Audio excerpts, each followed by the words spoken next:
Tonight, we explore the incredible life story of Alexander Hamilton, a founding father whose intellect and ambition shaped the financial and political foundations of the United States.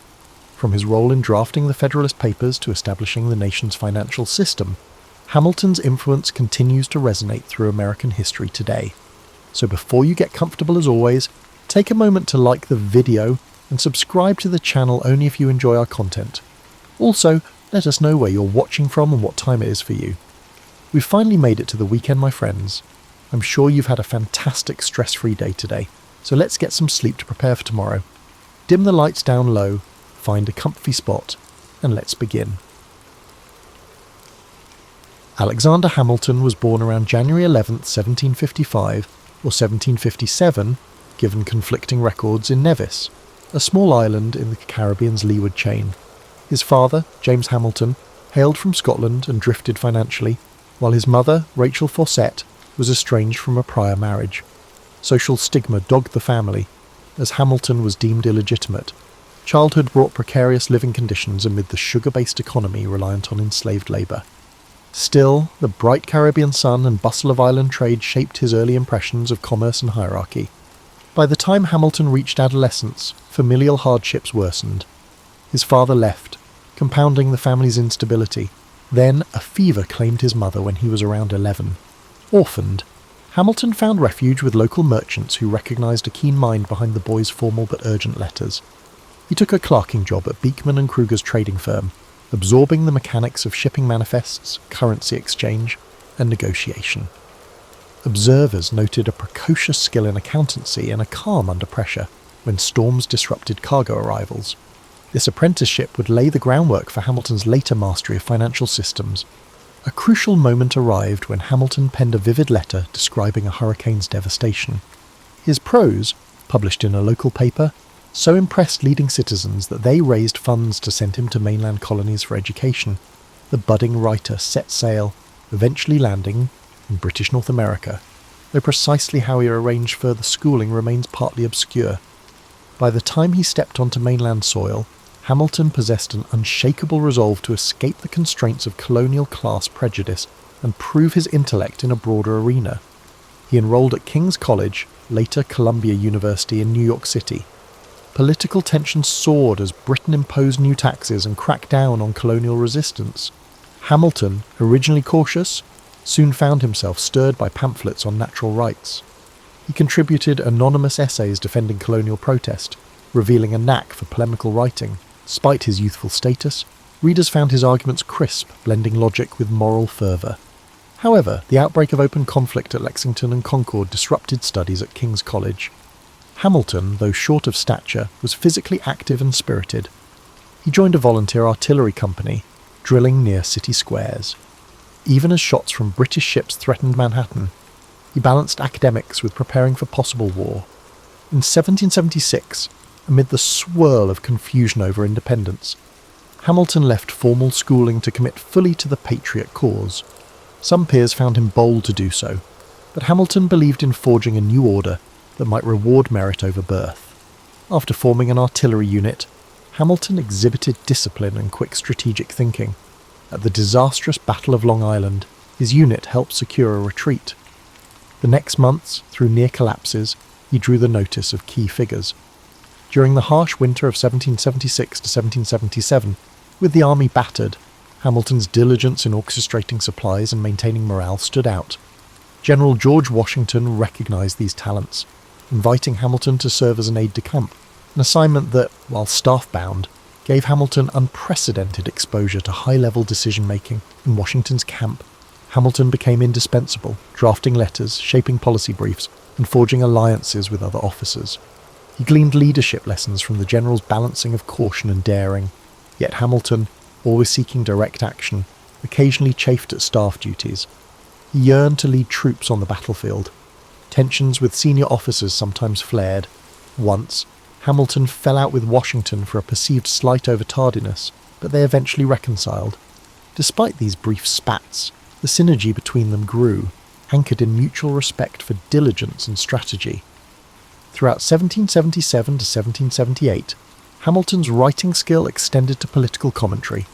He published essays advocating for a stronger central authority to unify the war effort. The rickety Continental Congress, lacking stable finance and overshadowed by state autonomy, troubled him. He believed only a robust national structure could defeat Britain. This conviction would later inform his championing of a federal constitution. Meanwhile, in the immediacies of war, he juggled mission after mission for Washington, coordinating intelligence, planning for combined Franco-American operations and refining supply requests. By 1779, Hamilton stood at the intersection of military and political realms, forging the identity of an intellect who saw national success hinged upon structure and cohesive governance. In early 1780, Alexander Hamilton encountered Elizabeth Schuyler, daughter of General Philip Schuyler, a prominent New York family patriarch. Their courtship blossomed swiftly. Elizabeth, often called Eliza, shared Hamilton's patriotic fervour and admired his restless intellect. They married in December 1780, forging a partnership that would steady Hamilton through tumultuous times. The Schuyler connection also raised his social standing, giving him a link to one of the colony's influential clans. Some whispered that Hamilton, a once penniless immigrant, had upped, but he dismissed such insinuations, cherishing Eliza's steadfast support. Meanwhile, Hamilton's yearning for field command lingered. He finally saw the action at the Siege of Yorktown in 1781, leading a night assault on British redoubts. This bold foray, though brief, gave him the battlefield credibility he had long craved. After Yorktown's success, the war's momentum shifted. Peace negotiations advanced, culminating in Britain's formal acknowledgement of American independence. With the conflict winding down, Hamilton resigned from Washington's staff.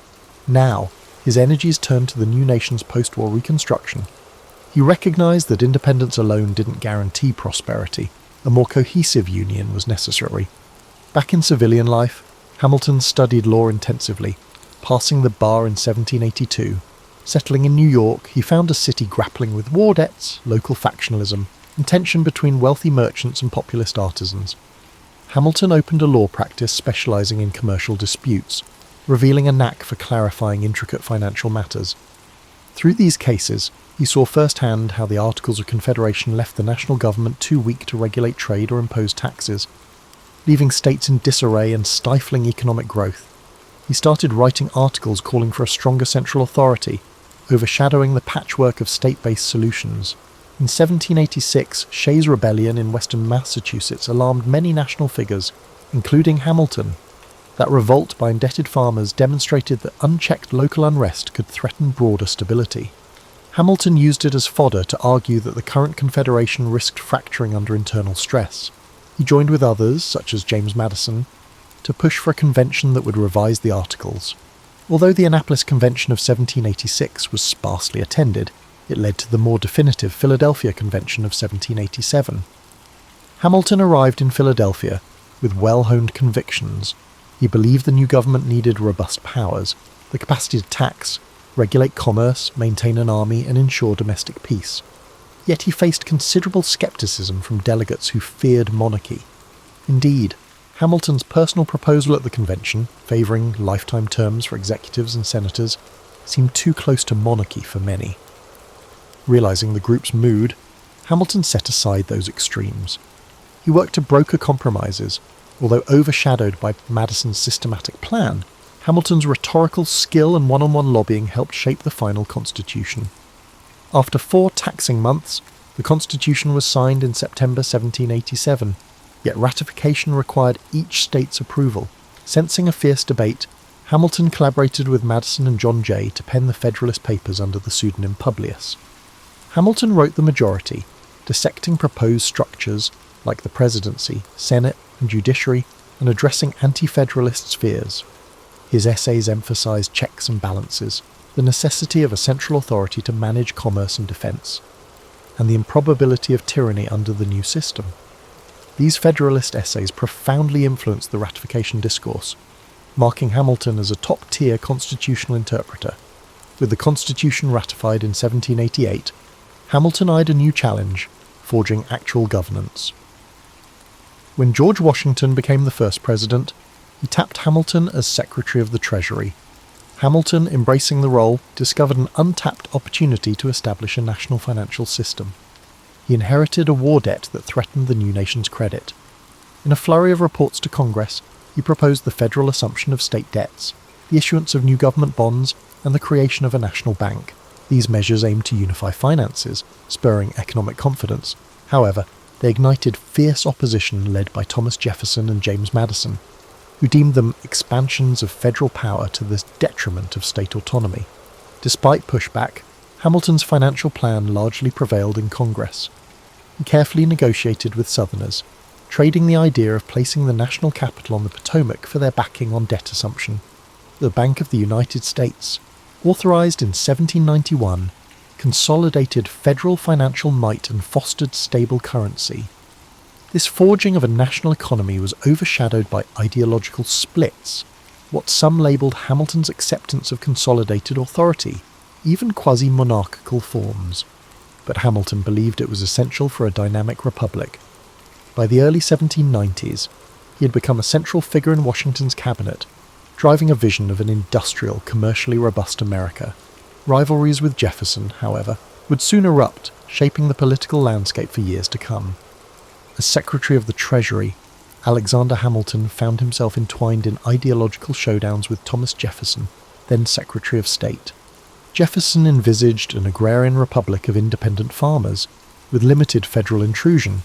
Hamilton, conversely, believed commerce, industry, and robust national structures would anchor the nation's progress. Both men recognized George Washington as a stabilizing presence, yet their friction fueled early factional lines. Federalists rallied around Hamilton, while Jefferson's faction, later the Democratic Republicans, grew around his agrarian limited government stance. Foreign policy stoked further tension.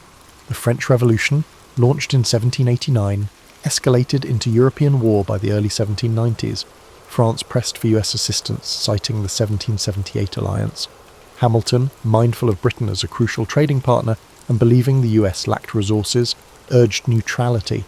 Jefferson, more sympathetic to revolutionary ideals, favoured measured support for France. Washington adopted a policy of official neutrality in 1793, endorsing Hamilton's pragmatic approach. This decision outraged ardent Francophiles and the public, but secured commercial ties with Britain. Meanwhile, Hamilton advanced domestic policies that integrated states deeper into the federal system. He introduced excise taxes, including one on whiskey, aiming to bolster federal revenue. In 1794, this whiskey tax incited unrest among frontier farmers in western Pennsylvania, culminating in the so-called Whiskey Rebellion. Hamilton urged Washington to assert national authority, and the president dispatched militia to quell the revolt. The rebellious farmers dispersed without major bloodshed. Hamilton's critics, though, branded him a tyrant, accusing him of trampling local freedoms. Hamilton argued that only firm enforcement proved the Constitution's viability over the old, feeble Articles of Confederation. Clashes over the Bank of the United States further deepened the Hamilton-Jefferson divide. Jefferson viewed the bank as constitutionally suspect, not enumerated in the founding document. Hamilton invoked the Constitution's necessary and proper clause, contending that the bank was an implied power vital for the government's financial operations. Washington sided with Hamilton, signing the bank bill into law. This incident set a precedent for broad constitutional interpretation, to Jefferson's alarm. The dispute laid the ideological foundation for the two-party system, with Hamilton's Federalists championing implied federal powers and Jefferson's Republicans insisting on narrower interpretations. By 1795, Hamilton, having established a stable financial footing, resigned as Treasury Secretary, returning to New York City's legal sphere. He continued to provide discreet advice to Washington, drafting speeches and shaping policy directions. In 1796, Washington's farewell address, partly authored by Hamilton, warned against partisan entanglements and foreign alliances. Ironically, Hamilton himself was a prime architect of partisan lines. The presidential election that year saw John Adams, a Federalist, defeat Jefferson. Hamilton, who harboured doubts about Adams, endeavoured to exert influence on the administration from a hidden position. But friction with Adams soon spiralled, culminating in an irreparable rift. During Adams's presidency, the US found itself in a quasi-war with revolutionary France. Hamilton, who believed in a robust defence, spurred the creation of a provisional army with himself as an influential major general. He hoped to unify Federalist power, but Adams, seeking to maintain peace, eventually negotiated with France. This scotched Hamilton's ambitions for an expanded military role. The Federalist Party thus split between Adams' loyalists and Hamilton's faction. Meanwhile, the Alien and Sedition Acts, championed by some Federalists, stifled free speech and outraged Republicans. Hamilton had mixed feelings, recognising the acts as overreaching but not vigorously condemning them. The controversies fueled Jefferson's eventual victory in the 1800 election. That election turned bitter. Hamilton disliked both Jefferson and his party's candidate, Aaron Burr, whom he deemed unprincipled. When the Electoral College produced a tie between Jefferson and Burr, the House of Representatives had to choose. Hamilton lobbied for Jefferson, feeling he was at least consistent while Burr was dangerously opportunistic. Jefferson's win ended the Federalist grip on power. Despite undermining his nominal ally Burr, Hamilton saw it as the less harmful option. The feud with Burr was set to escalate. Post-1800, Hamilton retreated partially from national politics. He resumed law, founded the New York Evening Post to promote Federalist ideals, and wrote fervent editorials criticising Jefferson's presidency. He also scolded John Adams in a notorious pamphlet, fracturing Federalist unity further. Meanwhile, tensions with Burr simmered. In 1804, Burr, by then vice president, ran for governor of New York. Hamilton openly opposed Burr's bid, claiming he was unfit. Burr lost, blaming Hamilton for scurrilous remarks that cost him the election. Their acrimony peaked in personal insults, culminating in demands for an apology that Hamilton shrugged off. The stage was set for a final confrontation, a duel that would reverberate across the nation's consciousness. Thus, by 1803 to 1804, Hamilton's storied career encompassed the forging of national finance, the creation of a stable federal government, deep personal rivalries, and the impetus for fractious party politics. While overshadowed by his feud with Burr, his broader impact on shaping early American governance was vast. The looming conflict with Burr in a Weehawken duel might overshadow many achievements, but it also exemplified the period's intense code of honour, revealing how personal pride could overshadow reason in the early Republic. On the morning of July 11th, 1804, Alexander Hamilton and Aaron Burr met at a dueling ground in Weehawken, New Jersey, perched above the Hudson River. Duels were technically illegal in both New York and New Jersey, but Weehawken was a known neutral ground. The tradition demanded formal rituals. Seconds oversaw loaded pistols, ensuring fairness. Hamilton, though an accomplished marksman in the Revolutionary War, harboured moral qualms about duelling. In letters to confidants, he expressed an intention not to fire at Burr but to throw away his shot, hoping to meet the code of honour without a lethal outcome. Burr, vexed by Hamilton's public slights, approached the confrontation more aggressively. As accounts differ on the precise sequence, we rely on the second's conflicting recollections. One shot rang out, then another.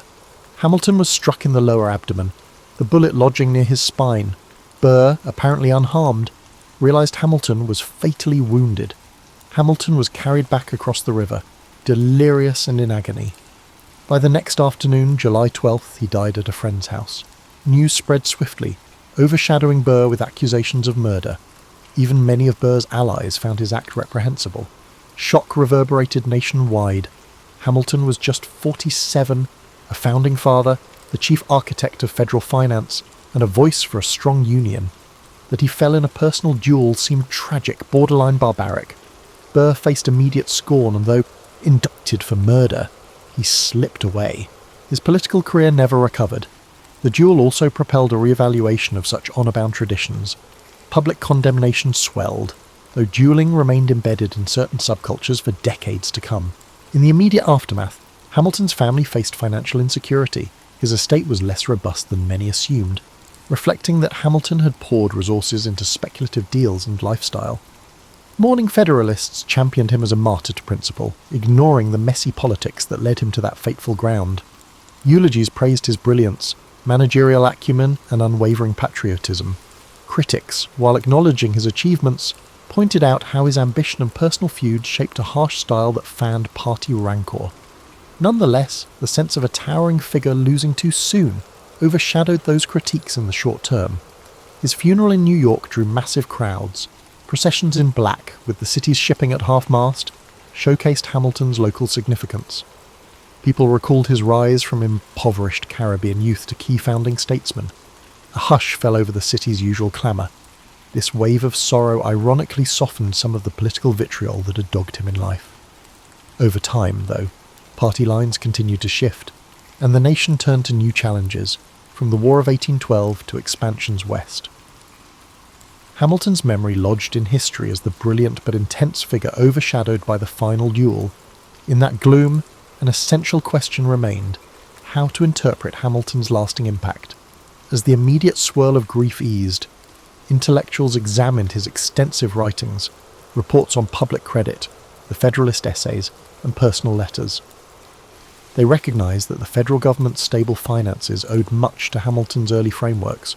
The Constitution's broad interpretation that spurred the Bank of the United States shaped future developments in federal authority.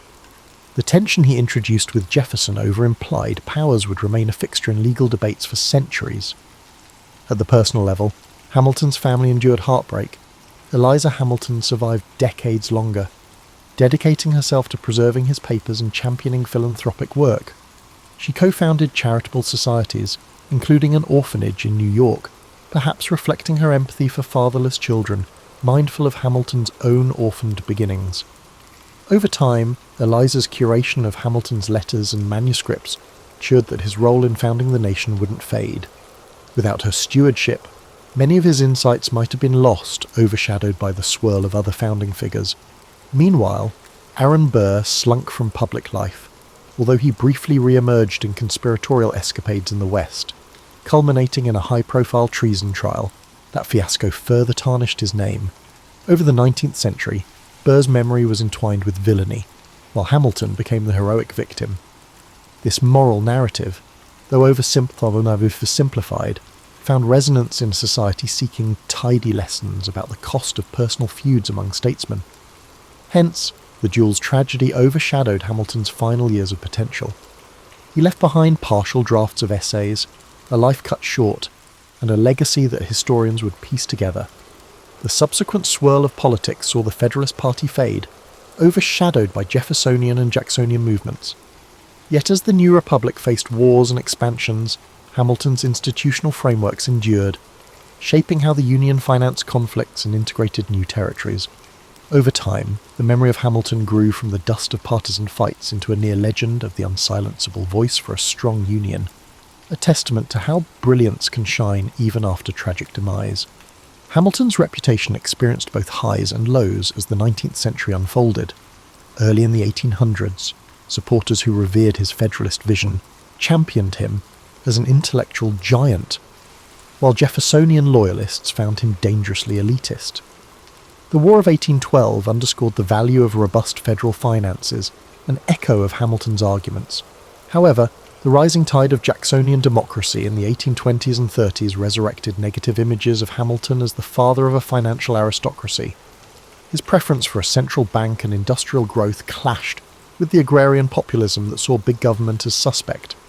In historical writing of the mid-1800s, Hamilton was overshadowed by Washington's soldierly aura, Jefferson's philosophical romance, and the dramatic expansion shaping the continent. His ideas about manufacturing, shaped by the reading Adam Smith's works, found fresh appreciation in some northern states pushing early industrialization, but the memory of his direct political battles had receded. Meanwhile, his widow Eliza persistently championed her husband's memory, carefully organizing his letters. She lived until 1854, bridging eras from the founding to the eve of sectional crises over slavery. As the Civil War approached, some northern intellectuals rediscovered Hamilton's emphasis on a strong union, seeing him as a prophet of national authority. They noted that had Hamilton's brand of federal cohesion fully blossomed, perhaps states' rights doctrines fueling secession might have been curtailed earlier. Writers evoked Hamilton as the founder who best grasped the necessity of a controlling centre that could override local fractiousness. Opponents of such interpretations pointed out that Hamilton's frameworks never explicitly addressed the moral contradiction of slavery. Indeed, Hamilton personally opposed enslavement but parted from radical anti-slavery moves, his stance overshadowed by political pragmatism. After the Civil War, industrial capitalism boomed, prompting new appreciation for Hamilton's foresight about manufacturing. Gilded Age financiers admired him as the original champion of a stable currency and big business. Critics, including agrarian populists, in turn damned him for setting a pattern favouring capital over farmers. Debates over monetary policy frequently referenced Hamilton's original central bank, especially regarding gold versus silver standards in the late 19th century. Some saw him as the father of stable credit, others as the father of corporate overreach. This relit his legacy, fueling a fresh wave of scholarly interest. In the 20th century, historians systematically uncovered more of Hamilton's personal writings. They found a figure often overshadowed by his own towering intensity, riven by internal anxieties about identity and acceptance. Born illegitimate and lacking wealth, he soared through brilliance alone. That personal dimension gave a new angle. Hamilton wasn't merely an aloof elitist, but a man forging personal progress in a world dominated by landed aristocracy. Simultaneously, the renewed scholarship dissected how the Federalist Papers shaped the Supreme Court's approach to constitutional interpretation. Cultural depictions varied. In some plays, Hamilton was the stiff, proud foil to the warm Jefferson. In textbooks, he appeared as the founder of the American financial system, overshadowing the fact that he also practiced law with fervour, championed reforms in local governance, and penned scathing critiques of political adversaries. Hollywood took scant interest, overshadowed by the flamboyant stories of the War of Independence or the Civil War. Hamilton's presence mostly stuck to academic circles until a wave of musicals or pop culture references in the 21st century suddenly catapulted him back into mainstream conversation. In that modern reimagining, a more complex portrait emerges, the visionary who overcame humble origins, shaped institutions, but self-destructed in a lethal feud. This dual narrative resonates with a public intrigued by underdog success stories and cautionary tales about ambition. Meanwhile, historians continue unravelling his personal letters for glimpses of how he wrestled with his private identity, overshadowing any single label like nationalist or elitist. They see in him the deep tension between moral convictions and the messy realm of real-world politics. Consequently, Hamilton's legacy stands as a testament to a founder whose brilliance forged the frameworks of American finance, ushering in a strong union that could handle crises from 1812 to beyond. His life, truncated by a bullet in a duel, exemplifies the era's precarious norms of honour. Yet the institutional frameworks he championed endured, overshadowing ephemeral partisan feuds.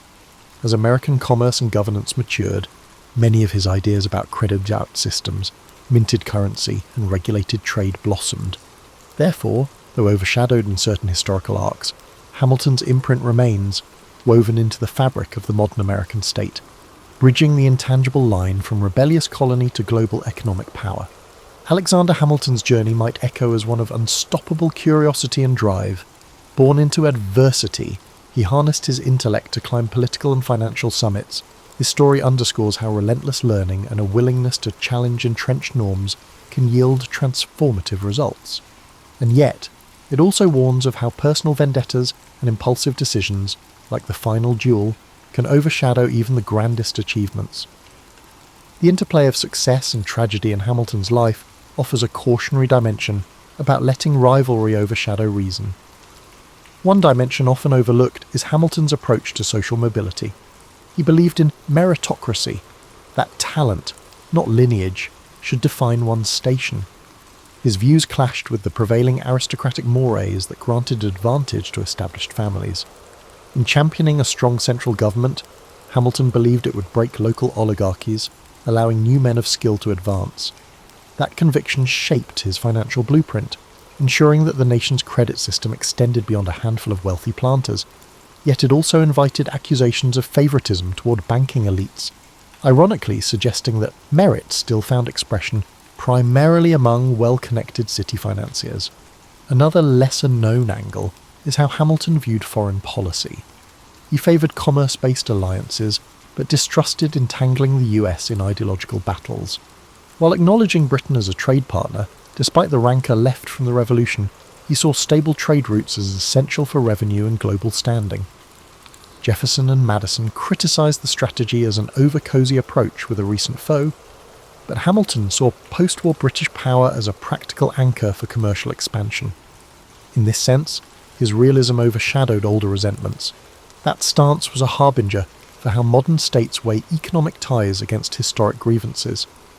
Additionally, Hamilton's personal style at social gatherings and in daily interactions reveals a man who could be both charmingly eloquent and abrasively direct.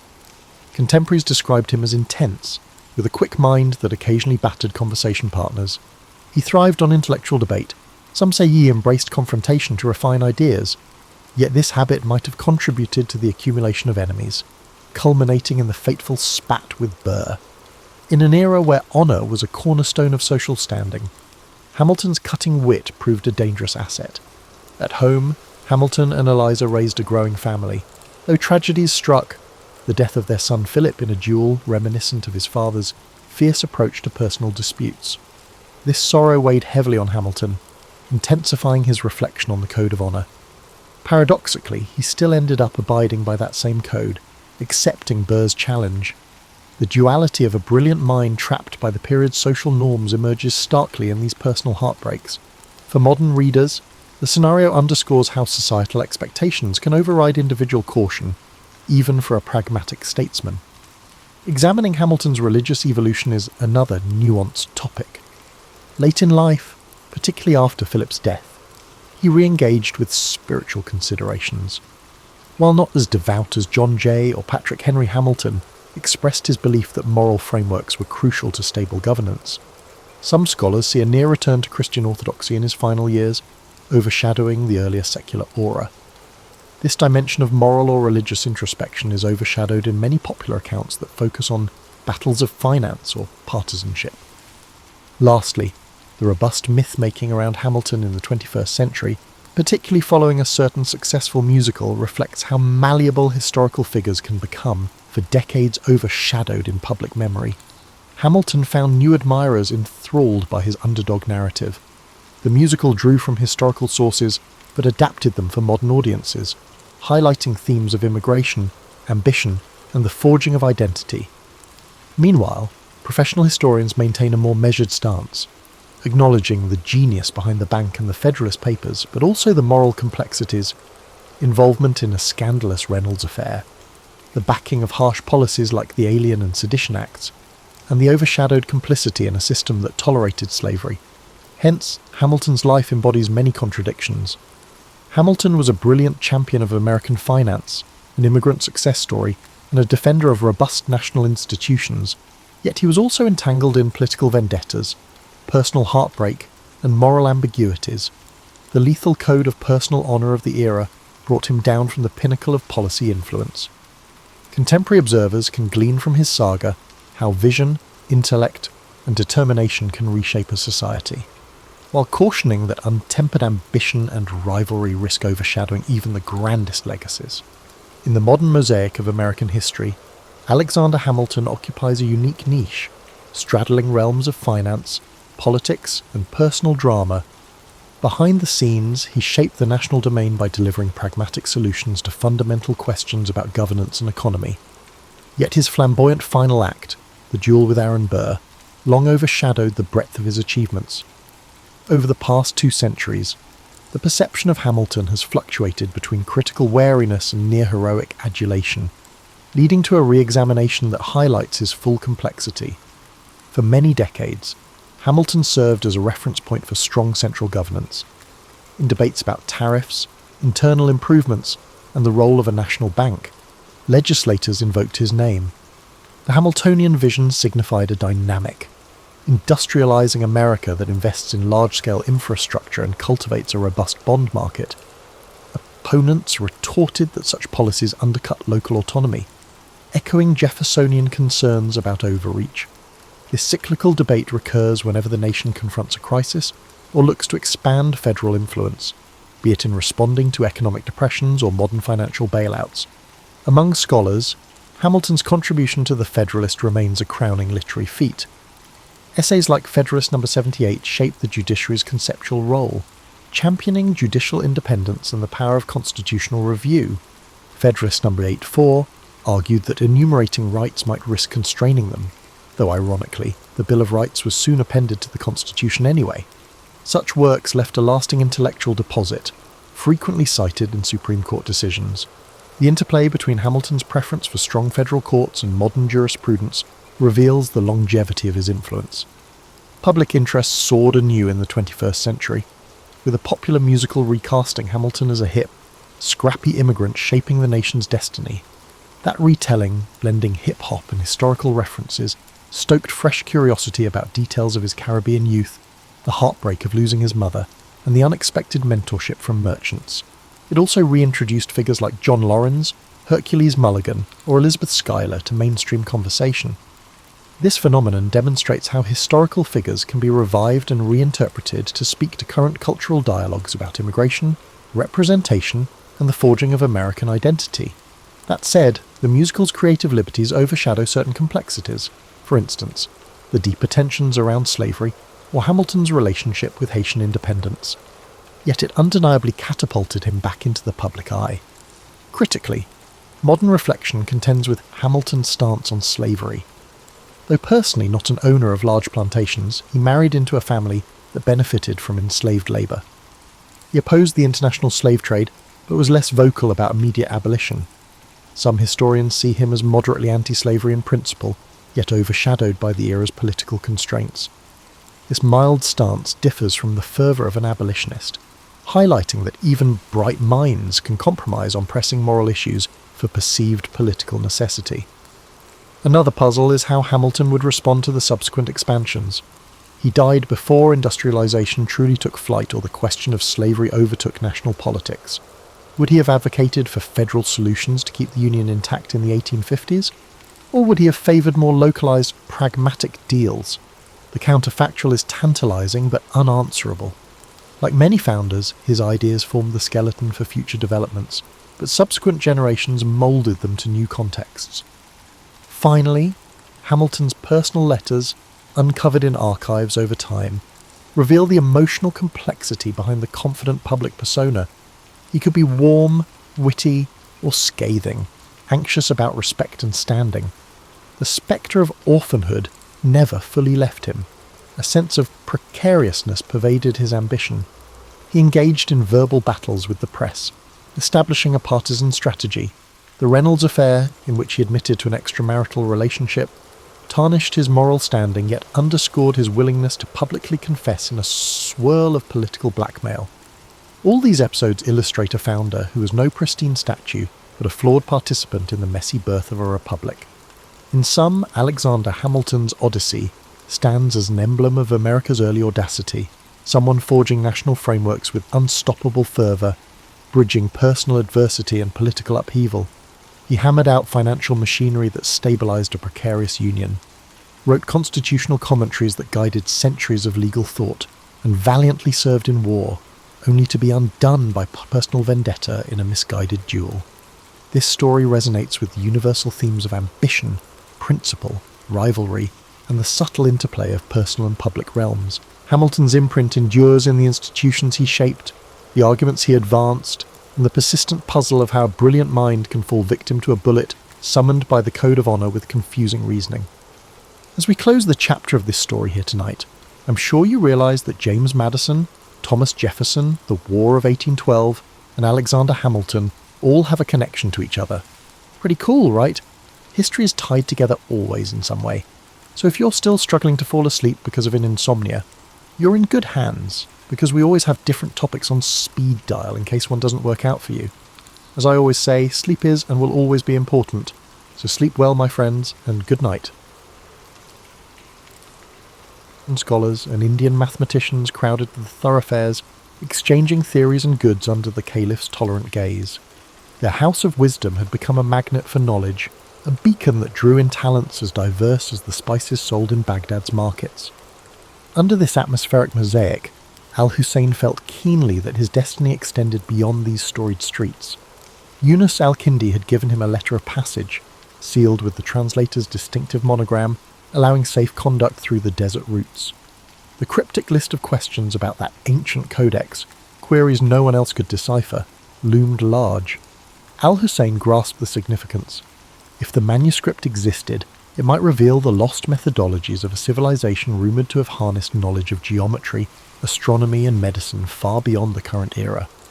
Discovery meant prestige, but also the possibility of rewriting entire chapters of known history.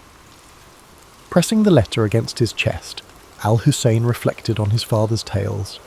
The desert, unpredictable and capricious, consumed unprepared wanderers without mercy. Tales of caravans lost in sandstorms or raided by marauders haunted the nightly gatherings in local tea houses. Still, the lure of revelation eclipsed any fear, and he resolved to depart at dawn the following day. Engaging a caravan of spice traders, he planned to share provisions and glean from their survival knowledge, forging alliances in an environment where trust was currency. Sunrise found him at the city gates, where camels groaned beneath woven saddlebags stuffed with exotic goods. Saffron from Persia, frankincense from Oman, and turquoise from far-off lands. The caravan leader, an experienced merchant named Maryam bint Sa'id, cast an eye over Husayn. She was known for her leadership and her capacity to navigate shifting alliances among tribal factions. Though suspicious of scholars who ventured out of libraries, she recognised the advantage of travelling under the banner of the prestigious House of Wisdom. As the gates of Baghdad shrank behind them, the caravan merged with the vast desert's hush. Dawn's golden light outlined distant dunes that seemed both majestic and forbidding. Husayn observed Maryam directing her charges to form a staggered line, minimising exposure to roving bandits. Occasionally the wind carried the bray of donkeys or the low murmur of traders discussing profit margins. For Husayn, the emptiness was a blank canvas waiting for stories etched by the footprints of those audacious enough to cross it. At midday, the caravan paused for a respite. While others took shelter from the heat, Husayn found himself marvelling at ancient rock carvings etched into a nearby cliff. Figures of hunters and astronomers hinted at a lineage of knowledge older and more mysterious than any library's scrolls. He gently traced the outlines with a practiced fingertip, sensing a kinship with those lost voices that once tried to record their world. If even in these remote corners human curiosity thrived, what wonders awaited him further ahead? As dusk approached, the caravan set up camp in a shallow wadi where sparse vegetation offered an anchor against shifting sands. Smoke curled from small cooking fires as conversations turned reflective under the emerging constellations. Husayn unravelled a worn scrap of parchment, Eunice's instructions, and studied the cryptic glyphs he would eventually need to identify. An undercurrent of excitement within him, tempered by the realization that he was crossing into unknown domains. Tomorrow, he told himself, would be the first step into discovery's deeper realm. In the early dawn, the caravan pressed eastward toward a series of desert oases, whispered about in old merchant journals. Each oasis served as a precarious lifeline against the relentless, punishing heat, and Maryam's leadership ensured their small group navigated meticulously. She brokered safe passage with tribal patrols, offering tokens of trade in return for unimpeded travel. Meanwhile, Husayn keenly observed everything: the subtle changes in wind direction, the traces of ancient pathways etched into sandstone, and the silent resilience of his fellow travellers. The first oasis they reached was little more than a cluster of date palms around a seep of brackish water. A half-crumbled stone marker bore inscriptions so worn that Husayn could decipher only fragments. Something about an old boundary line, perhaps delineating the domain of a once powerful clan. While camels drank, he sketched these faint markings onto a scrap of parchment. He felt an inexplicable sense of kinship with the countless travellers who had paused here, bridging centuries with a simple act of thirst-quenching. Under midday's glare, mirages shimmered like spilled quicksilver on the horizon, testing the caravan's resolve. Maryam instructed everyone to conserve water. No idle talk, no unnecessary movement. The group fell silent except for the shuffle of feet and the jingle of harnesses. Husayn, though parched, studied the desert floor for any sign of hidden paths. He noticed shards of rock that might have been left by travellers or storms. Each shard, he thought, was an artefact, a clue to this vast land's deeper story. Late that afternoon, they encountered a wandering nomad who carried a battered lute. His desert-weathered face spoke of countless roads travelled. In exchange for water, he offered a ballad about a hidden city said to rise from the sands once every century. A place with alabaster walls, if legend could be trusted, concealing a trove of scrolls older than Babylon. Husayn listened, heart-quickening. Though Mariam dismissed it as a fanciful tale, the scholar within him sparked at the thought of such a discovery. They arrived at the second oasis by dusk, greeted by the scent of wet earth. The moon's reflection quivered on the water, a promise in the darkness. Mariam arranged night guards while the rest settled near tufted grass and short palms. Husayn unrolled his notes, scribbling every rumour and observation he'd gathered that day. He felt a stir of anticipation, thinking of Eunice's letter and that elusive codex. If legends held any truth, perhaps the path he followed would branch into revelations. Before sleep, the caravan huddled for a supper of flatbread and dried figs. Conversation meandered to improbable tales, spirits that roamed the dunes, hidden jinn kingdoms beneath the sand. Mariam, ever pragmatic, rolled her eyes but allowed these stories to pass unchallenged, aware that tales could soothe weary minds. Husayn listened thoughtfully, dissecting each legend for kernels of historical fact. He sensed how desert myths blended with real events, forging a tapestry of belief. Each story, he realized, held a reflection of human longing. Sleep came fitfully. Between ragged gusts of wind that rattled the palms, Husayn dreamed of an endless corridor lined with doors of sandstone. Behind one door lay the hidden city the nomad described, behind another, the Red Sea Library. He awoke to the howling of a jackal, unsure if the dream was an omen or mere fantasy. Still his conviction remained firm. He would continue chasing knowledge across these shifting landscapes, trusting that destiny might reveal itself within the margins of the unknown. By morning, a layer of sand dusted every surface, and the caravan resumed its cautious advance. The air felt thick with unspoken tensions. They reached a rocky pass where looming sandstone pillars resembled silent sentinels. Mariam signalled a halt, sensing something amiss. Husayn peered into the ravines, half expecting bandits or lurking predators. Instead, he found stillness. However, the unease remained. Sometimes the desert concealed its perils in plain sight, biding time. The caravan pressed on, anxious to leave those brooding columns behind. That evening they camped on the pass's far side, sheltered from direct winds by a towering rock face. After supper, Husayn examined an astrolabe Mariam carried for navigation. The device's etchings mesmerized him, reminiscent of the geometric wonders housed in Baghdad. He wondered if the rumoured codex might expand upon such celestial insights. As the fire died down, he sat, reflecting on how each horizon revealed new questions, not answers. Perhaps the desert's greatest secret was its power to kindle an unending quest. Beyond the pass, dawn unveiled a stark plateau where the wind carried the faint tang of salt. Mariam reckoned they were approaching the edges of a vast basin leading toward the Red Sea. Husayn noted the powdery residue that clung to his sandals, forming a pale crust whenever the wind surged. Fragments of shells occasionally glittered underfoot, relics of a primordial sea that had long since receded. In that silent expanse, the ancient interplay of water and desert seemed to whisper clues of hidden transitions. Moving carefully, the caravan traced a path across parched flats where cracks laced the ground in elaborate patterns. Each fissure suggested the land was thirsting for a rain that might never come. Husayn lingered over a particular cleft that formed a near-perfect star shape. He sketched it in his notebook, contemplating how geometry surfaced in nature's own design. The interplay of shapes and lines called to mind the rumoured codex, possibly containing knowledge that bridged the gap between the natural world and human understanding. By midday the heat intensified, pressing against them like an unseen hand. Water became precious currency. Mariam, aware of how quickly desperation could unravel unity, kept a strict ration schedule. Observing her leadership, Husayn admired the way she balanced empathy with firm discipline. Under her direction, no quarrels erupted, even as thirst pricked tempers. The caravan trudged on, each step a negotiation between body and environment. In the shimmering distance, stunted shrubs and dwarf acacias offered, the only semblance of life in that stark domain. Later they spotted a solitary figure approaching from the southeastern horizon. Cautious, Mariam arranged the travellers into a defensive semicircle.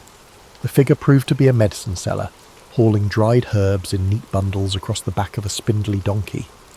He announced himself as Basim, a wanderer of many lands. In exchange for a pouch of dates, he spoke of rumours swirling beyond the Red Sea coast, of ports teeming with treasures, of inscriptions carved on coral walls, and of foreign ships docking with exotic cargoes. Basim then revealed he had crossed paths with a scribe who claimed knowledge of the hidden library by the sea.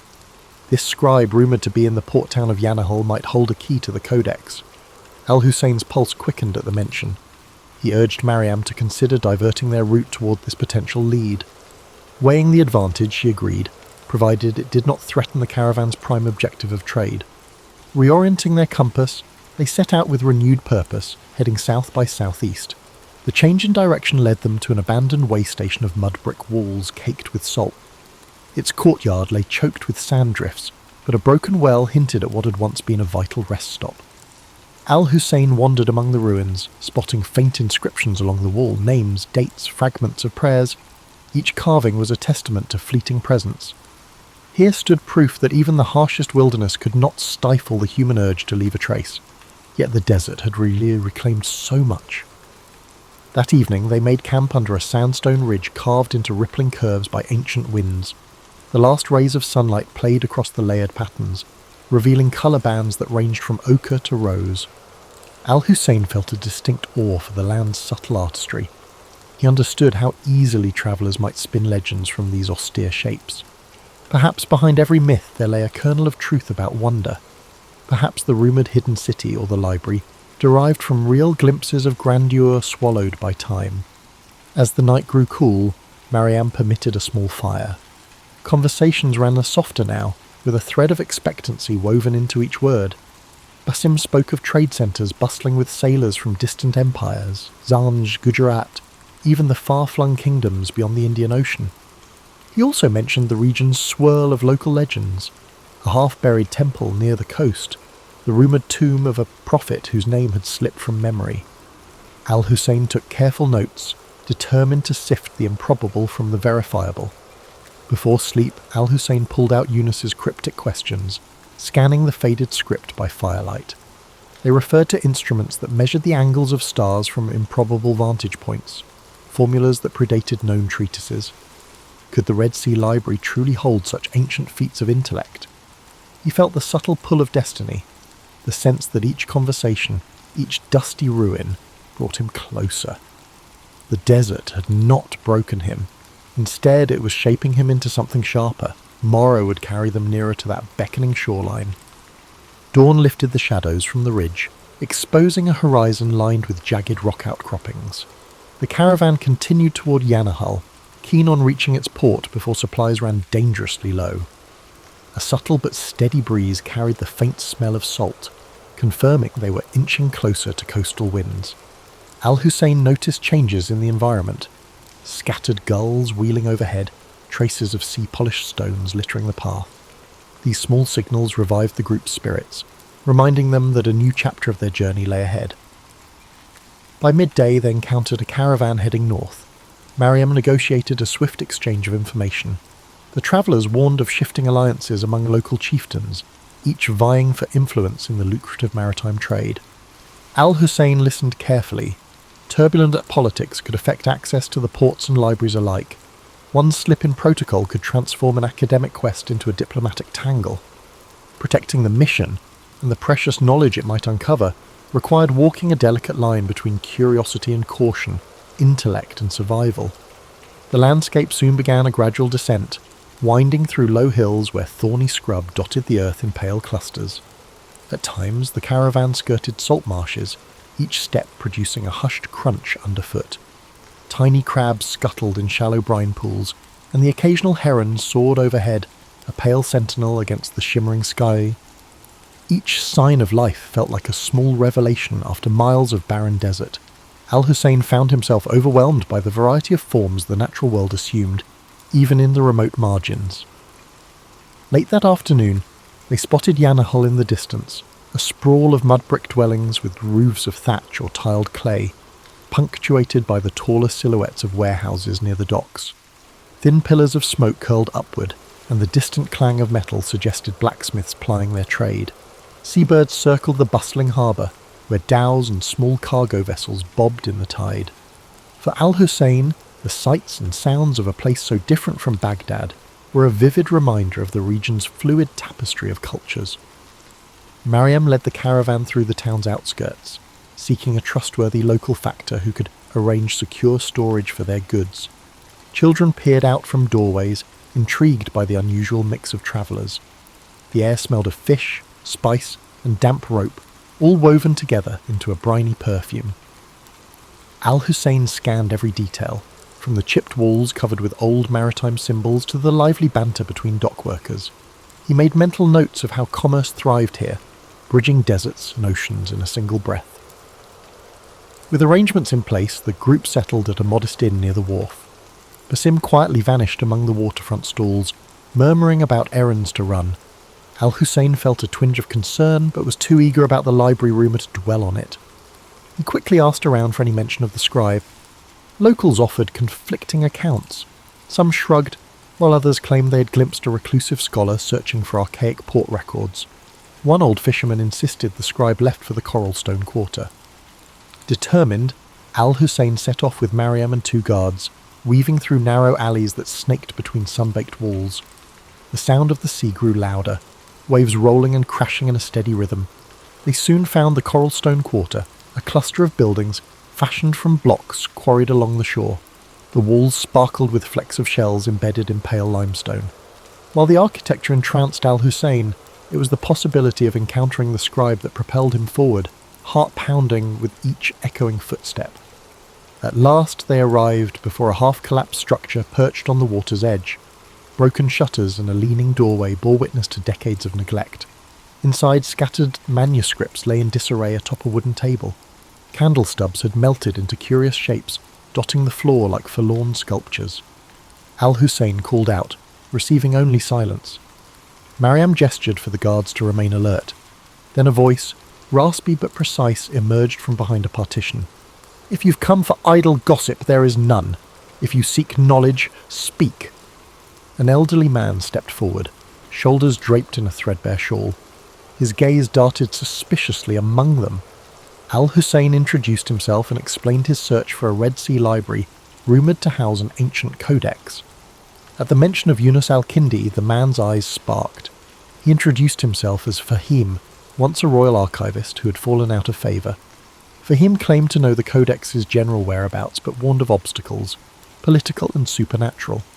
Despite his guarded manner, he pointed to a scroll. "There," he said, "the trail begins." Under the scribe's watchful glare, Al-Husayn unrolled the scroll Fahim indicated. Faded script described a coastal stronghold called Makshaf, famed for its labyrinthine archives. Though the text offered scant details, it named a certain scholar, Ibrahim of Kulzum, who had once catalogued manuscripts within its walls. Fahim revealed that a naval blockade centuries earlier had forced the stronghold into obscurity. Few in Yanahal even recalled its name. The old archivist smirked. "If you wish to risk your neck, go. But be warned, those halls remain unforgiving." Mariam, standing nearby, studied the scribe's demeanour. She had dealt with enough merchants and officials to read a man's motives. Though Fahim's bitter tone implied grudges, he seemed sincere about the stronghold's existence. After a terse negotiation, she coaxed him to provide a rough chart of Makshaf's possible location. Al-Husayn promised to mention Fahim's name favourably in scholarly circles if they succeeded. The archivist waved them off as though disclaiming any further responsibility for their fate. Mystery, it seemed, was his final currency. Reconvening at the inn, Al-Husayn laid out the new findings. The stronghold of Makshaf appeared to lie southwest along a rugged coast where cliffside passes met tidal inlets. This was no typical trade route, and Mariam recognised the risk. Yet curiosity pulled them forward. Treasure for her, knowledge for Al-Husayn. To minimise complications, she decided that only a smaller detachment would continue. The main caravan could remain in Yanahal, selling goods and provisioning for the journey back to Baghdad. Al-Husayn and a handful of companions would venture on. Evening found Al-Husayn pacing the inn's modest courtyard, poring over Fahim's chart. Tiny notes etched beside rough sketches of landforms hinted at old conflicts, ruined watchtowers, and rumoured pirate hideouts. He traced the shoreline with his fingertip, imagining the waves crashing against the walls of Makshaf. What secrets might that stronghold's archives hold? Remnants of civilizations unknown or advanced theories lost to time. The moonlight made the parchment glow, as if enticing him to see beyond its faded lines into uncharted territory. By dawn, Mariam had secured a light coastal vessel from a local captain named Taufik, whose family specialised in short-haul voyages along the Red Sea. With Basim's help, he had returned with unusual timeliness. They loaded supplies, water barrels, salted fish, a few goats for milk. Al-Husayn brought his notebooks, Eunice's letter, and whatever references Fahim had been willing to share. A hush fell over them as they boarded the vessel, the humid sea breeze a welcome change from desert dryness. Ahead lay the open sea, half illuminated by the rising sun. The boat rocked gently as they navigated away from Yanachal's harbour, leaving behind the tangle of masts and dockside chatter. Overhead, seabirds wove intricate patterns, while the horizon stretched indigo and gold. Al-Husayn inhaled the briny air, feeling a subtle exhilaration. This watery expanse was a far cry from the dusty roads he had known. Mariam stood at the prow, scanning for hazards. Despite the calm surface, she understood storms could blow in with devastating force. The Red Sea, like the desert, demanded vigilance. During the voyage, Taufik recounted local lore about hidden coves where pirates once stashed plunder or reefs that glowed with phosphorescence at night. Basim listened, occasionally offering a sly anecdote of his own. Al-Husayn jotted down each tale, uncertain which threads might lead to truth. The swirl of rumour only deepened his conviction that knowledge often lurked in the unlikeliest corners. Meanwhile, the coastline revealed layers of cliffs, dotted with vegetation clinging to cracks in the rock. Small huts or fishing camps occasionally dotted the beaches. On the second day at sea, dark clouds brewed on the horizon. Taufik urged them to find shelter before the squall hit. They steered toward a narrow inlet sheltered by limestone bluffs. Waves churned with increasing ferocity, and the wind whipped spray across the deck. Mariam and Basim helped secure the sails while Al-Husayn clung to the boat's railing, heart pounding. Thunder boomed overhead as they finally slipped into the inlet. There the water remained calmer, though the storm raged just beyond the protective cliffs.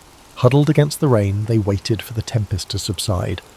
Al-Husayn's mind raced. If the codex contained advanced understanding of astronomy, it might also hint at meteorological patterns.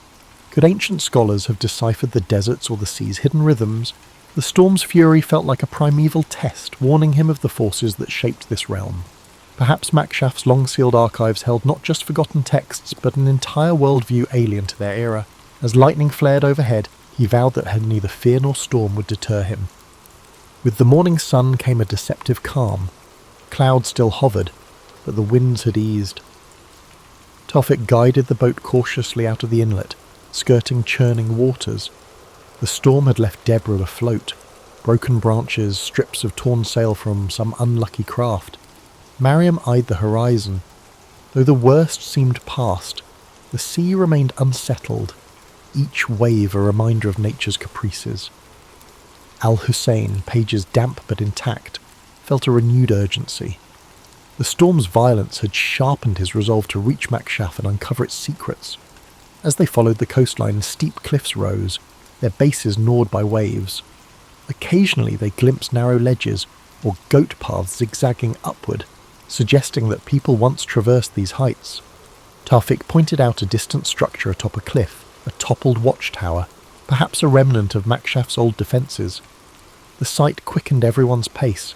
If that tower marked the outskirts of the stronghold, they were close. Still, the approach looked treacherous, with no easy landing place visible among the rocks and swirling currents. They eventually located a craggy beach where erosion had carved out a small pebbled cove. Unloading the vessel was a precarious dance of timing each wave's retreat. Mariam directed the transfer of provisions while Taufik secured the boat to a natural cleft in the rock. Overhead, seabirds screeched, and the wind whipped salt-laden spray against their faces. Al-Husayn carefully shielded the charts and manuscripts, mindful that a single misstep could end his entire quest. This shoreline felt like a threshold between rumour and tangible discovery. A short climb inland revealed a rocky plateau dotted with tough grasses and scattered boulders. Amid the distant cliffs, fragments of a fortification jutted skyward, tumbled walls and half-collapsed arches. Basim let out a low whistle, marvelling that such ruins still lingered after centuries of neglect. Mariam maintained her measured composure, though Al-Husayn guessed she shared the group's rising anticipation. Makshaf's silent outline beckoned. For all anyone knew, they were the first to set foot here in generations. Perhaps they stood at the edge of a dormant legacy. They advanced through a steep ravine, its sides etched with old chisel marks. Al-Husayn paused to examine them, suspecting that earlier inhabitants had quarried stone for the stronghold's construction. The ravine opened into a hidden valley where an arched gateway lay partially buried by debris. Time and storms had battered its keystone, leaving a sizable gap. Carefully they picked their way through fallen stones, each footstep sending echoes through the still air. A faint tang of seaweed permeated the ruins, as if the ocean had invaded this bastion long ago. Beyond the gateway stretched a courtyard choked with rubble and invasive plants. Broken pillars hinted at what might once have been an open colonnade. A series of corridors branched off from the far side, one leading to a stone staircase descending underground. Al-Husayn's pulse fluttered. Subterranean vaults often served as archives or storage facilities in older fortifications. He imagined shelves of manuscripts, layered with dust, awaiting rediscovery. Mariam tested a cracked step with her boot, finding it stable enough. They lit torches, bracing themselves for whatever lay below. The descending passage felt claustrophobic, each echo magnified by the damp walls. A battered iron gate at the bottom yielded to Basim's determined shove. Within lay a series of vaulted chambers. Water trickled from hairline cracks in the ceiling, pooling on the floor in irregular puddles. Their torchlight flickered over broken crates, corroded lanterns, and scraps of rotting cloth. Al-Husayn's eyes darted around, desperate to find any sign of records. Then in a corner, he spotted what appeared to be a carved stone plaque emblazoned with geometric designs. Approaching it, he realized the plaque was part of a larger fixture. A sealed doorway. Intricate lines fanned outward from a central motif, echoing the patterns in Eunice's cryptic notes. Could this be a hidden archive within the stronghold? Eagerly, Al-Husayn traced the grooves with a fingertip. Mariam hovered, scanning for potential threats. Basim ran his hand along the wall's perimeter, eventually finding the faint outline of a release mechanism. When he pressed it, the plaque shuddered, revealing a narrow gap. Stale air seeped out, carrying hints of mould and ancient parchment. Torchlight spilling through the gap illuminated a cramped chamber lined with stone shelves. Al-Husayn's heart soared. Rolled manuscripts lay scattered, some disintegrating at the touch of the moist air. He gingerly lifted a small codex bound in faded leather, its cover emblazoned with unfamiliar symbols. Though the text was partially illegible, diagrams of star charts and geometric constructs were visible, aware that he was crossing into the realm of legends made real. With mounting excitement, Al-Husayn and Mariam inspected the shelves, hoping for a more complete find. Many manuscripts had succumbed to rot or water damage, leaving illegible stains where words once lived. Still, glimpses of diagrams, star maps, and cryptic notations sparked Al-Husayn's imagination. Each surviving scrap offered a puzzle, references to advanced mathematics, mentions of distant lands, and hints of medical treatises. The codex Eunice had mentioned might lie deeper within or be scattered among these fragile scrolls that teetered on the brink of disintegration. Basim, less enthralled by the written page, explored adjacent chambers in search of anything valuable, coins, jewellery, or historical artefacts that might fetch a price. He returned empty-handed, muttering about collapsed tunnels and corridors blocked by a rubble. From one corridor a trickle of brackish water flowed, implying that parts of the stronghold might be submerged or entirely inaccessible. The group decided to work methodically, prioritising the drier sections first. Mariam posted a guard outside, aware that local pirates or treasure hunters could still pose a threat. Hour after hour, Al-Husayn catalogued each fragment they could salvage. He recognised partial translations from Greek, Coptic, and even Sanskrit. Whoever had curated these archives clearly embraced the same zeal for knowledge that fueled the House of Wisdom in Baghdad. Occasionally he stumbled upon a page detailing astronomical observations far more advanced than anything he'd encountered.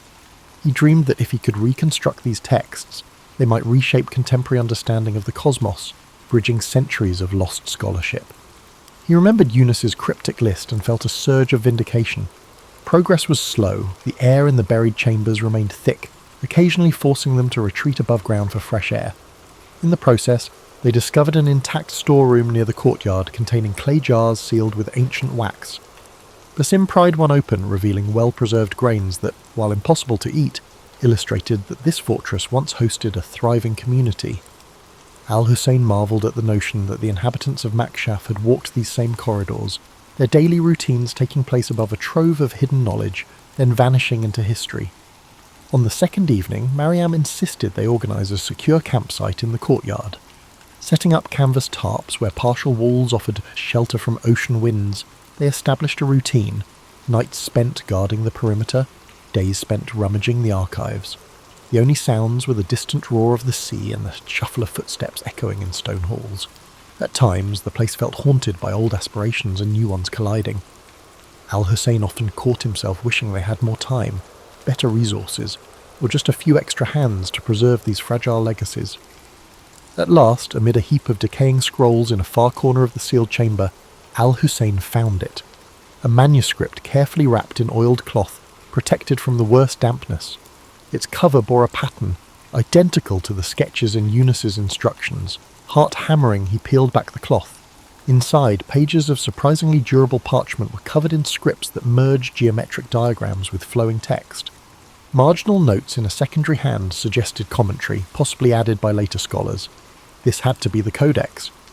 A quick survey revealed passages on astronomical alignments, references to mathematical proofs that predated known treatises, and arcane symbols that defied immediate interpretation. One section even described medical herbs rumoured to thrive in remote regions. Al-Husayn felt as though he were holding an entire lost epoch in his hands. Mariam, seeing his awe, asked if this was truly what they had risked so much to find. He nodded, tears brimming unbidden. The codex might reshape fields of learning, if only it could be safely transported and studied. Next came the dilemma of extraction. The codex was too precious to leave behind, but the path back was fraught with uncertainty. The sea journey, the threat of storms, and the watchful eyes of potential bandits all loomed large. Mariam proposed packing the codex in multiple layers of protective cloth and assigning it round-the-clock guards. Basim chimed in with a plan to mask their departure by spreading rumours of a fruitless search, hoping to deter opportunists. Al-Husayn agreed, recognising that knowledge could be as dangerous a treasure as gold. With their plans set, they gathered what manuscripts they could carry, focusing on the codex and a few other promising relics. Standing at the fortress threshold, Al-Husayn took one last reverent look at the silent corridors. He imagined the generations who might have come here seeking truth, only to vanish beneath time's shifting sands. Now he held proof that their efforts had not faded entirely. As the group stepped out into the briny dusk, he realised his journey was far from complete. The desert had tested him, and the sea had threatened him, but this triumph opened countless new doors. History was not a fixed tapestry, it was ever unfolding, waiting for those willing to traverse the unknown in search of revelation. Helen Keller began her life against a backdrop of Reconstruction-era Alabama, a place where social norms were frayed and family legacies weighed heavily on each new generation. Born on June 27, 1880, in Tuscumbia, she was part of a region still grappling with the aftermath of the Civil War. Her father, Arthur Keller, had served as a Confederate officer, and though the war was over, its echoes shaped the household's underlying sense of pride and anxiety. From the start, Helen's life was bound by both the contradictions of her time and a family quietly nursing unspoken wounds of history.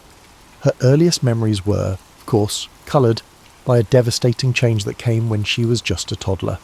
Sometime before she turned 2, an unidentified illness, often described as brain fever, robbed her of sight and hearing. In many retellings, this moment is painted as a heart-rending tragedy, yet for Helen herself, it was a shift in perception. She never spoke of it in purely sorrowful terms later in life, perhaps because she was too young to fully process what she had lost. In essence, the deprivation of 2 key senses simply rearranged her experience of the world. The Keller family, on the other hand, was plunged into a haze of uncertainty, forced to adapt in ways they were hardly prepared for. The household was a swirl of tension. A child with no means of communication, save for raw gestures and the occasional shriek, tested everyone's limits. Helen's mother, Kate, wrestled with both heartbreak and determination, searching frantically for some method to reach her daughter. The era offered little guidance. Doctors gave vague, sometimes contradictory advice. Neighbours whispered about God's will or nature's cruelty. Many believed that being both deaf and blind was a lifelong sentence of isolation. Yet Kate Keller refused to surrender to that conventional wisdom and began a tireless journey that would eventually take her to experts in distant cities. Within the walls of Ivy Green, the family's homestead, Helen's days were filled with tactile explorations. She felt the sun in the courtyard, the rough bark of trees near the garden, and the lingering vibrations of household chores. She could sense footsteps' vibrations on wooden floors and followed faint scents in the breeze to understand who was nearby. Though it sounds romantic to modern ears, to young Helen it was purely survival. She used every tool she had, taste, touch, smell, the delicate tremors of movement, and discovered how to navigate a chaotic environment. Still, such adaptation wasn't enough to give her a vocabulary or a means of expression beyond basic wants. She would throw tantrums to convey frustration, grabbing at objects she desired or wailing at moments of confusion. Her parents walked on eggshells, never knowing when their daughter's frustration might explode into yet another outburst. Occasionally, distant visitors from the family's circle of acquaintances arrived, but few had hope for Helen's future. One or two suggested asylums, most simply stared, polite smiles masking pity. These moments of external doubt only spurred Kate Keller to keep searching. Perhaps the less talked about aspect of Helen's early life is how her father and extended relatives perceived her condition. While some recounted that Arthur Keller doted on his daughter, more nuanced family letters indicate a father caught between love and a certain resignation. He harboured paternal hopes, but also carried the baggage of his sense of masculinity. He was an ex-soldier, a newspaper man, a man who prided himself on discipline. He struggled to reconcile his own sense of masculinity with the demands of a disabled daughter, whose needs he struggled to meet. Family lore points to occasional rifts between Arthur and Kate regarding what next steps to take. What rarely gets mentioned in simplified biographies is the emotional terrain they navigated, the nights of hushed debates, the fleeting moments where blame seeped in. In these formative years, Helen became a puzzle to many, and she likely felt her sense of disconnection. She was aware of other people's presence in the house, but had no structured way to relate to them. She had glimpses of old social cues, laughter without understanding what triggered it, scolding tones with no context for her wrongdoing. Every day stretched like an unsolvable riddle. The present was not a tidily packaged sad prologue, but an emotionally complex time, a swirling mix of curiosity, friction, and fleeting moments of joy. Among the lesser-known anecdotes is the story of how Helen once attempted to mimic the actions of someone reading a newspaper. She had felt the crisp pages and sensed her father's engagement with the words. With no framework for reading, she simply crumpled pages in her hands, straining to extract meaning from the tangles of paper. These silent acts of longing spoke of a mind desperate to connect and share in what everyone else seemed to experience so naturally. The tragedy was not simply her lack of senses, but her isolation within a household unsure of how to decode her yearnings. Despite this gloomy vantage, seeds of determination were embedded in these early years. Helen did not wilt into passive acceptance. Instead, she poured at the mysteries around her, employing every sense left at her disposal. It was raw, unrefined perseverance. Kate Keller, fueled by maternal resolve, carried on her quest to find someone, anyone, who could unlock her daughter's tilatwut, sightless world. The combination of a stubborn child and a mother determined to persevere paved the way for a significant transformation that would eventually become legendary. In time, that shift would arrive, and the name Helen Keller would be uttered across the globe in awe and admiration. But as we shall see, the full story was never as tidy as popular lore would have it. Anne Sullivan stepped onto the scene in 1887 as a slender, serious-minded young woman with her litany of difficulties. A product of poverty, with limited sight herself, Sullivan had recently graduated from our Perkins School for the Blind. Many accounts portray her as a saintly figure with near-miraculous teaching powers. Yet, if we peel away the veneer of hero worship, we find a fiercely practical individual who approached Helen not merely with compassion but with a no-nonsense determination. She did not see a pitiable child but a human being aching to connect.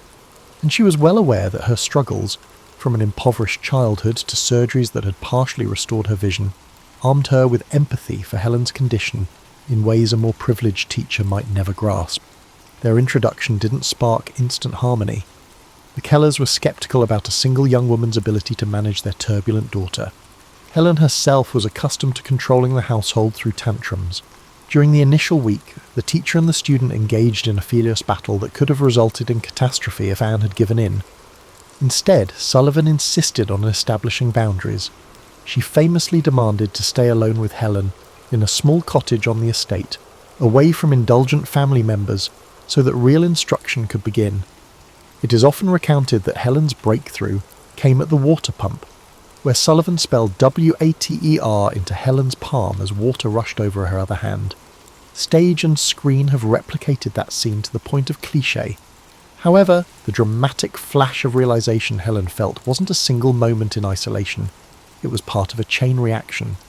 Sullivan had been systematically spelling words into Helen's hand for weeks, patiently associating objects with finger-spelled letters. The water pump incident was simply the tipping point when Helen at last understood that everything around her had a label, that language itself was possible, and that she was not trapped in some private bubble, but living in a shared, nameable reality. Less celebrated moments peppered this learning journey.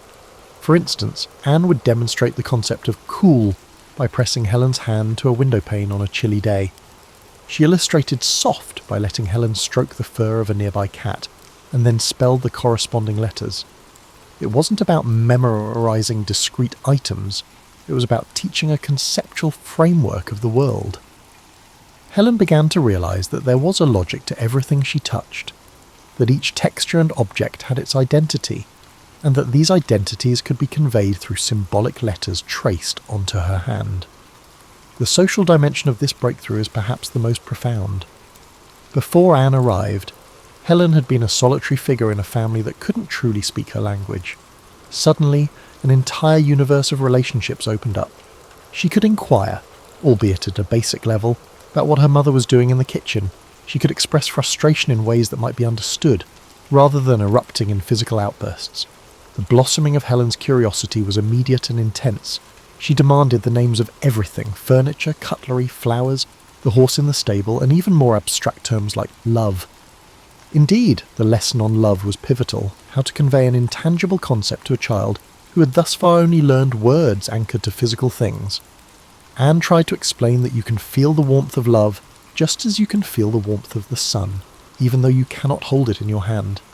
The struggle to grasp intangible ideas would shape Helen's future explorations of philosophy, religion, and ethics.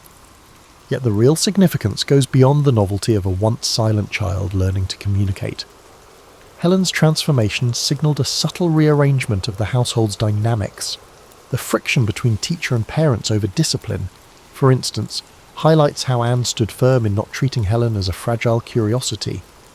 She insisted on correcting Helen when she made mistakes and guiding her towards self-reliance. Those who witnessed Anne's methods might have called her strict, perhaps even harsh at times. But the results were undeniable. Helen was evolving from a wild, misunderstood child into a student who recognised there were rules, processes, and consequences in life. An intriguing anecdote rarely highlighted is how Helen would sometimes mimic the attitudes or behaviours of Anne herself. Because so much of Helen's learning was through touch, she picked up on subtle cues like Anne's posture or even the way Anne's face set in determination. It was as if Helen, by constantly holding onto Anne's hand, was also absorbing her teacher's worldview. The two grew interdependent. Anne found a renewed sense of purpose and fought her insecurities through Helen's progress, while Helen drew mental nourishment and discipline from Anne's guidance. This era, therefore, marked the dawn of Helen Keller's social and intellectual awakening. She quickly surpassed the rudimentary fingerspelling lessons and delved into Braille, then speech lessons, and eventually more advanced academic pursuits. But the foundation wasn't just scholastic, it was relational. The bond between Anne Sullivan and Helen Keller formed the emotional matrix that made further education possible. Without Sullivan's firm hand and shared, battle-scarred empathy, Helen might never have discovered the unstoppable curiosity that came to define her. By the time Helen reached her adolescence, her thirst for knowledge had surpassed the capacity of anyone in her immediate circle to predict. She devoured each lesson like a person parched for water. It wasn't just about reading or writing, she seemed driven to understand the machinery of the world. She became fascinated by the ways different people navigated life, and she asked endless questions about concepts that most teenagers rarely pondered: philosophical puzzles, the nature of ethics, why wars happened, and what it meant to be just in an unjust society. Her formal education became a patchwork of experiences. Although Helen studied at the Perkins School for the Blind for a while, and later at the Wright Humason School for the Deaf, her mainstay remained Anne Sullivan's tireless instruction. Eventually, the two set their sights on something even more ambitious, preparing Helen for college. At a time when few women pursued higher education, let alone women with multiple sensory disabilities, this ambition was close to revolutionary. This necessitated the creation of new pathways in adaptive instruction, as Anne had to constantly innovate by converting textbooks into Braille, spelling out lectures, and accompanying Helen to classes. Their collaboration blurred the lines of teacher, translator, and companion in ways uncharted by conventional educational practices. During this time, an oft-overlooked aspect of Helen's development was her emotional blossoming. She wasn't merely an academic machine, she navigated the usual teenage swirl of insecurities, mild rebellions, and curiosity about romance and friendship. Family letters, rarely cited in popular biographies, reveal that Helen wanted to understand how relationships worked, why people courted, how love flourished and sometimes fizzled, and the role of marriage in a woman's life. She read voraciously, exploring everything from Shakespearean sonnets to newly published novels, gleaning insights into the emotional tapestry of human relationships. One particularly striking incident revolves around Helen's experiment with speech. After mastering fingerspelling and Braille, she yearned to communicate verbally. Speech lessons for the deaf-blind were still rudimentary, and progress could be excruciatingly slow. Under the guidance of Sarah Fuller at the Horseman School for the Deaf, Helen spent hours positioning her lips and tongue to replicate sounds she could not hear. She placed her sensitive fingertips on her teacher's face to feel the vibrations of spoken words. Over months of painstaking effort, she managed to form spoken phrases that were intelligible to those who knew her well. But the triumph was bittersweet. Her speech would never be as fluid or comprehensible to strangers, and it required relentless practice to maintain. Yet, in typical Helen fashion, she refused to see this limitation as defeat. It was merely another dimension of communication to explore. Socially, these teenage years also brought Helen under the spotlight in ways both thrilling and uncomfortable. The media caught wind of a miracle child who was deaf and blind, yet flourishing academically. Journalists occasionally visited to watch her articulate a few words or to see her read entire passages in Braille. Some articles were sympathetic marvels, others bordered on the sensational, depicting Helen as a curiosity or wonder. The term wonder child, in fact, appeared so frequently that Helen later expressed mixed feelings about it. She feared it reduced her to an oddity, rather than recognizing her as a young woman with complex intellect and emotions. However, the publicity had its advantages. It introduced Helen to networks of educators, philanthropists, and activists who took an interest in her future. She began corresponding with notable intellectuals of the era, forging connections that would seed her later involvement in social activism. Mark Twain was one such figure. He was captivated by her wit and breadth of knowledge, and their letters showed a mutual admiration that transcended her disabilities. In an era when conversation itself was often limited to those within one's immediate circle, Helen was forging relationships across continents, guided by Sullivan's interpreting hands. Not everything was straightforward.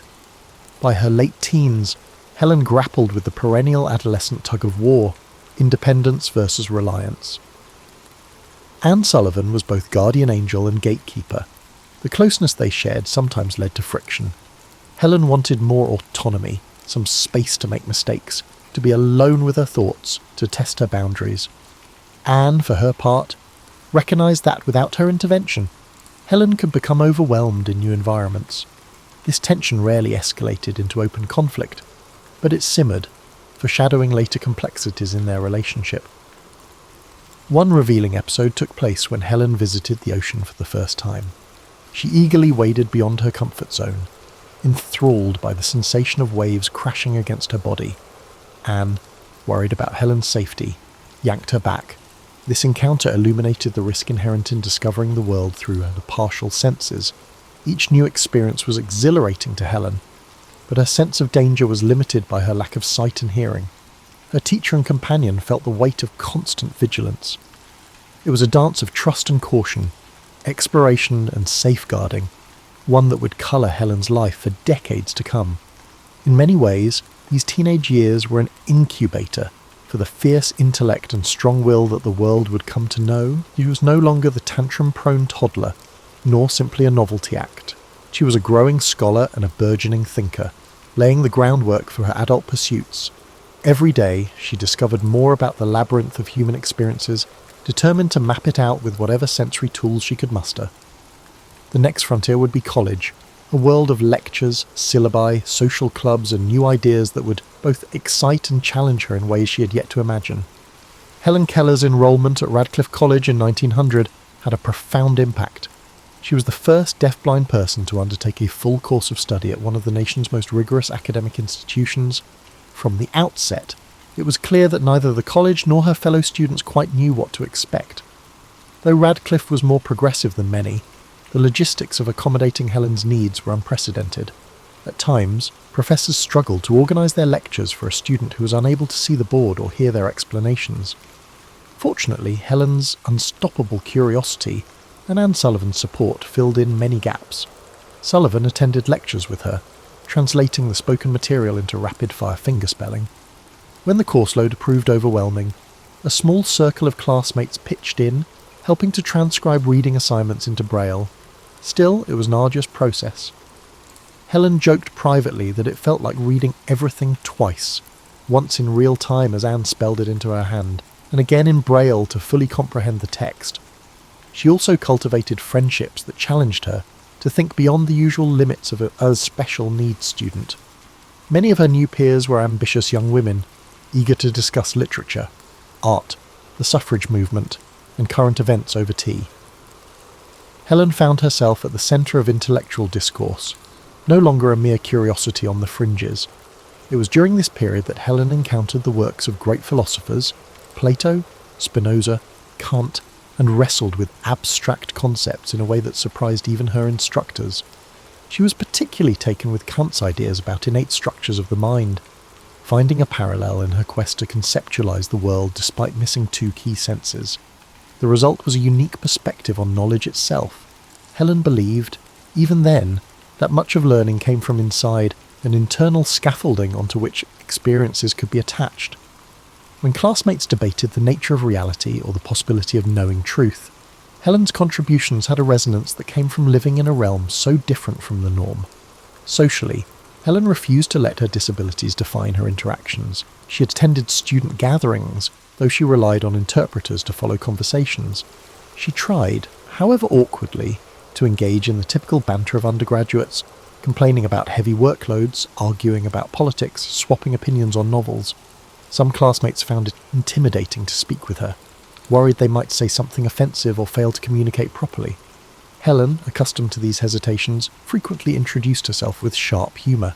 She'd eavesdrop on petty gossip by laying her hand on a conversation partner's lips to feel the vibrations of their whispered words, then would interject a witty remark.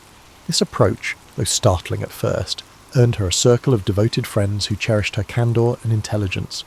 An underexplored angle is how this phase of Helen's life further shaped her political consciousness.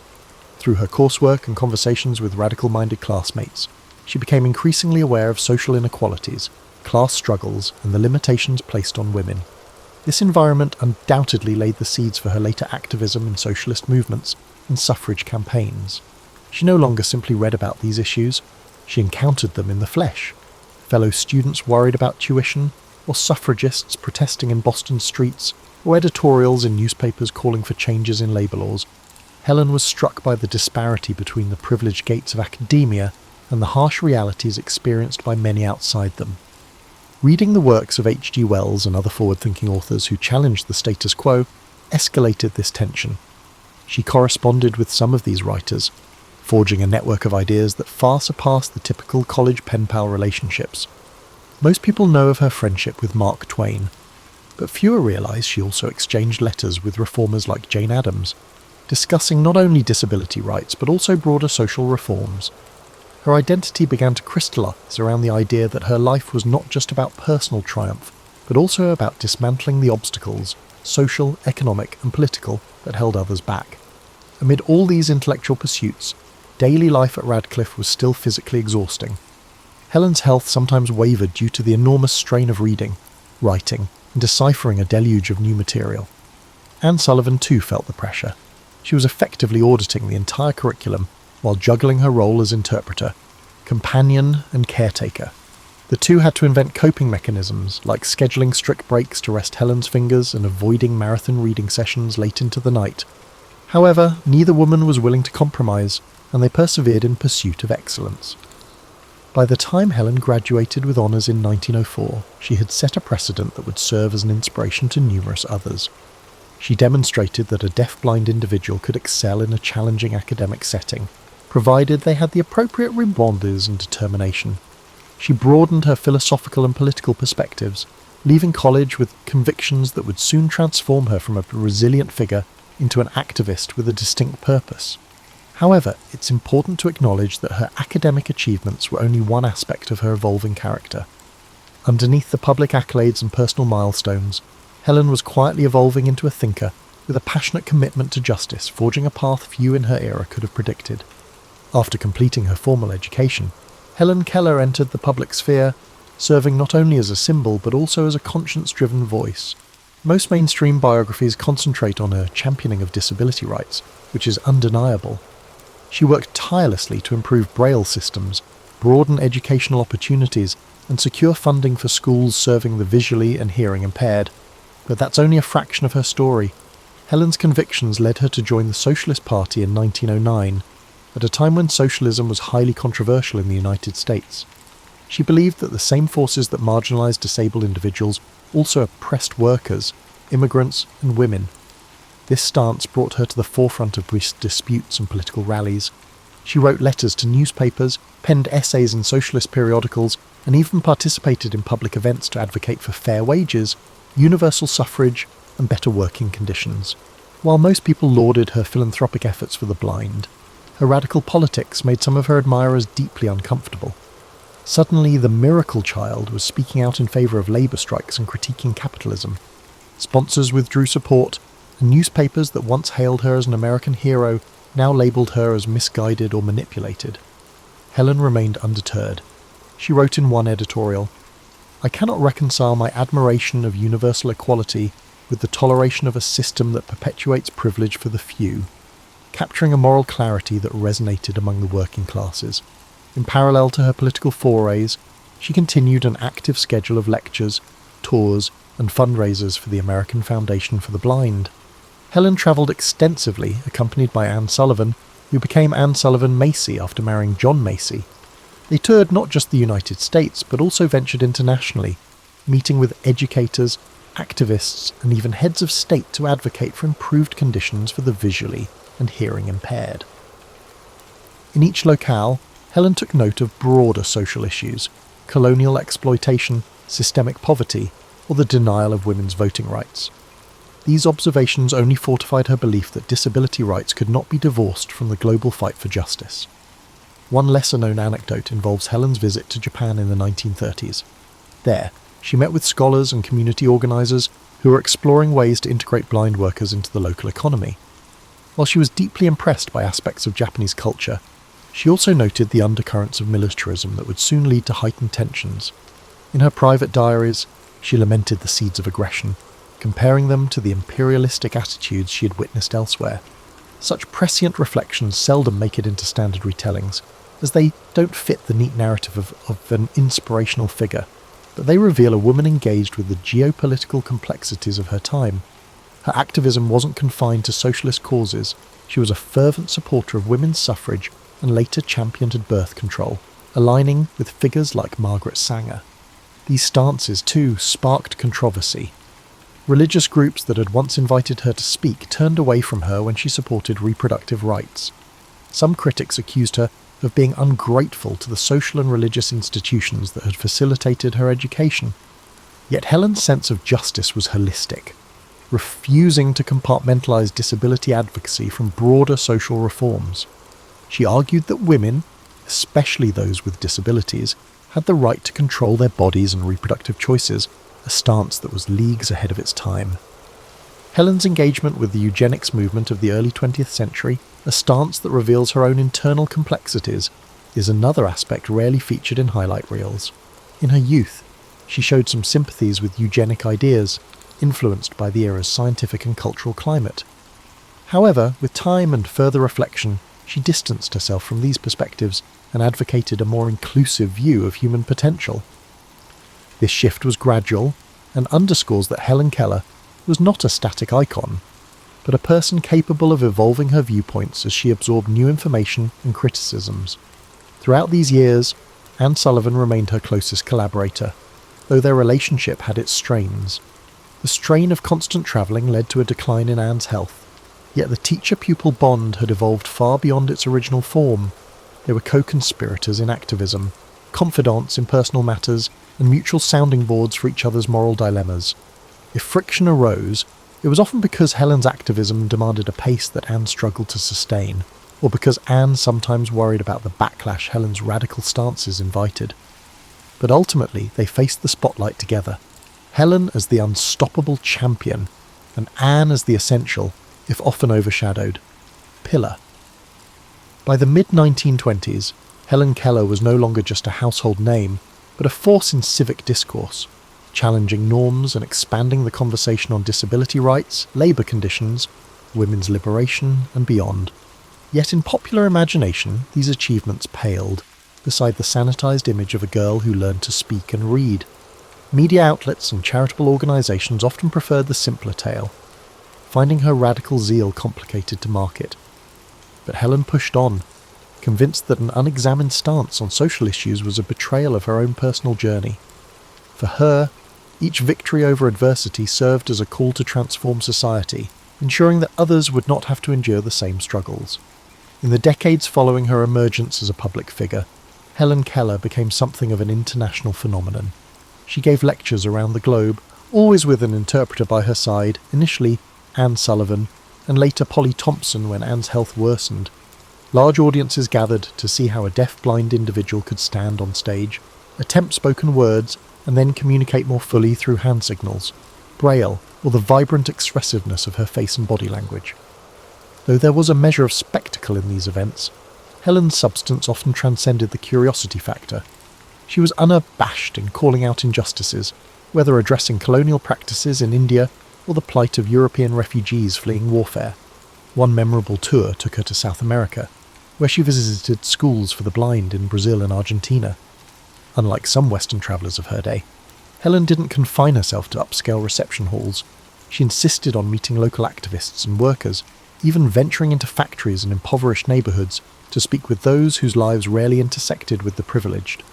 While she couldn't hear the noise of machinery or see the cramped living conditions, she felt the vibrations and gleaned details through incessant questioning.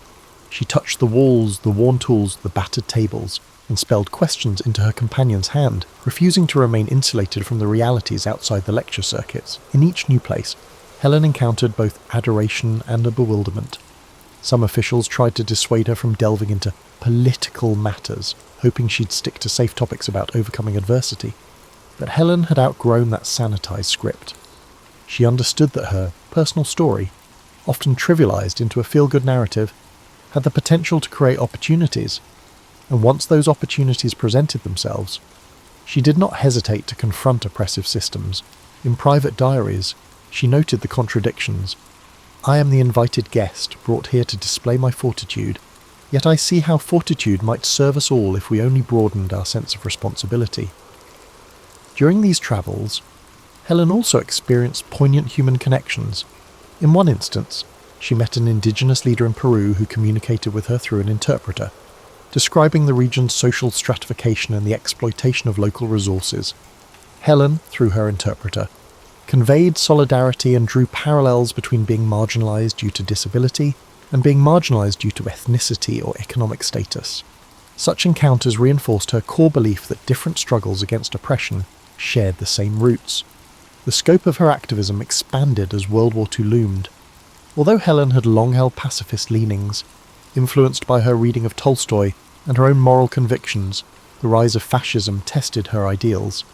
She publicly denounced Hitler's regime, condemning its persecution of disabled individuals, among others, and wrote scathing editorials about book burnings that had included her works. Yes, Nazi Germany had burned some of Helen Keller's writings, seeing them as emblematic of degenerate values.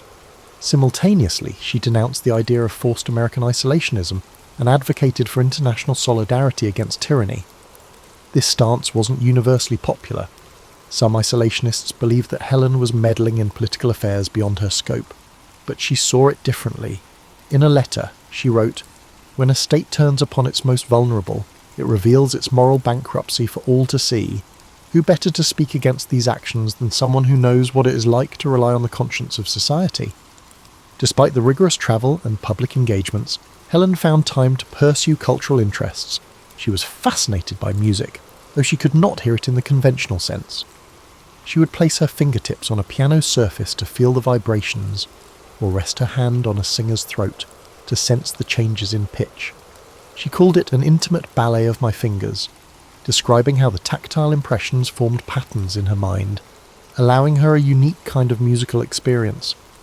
She also became enamoured with world literature, seeking translations in Braille from Russian classics to Japanese poetry. This intellectual breadth often surprised those who expected her to remain confined to topics of disability rights. Another rarely discussed dimension of Helen's journey was her evolving spirituality. Raised in a Christian household, she later explored various philosophical and religious traditions. She read translations of the Bhagavad Gita, delved into the teachings of Emanuel Swedenborg, and even sampled the writings of Islamic scholars. These explorations didn't produce a dramatic conversion story, but rather a composite view of faith. She saw spiritual teachings as a kind of universal language speaking to shared moral imperatives: kindness, justice, humility. This viewpoint steered her toward a more inclusive activism, one that recognised spiritual impulses across cultural barriers. All the while, her personal life was subject to speculation.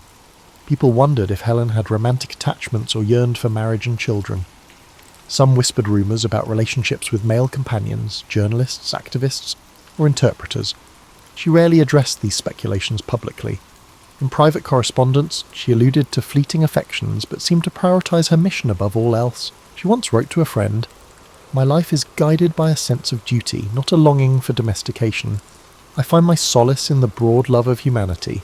Whether the statement was a genuine expression of contentment or a protective stance in a world that doubted the sexuality and agency of disabled individuals is open to interpretation. By the end of her global tours, Helen Keller had significantly influenced global affairs, a fact that many were unaware of. She was no longer just an American icon, she was an international advocate, connecting threads of activism, philosophy, and personal determination. The seeds planted during these travels would germinate long after she returned home, setting the stage for the final chapters of her extraordinary life, chapters that reveal both the triumphs by the end of her global tours.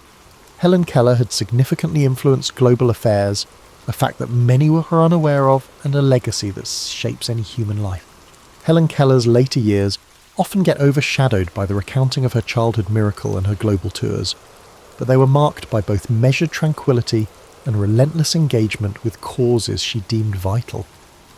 As Anne Sullivan's health declined, and eventually led to her passing in 1936, Helen faced a profound personal loss. Anne had been her teacher, translator, confidant, and, most importantly, a steadfast ally in all her endeavours. Although Polly Thompson and later Winnie Corbally assisted Helen, none could replace the nearly mythical bond she shared with Anne. In private letters, Helen described feeling like a part of her had gone silent.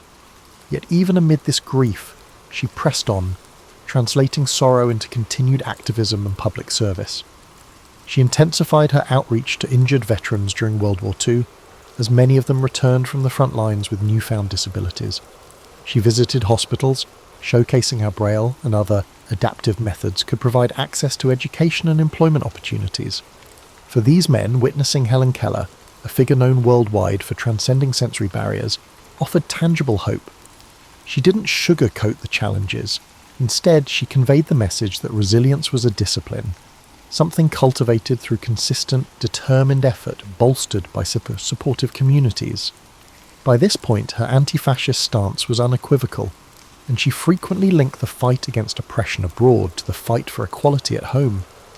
In the post-war years, Helen remained a champion for disability rights, but she never abandoned her broader social convictions. She supported the burgeoning civil rights movement, drawing parallels between the marginalization of people of colour and that of disabled individuals. She wrote letters to leaders like W.E.B. Du Bois, voicing her unwavering support, and she cited the same moral logic she'd relied on throughout her life, that society cannot claim progress when entire groups are systematically denied basic rights. While she was not as visible in civil rights actions as younger activists, her public statements lent moral weight to the cause. Meanwhile, her personal reflections matured. In a series of essays, she lamented the ways her socialist views had been either ignored or glossed over by organisations eager to use her image for fundraising. She recognised that she'd become a symbol, often an inspirational one, yes, but also a convenient caricature that overshadowed her nuanced political beliefs. She wrote, "The world likes to see a triumph, but it becomes uneasy when that triumph calls for a radical shift in consciousness." These essays never garnered the attention of her earlier achievements, partly because they challenged readers to confront deep-seated prejudices about both disability and class. As she moved into her 70s, Helen's pace slowed somewhat, though she refused to slip quietly into retirement. She still travelled across the United States, visiting schools for the blind, giving lectures at universities, and meeting public figures who sought her endorsement. Hollywood occasionally came calling, wanting to dramatise her life for the umpteenth time. Despite her appreciation for the renewed interest, she was cautious about repetitive storytelling that reduced her to a mere child at the water pump. She often insisted that any portrayal include her advocacy work and her worldview, though producers weren't always receptive. She also kept she was writing, producing articles, letters and reflections that hammered home her belief in humanity's interconnected destiny. Helen's passing on June 1st, 1968, brought tributes from around the globe. Obituaries lauded her as the miracle worker's miracle, a phrase that, while meant to honour her, only reinforced the simplistic narrative she had wrestled with all her life. Yet behind the public memorials, there was a rippling acknowledgement that Helen Keller had been far more than a figure of pity or even of personal triumph. She had been a thinker, an activist, a woman of conviction whose reach extended into issues of class struggle, international peace, women's rights, and racial justice. In the decades since her death, historians and activists have laboured to resurrect the parts of Helen's story that mainstream culture brushed aside. New scholarship highlights her political essays, her critiques of capitalism, her commitment to civil rights, and even her flirtations with various global philosophies.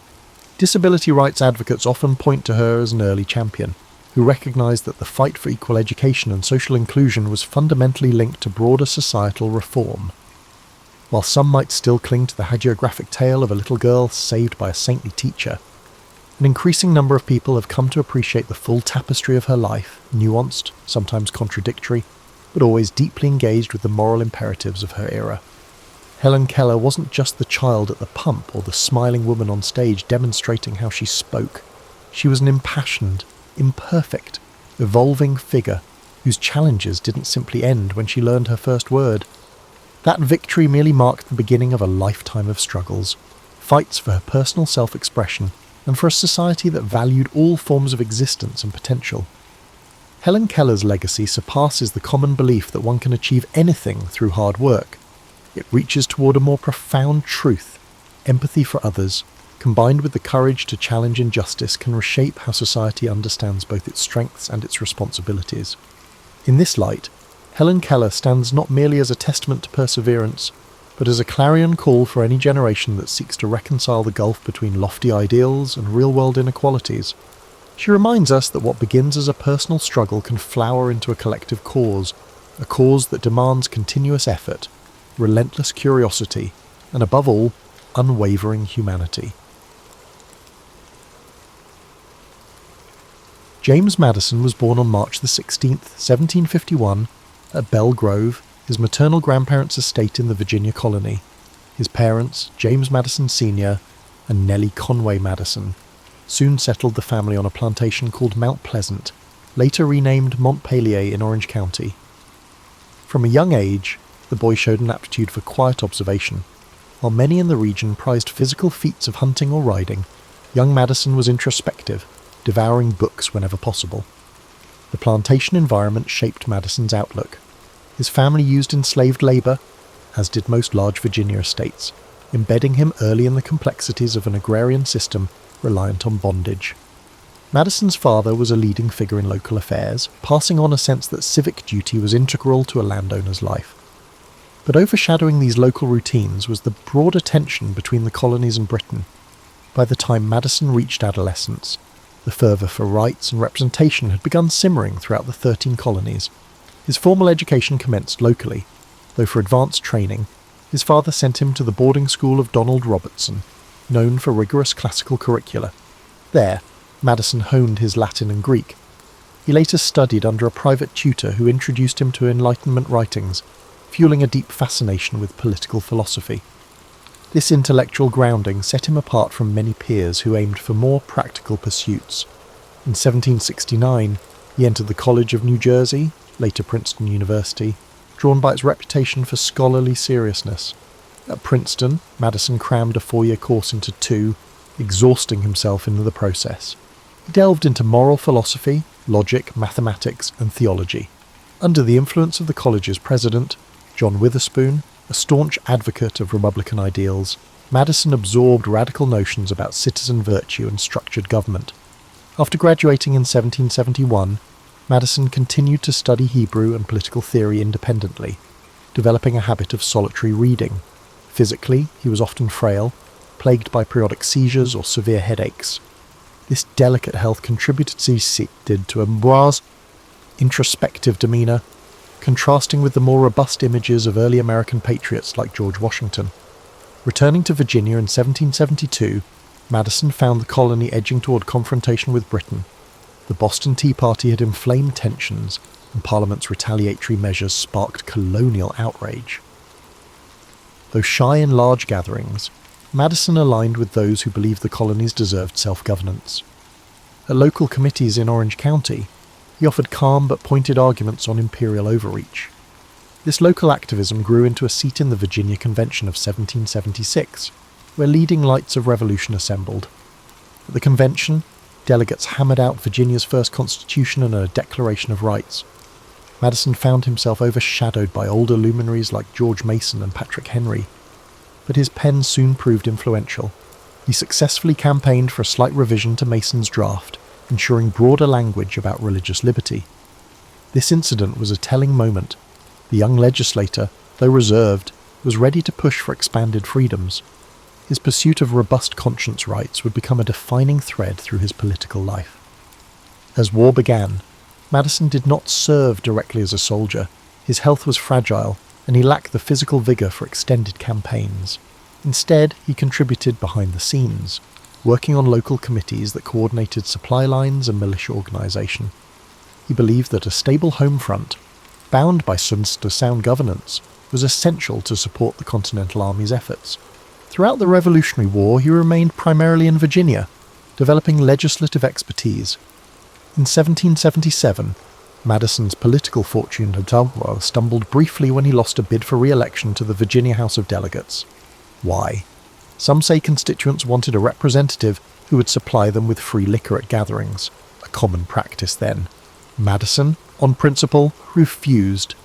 Yet he soon rebounded, securing an appointment to the Governor's Council of State, where he advised on wartime decisions. This role provided him with a broader view of the Confederation's precarious unity, fueling concerns that the states lacked cohesion. Thus, by the war's midpoint, James Madison was forging a reputation not as a battlefield hero, but as a methodical intellect, devoutly committed to Republican ideals. His quiet style and scholarship contrasted with the fiery oratory of more visible patriots.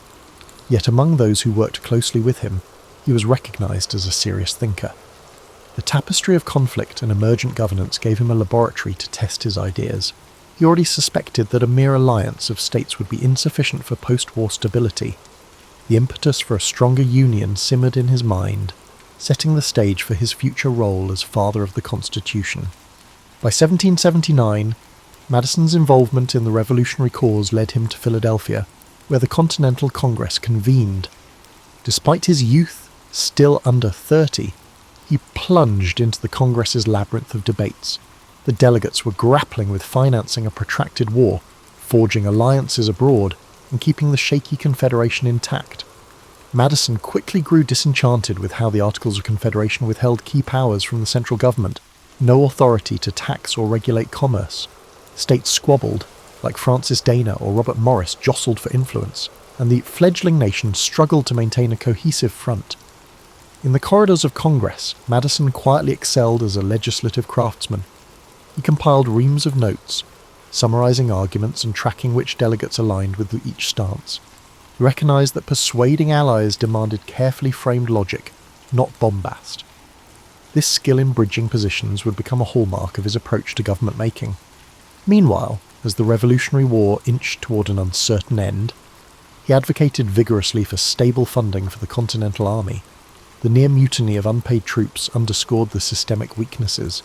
He concluded that without a robust federal structure, the new states risked fracturing into petty fiefdoms. After the war ended in 1783, with the Treaty of Paris securing independence, the deeper test began: how to organise a functioning union. Madison returned to Virginia's politics, helping shape the state's statutes, but he never lost sight of the broader question about forging a stronger national framework. During this period, he grew close to Thomas Jefferson, then serving as minister to France. Their correspondence soared with intellectual synergy, exchanging ideas on liberty, religion, agrarian ideals, and architecture. Jefferson's radical theories about the tyranny of old Europe combined with Madison's more measured instincts. The pair formed a dynamic partnership crucial to the next stage of constitutional debate. In 1786, a meeting in Annapolis aimed to address commerce disputes among states. Madison championed the notion that commercial harmony demanded unified regulations. Attendance was sparse, but the delegates present, including Alexander Hamilton, recommended a grander convention for a thorough revision of the Articles. The seeds for the 1787 Constitutional Convention were sown. Madison, with unwavering conviction, busied himself in a flurry of pre-convention research. He studied ancient confederacies, Greece, the Holy Roman Empire, Swiss cantons, composing a Notes on Ancient and Modern Confederations. This comparative study guided him to see how partial alliances often collapsed under disunity. When the Philadelphia Convention commenced in May 1787, Madison arrived armed with a plan. He had penned the Virginia Plan, advocating a strong central government with a bicameral legislature, an executive, and a judiciary. The plan, introduced by Edmund Randolph, formed the blueprint for the delegates' debates. Madison's systematic approach, he anticipated objections and had reasoned counters, made him an intellectual pivot. Yet compromises were inevitable. The smaller states objected, pushing for equal representation in at least one legislative chamber. The final solution, the Great Compromise, gave each state equal Senate representation and population-based House representation. Madison found that compromise unsatisfying but recognised it as essential for unity. Another point of contention was slavery. Madison personally disdained the moral contradiction, but recognised the deep rifts it created. He opposed a federal ban on the slave trade at that juncture, acknowledging that southern states might bolt if threatened. The convention's final text, in effect, postponed the question. This stance would later stir conflicting feelings in Madison. He wanted a rationally consistent republic, but saw the necessity of short-term concessions to secure overall support. Meanwhile, the 3/5 compromise about counting enslaved people for representation was hammered out, a deeply fraught measure that would sow seeds of future national crises. In September 1787, after months of debate, Madison signed the Constitution. Despite its imperfections, Madison saw the Constitution as a significant improvement over the weak Articles. Yet forging the document was one step, persuading states to ratify it was another. Madison teamed with Hamilton and John Jay to write the Federalist Papers, published under the pseudonym Publius.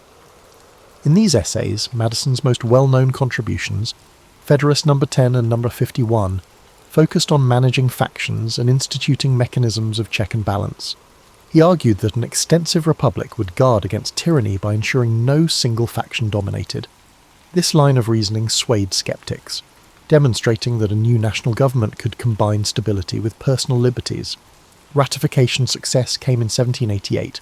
Madison's clarity of thought had played a major role in securing enough states' approval. Yet critics demanded enumerated safeguards for individual rights. Aware of anti-federalist fears, Madison publicly pledged to add a Bill of Rights once the new government convened. His reputation soared as a champion of reasoned persuasion. By 1789, the Constitution took effect, and Madison found himself elected to the new House of Representatives, primed to finalise the protective measures he had promised. Having largely established the Republic's structural blueprint, Madison's next task was to safeguard the liberties that the revolutionary generation had sacrificed so much for. In the first Congress under President George Washington, James Madison took centre stage, drafting amendments to the Constitution, fulfilling his Bill of Rights promise. Many anti-federalists had demanded explicit safeguards for speech, religion, assembly, and due process. Madison sifted through over 200 suggestions from state-ratifying conventions. His approach balanced enumerating fundamental liberties while ensuring the new government's integrity remained intact. By late 1791, the first 10 amendments were ratified, codifying freedoms crucial to the national ethos. This moment cemented Madison's reputation as a principal architect of American liberty, though debates continued about the precise scope of these rights. Even as he championed the Bill of Rights, Madison found himself in friction with Treasury Secretary Alexander Hamilton. Hamilton's financial program, the federal assumption of state debts, a national bank, and protective tariffs clashed with Madison's preference for decentralized fiscal power. At the onset, Madison and Hamilton had been allies in ratifying the Constitution, but once the new system functioned, ideological rifts arose over how strong the central government should be in shaping economic life. Madison believed Hamilton's approach skewed too far toward commerce elites, risking a quasi-aristocracy. Their congressional debates presented two emerging visions for America, laying the groundwork for the initial party split. This political cleavage deepened with foreign affairs. The French Revolution erupted in 1789, initially hailed by many Americans, including Madison, as a sister movement echoing the spirit of '76. But as France slipped into revolutionary bloodshed, Hamiltonians urged caution. They believed forging close ties with Britain, a stable trading partner, was paramount. Jefferson and Madison favoured supporting the French Republic diplomatically.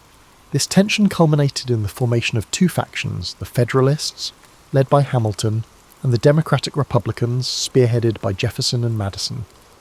The press took sides, with scathing editorials labelling Federalists as pro-monarchy stooges or Republicans as French stooges.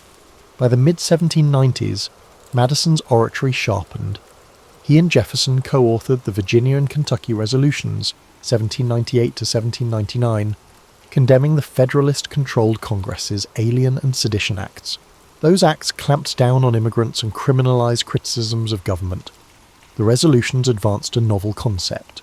States could nullify unconstitutional federal laws, although this stance rattled the notion of federal supremacy. It resonated with many who saw the Sedition Act as a gross overreach. The matter never reached a constitutional crisis, but it planted the seeds of the states' rights argument that would reappear in later controversy. During this period, Madison's personal life also evolved. In 1794, he married Dolly Payne Todd, a vivacious widow known for her social acumen. She brought a warmth and flair to Madison's somewhat reserved persona, soon becoming a key figure in Washington's political society.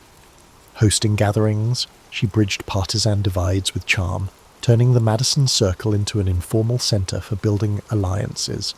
The couple never had children of their own, but Dolly's son from her first marriage lived with them, weaving a family dynamic that anchored Madison amid the swirling political storms. As the turn of the century arrived, Federalist dominance waned.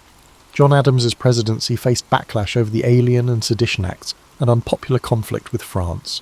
In the election of 1800, the Democratic Republicans triumphed, propelling Thomas Jefferson to the presidency. Madison became Jefferson's Secretary of State, a role in which he oversaw foreign policy during a delicate juncture. Tensions with Britain and France remained high as those powers waged war. The US strove to trade with both, though each tried to block the other's commerce, seizing American ships. Madison counseled Jefferson through embargoes and trade restrictions, culminating in the widely hated Embargo Act of 1807 that backfired economically at home. During these years, Madison handled numerous negotiations. The Louisiana Purchase in 1803, though spearheaded by Jefferson, also reflected Madison's behind-the-scenes diplomacy. He recognized the chance to secure the Mississippi River for American commerce, though some critics hammered them for pushing constitutional bounds. Meanwhile, the embargo fiasco underlined the difficulties of peaceful coercion. As Secretary of State, Madison tried to find subtler ways to defend neutral shipping rights, but British impressment of American sailors persisted. The seeds of war were sown. By the end of Jefferson's second term, the presidency awaited a new occupant. The Democratic-Republican caucus selected Madison as their candidate, a natural next step given his long-standing role as Jefferson's confidant. Despite some factional grumblings, Madison prevailed over Federalist rival Charles C. Pinckney in 1808. He assumed the presidency in 1809 at age 57. The once shy scholar of Montpellier now stood at the apex of national authority, though overshadowed by an approaching storm of British hostility and domestic divisions. In the next phase of his life, Madison would wrestle with the War of 1812, forging a path that tested his convictions on constitutional principles and national identity like never before. James Madison became president in March 1809, inheriting a precarious foreign policy environment. Britain's naval supremacy threatened American trade, impressing US sailors into the Royal Navy. Meanwhile, Napoleon's France, locked in a continental struggle, also disregarded American neutrality. Attempting to safeguard shipping and avoid all-out conflict, Madison supported laws like the Non-Intercourse Act, lifting the total embargo but still barring trade with warring powers unless they ceased harassment. Neither Britain nor France complied meaningfully, leaving the US battered economically and diplomatically. In domestic politics, Federalists predicted chaos under Madison.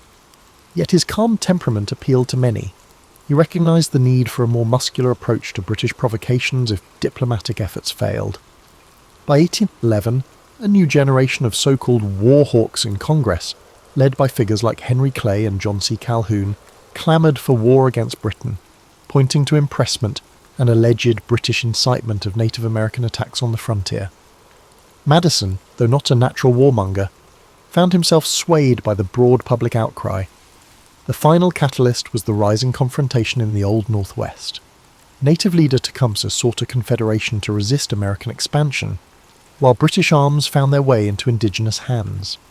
When violence flared, pro-war sentiments soared. Madison requested a declaration of war in June 1812, marking the first time the young republic formally declared war on another nation. The War of 1812 began with illusions that a quick conquest of Canada might coerce Britain into concessions. However, the US military was ill-prepared. The army was small, leadership was inconsistent, and the navy, though spirited, was dwarfed by the Royal Navy's might. Early campaigns were embarrassing. Attempts to invade Canada floundered, territory was lost, culminating in the capture of Detroit. Federalists, especially in New England, lambasted the war, calling it Mr. Madison's War. Some states withheld militia from federal service.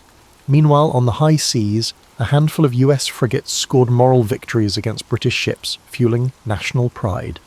But overall, the conflict ground on, draining treasury funds. The British blockade strangled American ports, decimating trade. By 1814, with Napoleon's defeat in Europe, Britain refocused on the American front, launching major offensives. That year saw the British burn Washington, D.C., in retaliation for American assaults in Canada. Madison famously fled the White House with Dolly, saving key documents and the iconic portrait of George Washington. The Capitol's sacking was humiliating, but the refusal of local militias to stand firm was equally sobering. Many deemed it a low point in the deal, yet subsequent events provided redemption. The British turned to capture Baltimore, but American defenders repulsed them, inspiring Francis Scott Key's Star-Spangled Banner lines. Meanwhile, in the West, US forces began pushing back. By late 1814, both sides were weary.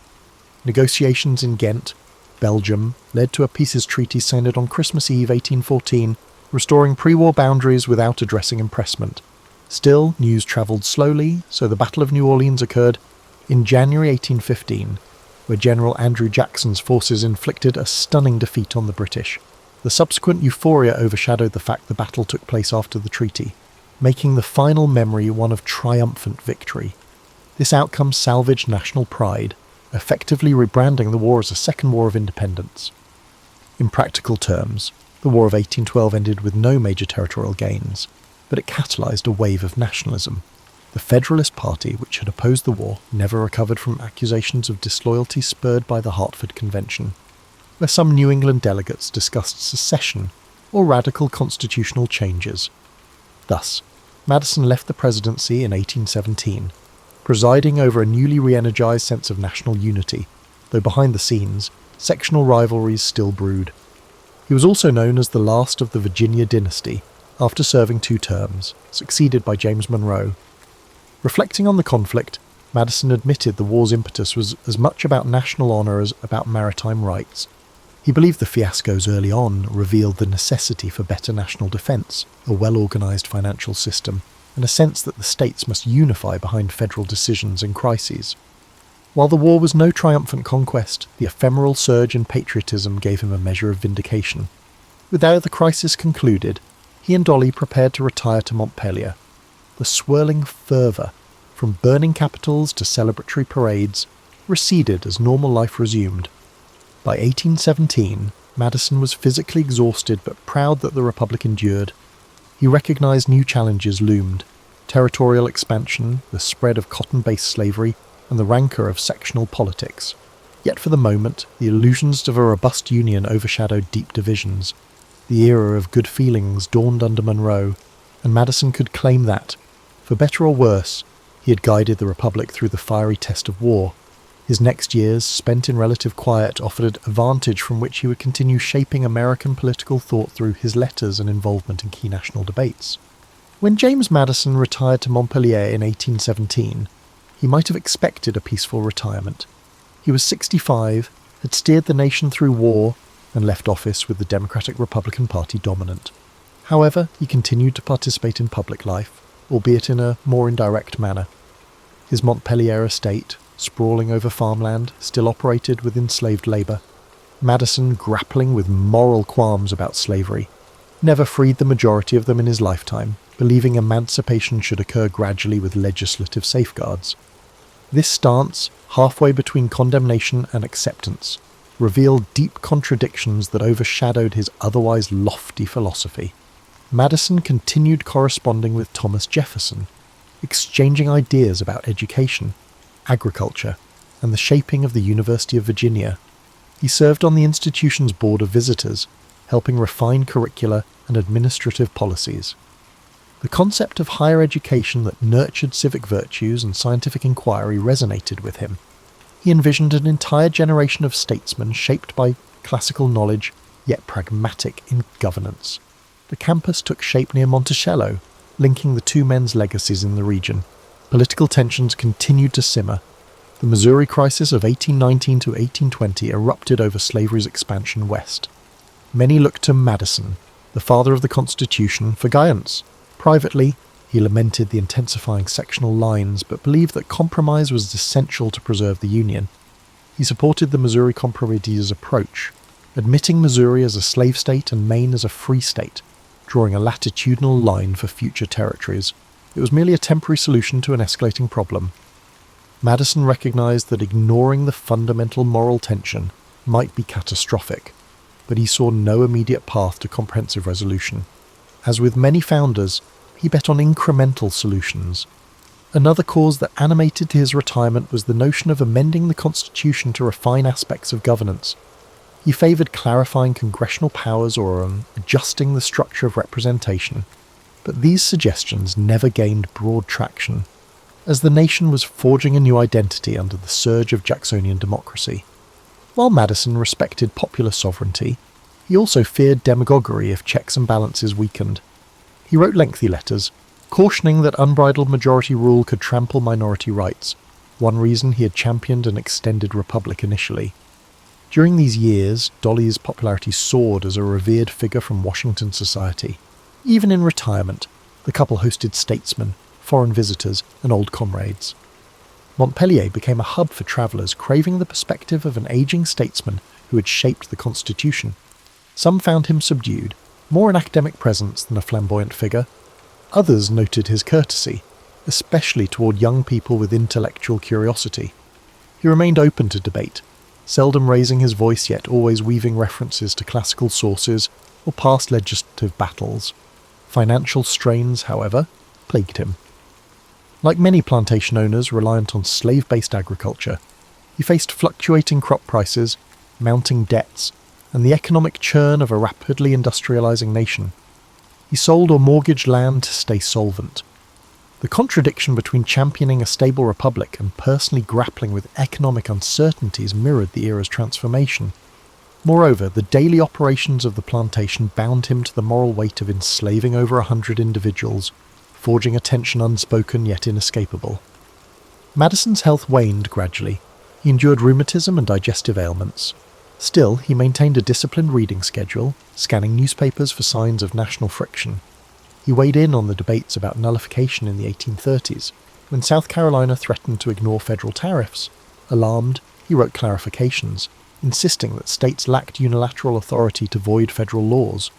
This stance was ironic, given that decades earlier he had co-authored the Virginia Resolutions. Now, he tried to differentiate between legitimate protest and outright defiance. The escalation toward potential disunion troubled him deeply. By the early 1830s, Jefferson was long dead. Madison, the last major architect of the Constitution among the founding generation, watched Andrew Jackson's presidency roil the political realm. Democracy's complexion had altered, property qualifications fell, new Western states joined, and party machines mobilized popular support. He had occasionally worried that raw majoritarian impulses overshadowed the balanced, reasoned approach he had championed. However, it was impossible to reverse the trend. He acknowledged that every generation would interpret the Constitution differently. As the end loomed in 1836, Madison's mind remained sharp, though physically he was frail. He passed away on June 28, 1836, at Montpellier, aged 85, the last living signer of the Constitution. The event marked the end of an era. He left behind reams of letters and essays and an indelible role as the methodical framer. The republic he helped birth had changed drastically, propelled by populist energies he only partly embraced. Still, for all the turmoil, it had survived half a century, guided by the structure he had so carefully shaped. His final rest concluded a life bridging revolutionary fervour and the complexities of a young but expanding nation. After James Madison's death, public memory swiftly lionized him as the father of the Constitution, yet the immediate 19th century saw only sporadic references to his intellectual achievements. The spotlight often went to Washington's military leadership or Jefferson's flair. In Virginia, admirers recognized him as a thoughtful statesman overshadowed by flamboyant peers. Outside the region, his image was comparatively muted. The Civil War overshadowed the mid-19th century, forcing issues of union versus states' rights to the forefront. Madison's nuanced approach to balancing federal and state powers gained fresh scrutiny during that conflict, with both sides citing elements of his writings to bolster their arguments. It wasn't until the late 19th and early 20th centuries that scholarly circles re-evaluated Madison in detail. His diaries, once overshadowed, revealed the behind-the-scenes deliberations at the Constitutional Convention. Historians recognized the scope of his systematic planning. His notes of debates became a primary resource for understanding the founders' intentions. Legal scholars discovered how integral his Federalist essays were to forming the framework of American jurisprudence. He emerged from the shadows of Jefferson and Hamilton, recognized as an indispensable pivot in forging a stable constitution. This re-evaluation also reanimated critiques of his moral contradictions, especially regarding slavery. Some mid-20th century scholars tried to paint him as personally opposed to enslavement, yet stymied by political circumstances. More recent historians, however, note that while he found slavery distasteful, he actively benefited from it throughout his life, never fully championing emancipation. That gap in moral conviction darkens the legacy of a man who otherwise championed individual liberty. The question arises, how could the principal author of the Bill of Rights remain complicit in human bondage? This tension forms a pivotal aspect of modern interpretations, reminding us that brilliance in political design doesn't negate ethical blind spots. Another dimension of renewed interest focuses on Madison's partnership with Dolly. Historians highlight how her sociable presence helped unify fractious politicians, forging the White House or other receptions into spaces for bridging partisan divides. While overshadowed by the flamboyance of, say, a John Adams or the grandeur of Washington, the Madisons offered a sense of Republican elegance, with Dolly's hospitality matching James's intellect. In the early 19th century, visitors often left with a sense that the President and First Lady were forging a new style of leadership, less monarchical pomp, more approachable refinement. In legal circles, the Supreme Court under Chief Justice John Marshall gradually shaped constitutional interpretation in ways that arguably extended beyond Madison's original blueprint. Cases like Marbury v. Madison ironically enshrined the concept of judicial review, which was not explicitly detailed in the Constitution. Madison's name was attached to the case, though in that instance, he was the official who refused to deliver a judicial appointment, sparking the lawsuit. The ruling gave the judiciary the final say on constitutional matters, which might have surprised Madison, as he'd championed legislative dominance in some writings. Yet the evolution continued, and the living constitution adapted in directions possibly beyond even Madison's foresight. Into the 20th century, major anniversaries, the bicentennial of the Constitution, for instance, amplified Madison's place in public consciousness. Speeches recast him as the quiet genius, ensuring no single branch of government overshadowed the others. In an era dominated by large-scale political parties and global power structures, some admired his conviction that extended republics control factionalism. Others found his view naive, pointing to the intense polarizations of modern politics. Even so, the blueprint of checks and balances persists, credited to Madison's systematic approach. In popular culture, references to Madison remain less flamboyant than to certain other founders, but occasionally a biography or documentary underscores his role in shaping the Bill of Rights or guiding the War of 1812. Montpellier, after extensive restoration, now stands as a museum site. Exhibits highlight not just Madison's role, but also the lives of enslaved families who toiled there. Visitors witness a more complete portrait of the plantation's layered reality, bridging triumphs of constitutional genius with the heartbreak of forced labour. This dual narrative corrects earlier hagiographies, pressing visitors to reconcile the complexities. Thus, James Madison's posthumous journey swings between reverential acknowledgement of his institutional craft and sober acknowledgement of moral paradoxes. That deeper portrait suits a modern audience seeking authenticity over myth. We find in him a humbly sized man overshadowed by bigger personalities, yet in many ways the intellectual core of the revolutionary generation's nation-building. While not flamboyant, his persistent focus on structure and compromise proved essential to forging a republic resilient enough to survive civil war, expansions, global conflicts, and leaps in technology. His legacy remains a testament to the power and limits of thoughtful governance, reminding us that the best structures still rely on the flawed humans who inhabit them. James Madison's life offers insights into how careful thinking and incremental influence can reshape an entire society. He never commanded armies or soared with fiery oratory. Instead, he methodically used reason and communication to guide from the background. Observing his trajectory underscores that leadership can emerge from quiet conviction rather than flamboyant displays. One lesser-known aspect is his continued devotion to scholarly processes even while in office. He read widely, devouring classical references on governance and moral philosophy. He believed that political institutions should reflect rational design, an unusual stance in an era still shaped by the monarchy and tradition. This penchant for structured problem-solving remains relevant in modern contexts, where data-driven policies and careful legislative drafting often outlast bombastic speeches. Madison's approach, bridging principles with compromise, might serve as a template for bridging polarized divides, yet any reflection on him also demands confronting the slavery question. Madison's private letters to Quaker friends or philanthropic acquaintances reveal the moral wrestling he endured, admitting that slavery was incompatible with Republican ideals, but time after time he balked at championing immediate emancipation. He accepted half the measures, perhaps out of economic dependency or fear of disunion if the matter was pressed. This tension resonates with many professionals who see moral imperatives but feel constrained by practical or institutional obstacles. Madison's example warns that deferring a moral crisis can cause deeper agony down the line. Another dimension is how Madison navigated personal adversity. Like his fragile health, throughout his life he experienced episodes described as seizures or severe migraines. Despite these constraints, he pressed forward academically and politically, forging a robust intellectual brand. This quiet resilience challenges the notion that a leader must display robust physicality. Indeed, In a modern context of chronic health concerns, his perseverance demonstrates that mental acuity and steadiness can offset physical limitations in achieving profound influence. Additionally, Madison's partnership with Dolly illuminates how a supportive spouse or partner can facilitate better leadership. Dolly's social grace and convivial approach bridged political adversaries, turning White House receptions under the Madisons into events that softened partisan rancor. This synergy highlights that effective governance can rely on intangible personal connections, not just legislative prowess. In workplaces or community organisations, a relational dimension often complements the policy dimension, making success more sustainable. Madison's legacy also reveals the complexity of championing novelty within a group setting.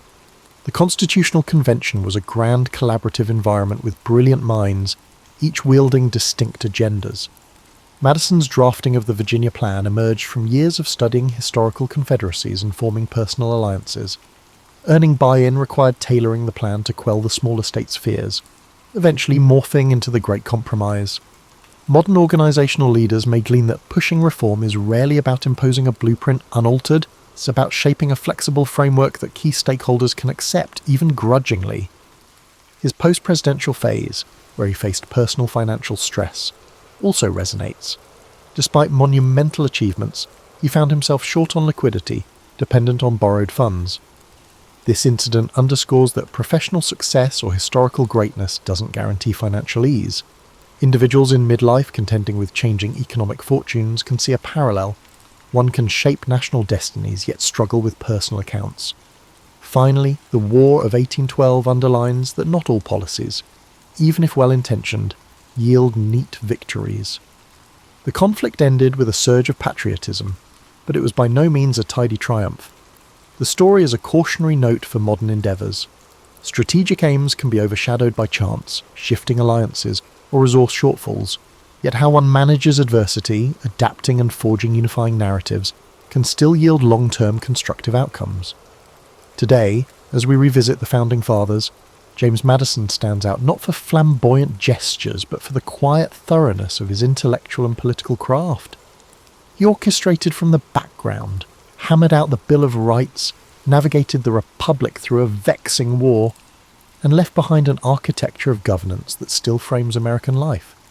The paradoxes remain: a champion of liberty complicit in slavery, a mild-mannered man orchestrating fierce debates. But these contradictions highlight the real complexity of shaping a new nation under uncertain conditions. For a midlife audience balancing ideals with real-world constraints, Madison's example underscores that dogged, reasoned dedication can indeed steer monumental transformations, even if the resulting legacy is tinged with the tensions of an imperfect world.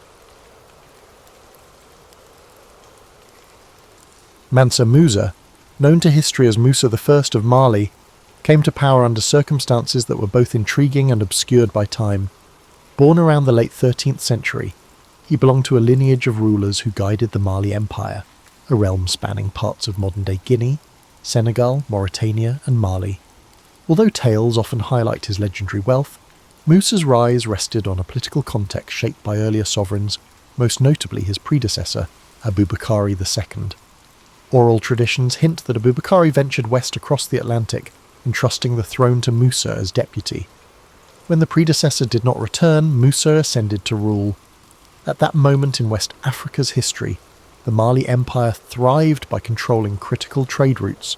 Caravans carried gold, salt, ivory, and other goods across the Sahara, linking sub-Saharan societies with North African ports.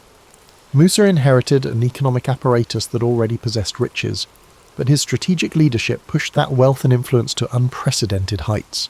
Diplomatic ties with Berber traders in the north and with local chieftains to the south formed the scaffolding upon which his reign prospered. Yet Mansa Musa did not simply rely on inherited resources. Evidence suggests he restructured tax collection, ensuring caravans crossing his lands contributed fees.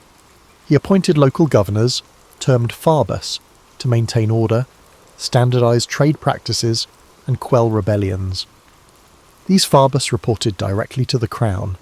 While some African polities operated via loose confederations of tribes, Musa strove for a more centralised administration. The impetus for unity was both political and religious. By the early 14th century, Islam had become a unifying thread among the empire's elites, with mosques and Quranic schools growing in major towns like Timbuktu and Gao. Intriguingly, Mansa Musa's childhood rarely appears in official records. Griots, or court bards, mention him as a diligent youth who studied theology and statesmanship from travelling clerics. Possibly, he absorbed knowledge from trans-Saharan traders who recounted stories of Maghrebi courts and Middle Eastern wonders. This worldview expansion might have sparked his determination to place Mali on par with famed Islamic centres such as Cairo or Mecca.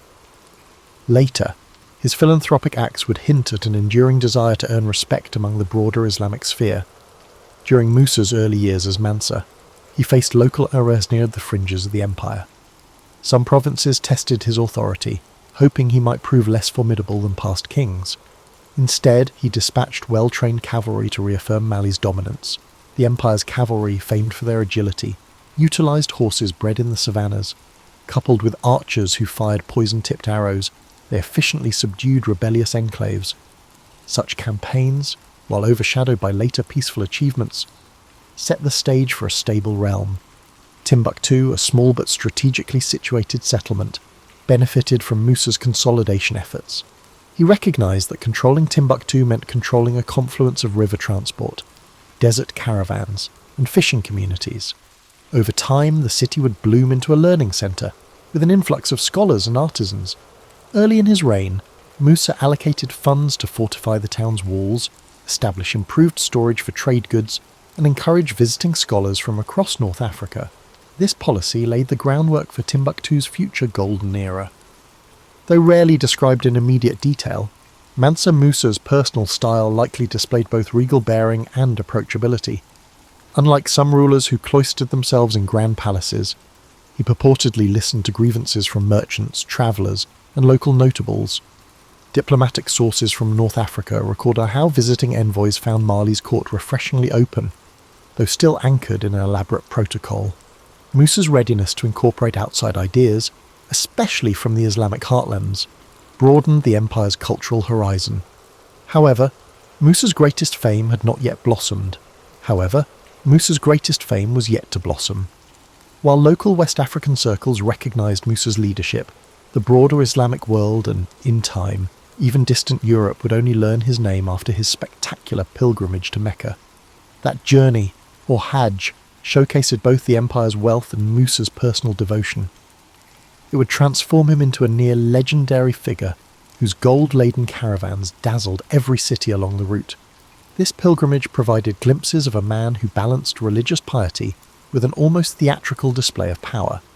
Thus, by the early 1320s, Mansa Musa had established a stable domain, subdued pockets of resistance, invested in commerce, and forged diplomatic ties. Mansa Musa set the stage for an event that would firmly establish him on the map of the medieval world. Neither Mali nor the Islamic realms would be quite the same after his caravans traversed the sands, sowing tales of a West African empire brimming with gold and governed by a ruler whose name would echo through centuries. Historians debate the exact date Mansa Musa embarked on his renowned pilgrimage, but a commonly cited time frame is the early 1320s to somewhere between 1324 and 25. This journey was far from spontaneous. Preparations likely spanned months, if not years, given the massive scale of his entourage. Musa intended not just to fulfill a religious obligation, but to make a statement. Mali was no mere frontier kingdom, and its ruler possessed the means to rank among the wealthiest, most pious monarchs of the Islamic world. Contemporary chronicles, notably those by North African scholar Ibn Khaldun and traveller Ibn Battuta, though Battuta himself visited Mali after Musa's reign, describe the pilgrimage in sensational terms. They mention caravans with thousands of attendants. Some accounts claim as many as 60,000. Camels laden with gold dust, embroidered fabrics, and provisions for the trek snaked across the Sahel. Sub-Saharan Africa had long provided a major chunk of the global gold supply, and Mansa Musa's baggage train exemplified that wealth. He brought not only lumps of raw gold but also minted gold coins, an unusual measure since the region often traded in dust and ingots. Additionally, Mansa Musa's travelling retinue included slaves dressed in fine silks, scribes to document events, reciters of the Quran for spiritual ambiance, and a range of advisors. Some historians caution that the numbers might be inflated by storytellers, yet even if the actual group was smaller, the effect on onlookers would have been overwhelming. The pilgrimage route took them northward through the Sahara, passing through famed salt mines around Takaza, then pivoting east to reach the bustling city of Tuat, or perhaps the legendary Sigil Massa oasis. In each settlement, rumours spread of the Malian monarch dispensing gold with an almost casual generosity. Crucially, Mansa Musa's distribution of wealth was part religious almsgiving, part diplomatic manoeuvre. Almsgiving, zakat, was a pillar of Islam, and Musa's piety motivated lavish gifts to local mosques and the needy. Yet distributing gold also garnered awe, forging ties with local rulers who might reciprocate with safe passage or future alliances. Unsurprisingly, this sudden influx of gold depressed local gold values in places like Cairo for years, an unintended consequence of a philanthropic spree. Egyptian records note how Mansa Musa's arrival in 24 caused gold's price to plummet, prompting economic ripples that historians still marvel at. Upon reaching Cairo, Musa's presence turned heads at the court of Sultan al-Malik al-Nasir. The initial protocol demanded that a visiting monarch greet the Sultan in a manner reflecting subservience. Some accounts claim Musa initially refused to bow, insisting that only to God would he prostrate. In the end, a diplomatic compromise was reached, perhaps involving a respectful but not fully subservient gesture. This minor standoff underscores Musa's pride in Mali's sovereignty, an approach that still balanced courtesy and tradition. While in Cairo, Musa's spending soared. He commissioned architectural help, hired skilled artisans, and purchased books. He conversed with leading Islamic scholars, reflecting a keen interest in theology and jurisprudence. Some Egyptian scribes chronicled the moment: a black African king, regal in bearing, engaged in deep religious discourse, all while dispensing gold coins to beggars outside. Word of his generosity quickly spread, captivating the imagination of distant courts. Europe, though largely ignorant of sub-Saharan polities, would soon learn of an African monarch with legendary fortunes. Resuming the pilgrimage, Mansa Musa continued on toward the Hejaz region of Arabia. In Mecca, the central holy city, he joined countless worshippers for the Hajj rituals, circling the Kaaba, praying on the plains of Arafat, and partaking in the symbolic stoning of the devil. The distance to Mecca was nearly insurmountable for many West Africans. Musa's success in completing the journey signalled extraordinary resolve and resources. He also spent time in Medina, paying respects at the Prophet's mosque. On the return leg, the caravans again wove across North Africa. This time the Malian treasury's gold reserves had thinned somewhat, owing to continuous largesse. Legend has it that to stabilise local markets, Mansa Musa borrowed gold from moneylenders in Cairo at interest rates. These actions ironically introduced him to the concept of currency manipulation. The transaction highlights that, for all his generosity, the intricacies of Mediterranean economics demanded caution. He never wavered in bestowing lavish gifts to those who hosted him along the route. By the time Mansa Musa reappeared in Mali, an aura of near mythic grandeur surrounded him. The pilgrimage had rebranded the empire from a peripheral kingdom to a recognised node in the Islamic world. He brought back not only architectural knowledge, but also new legal insights and spiritual fervour. Foreign scribes recounted tales of an African monarchy able to shape gold markets. That singular journey would define Musa's reign in global memory, overshadowing other facets of his long rule. After completing his pilgrimage, Mansa Musa returned to his homeland, where people were enthralled with his stories of his exploits. However, he didn't stop there. Rather, he funneled fresh inspiration, architectural styles, theological discourses, scholarly connections, into a grand vision for transforming key cities in the empire. The lessons gleaned in Cairo and Mecca spurred him to commission new buildings, especially mosques, to reinforce Mali's Islamic identity and elevate its cultural standing. At the same time, he recognised that religious centres could anchor trade networks, enticing merchants and scholars to settle. Timbuktu, long a commercial hub, now received particular focus. Musa brought along architects from North Africa, such as Abu Ishaq es-Saheli, who guided local masons in constructing structures that blended Sahelian earthen techniques with Maghrebi motifs. The Sankore Mosque, in particular, blossomed into a campus of learning.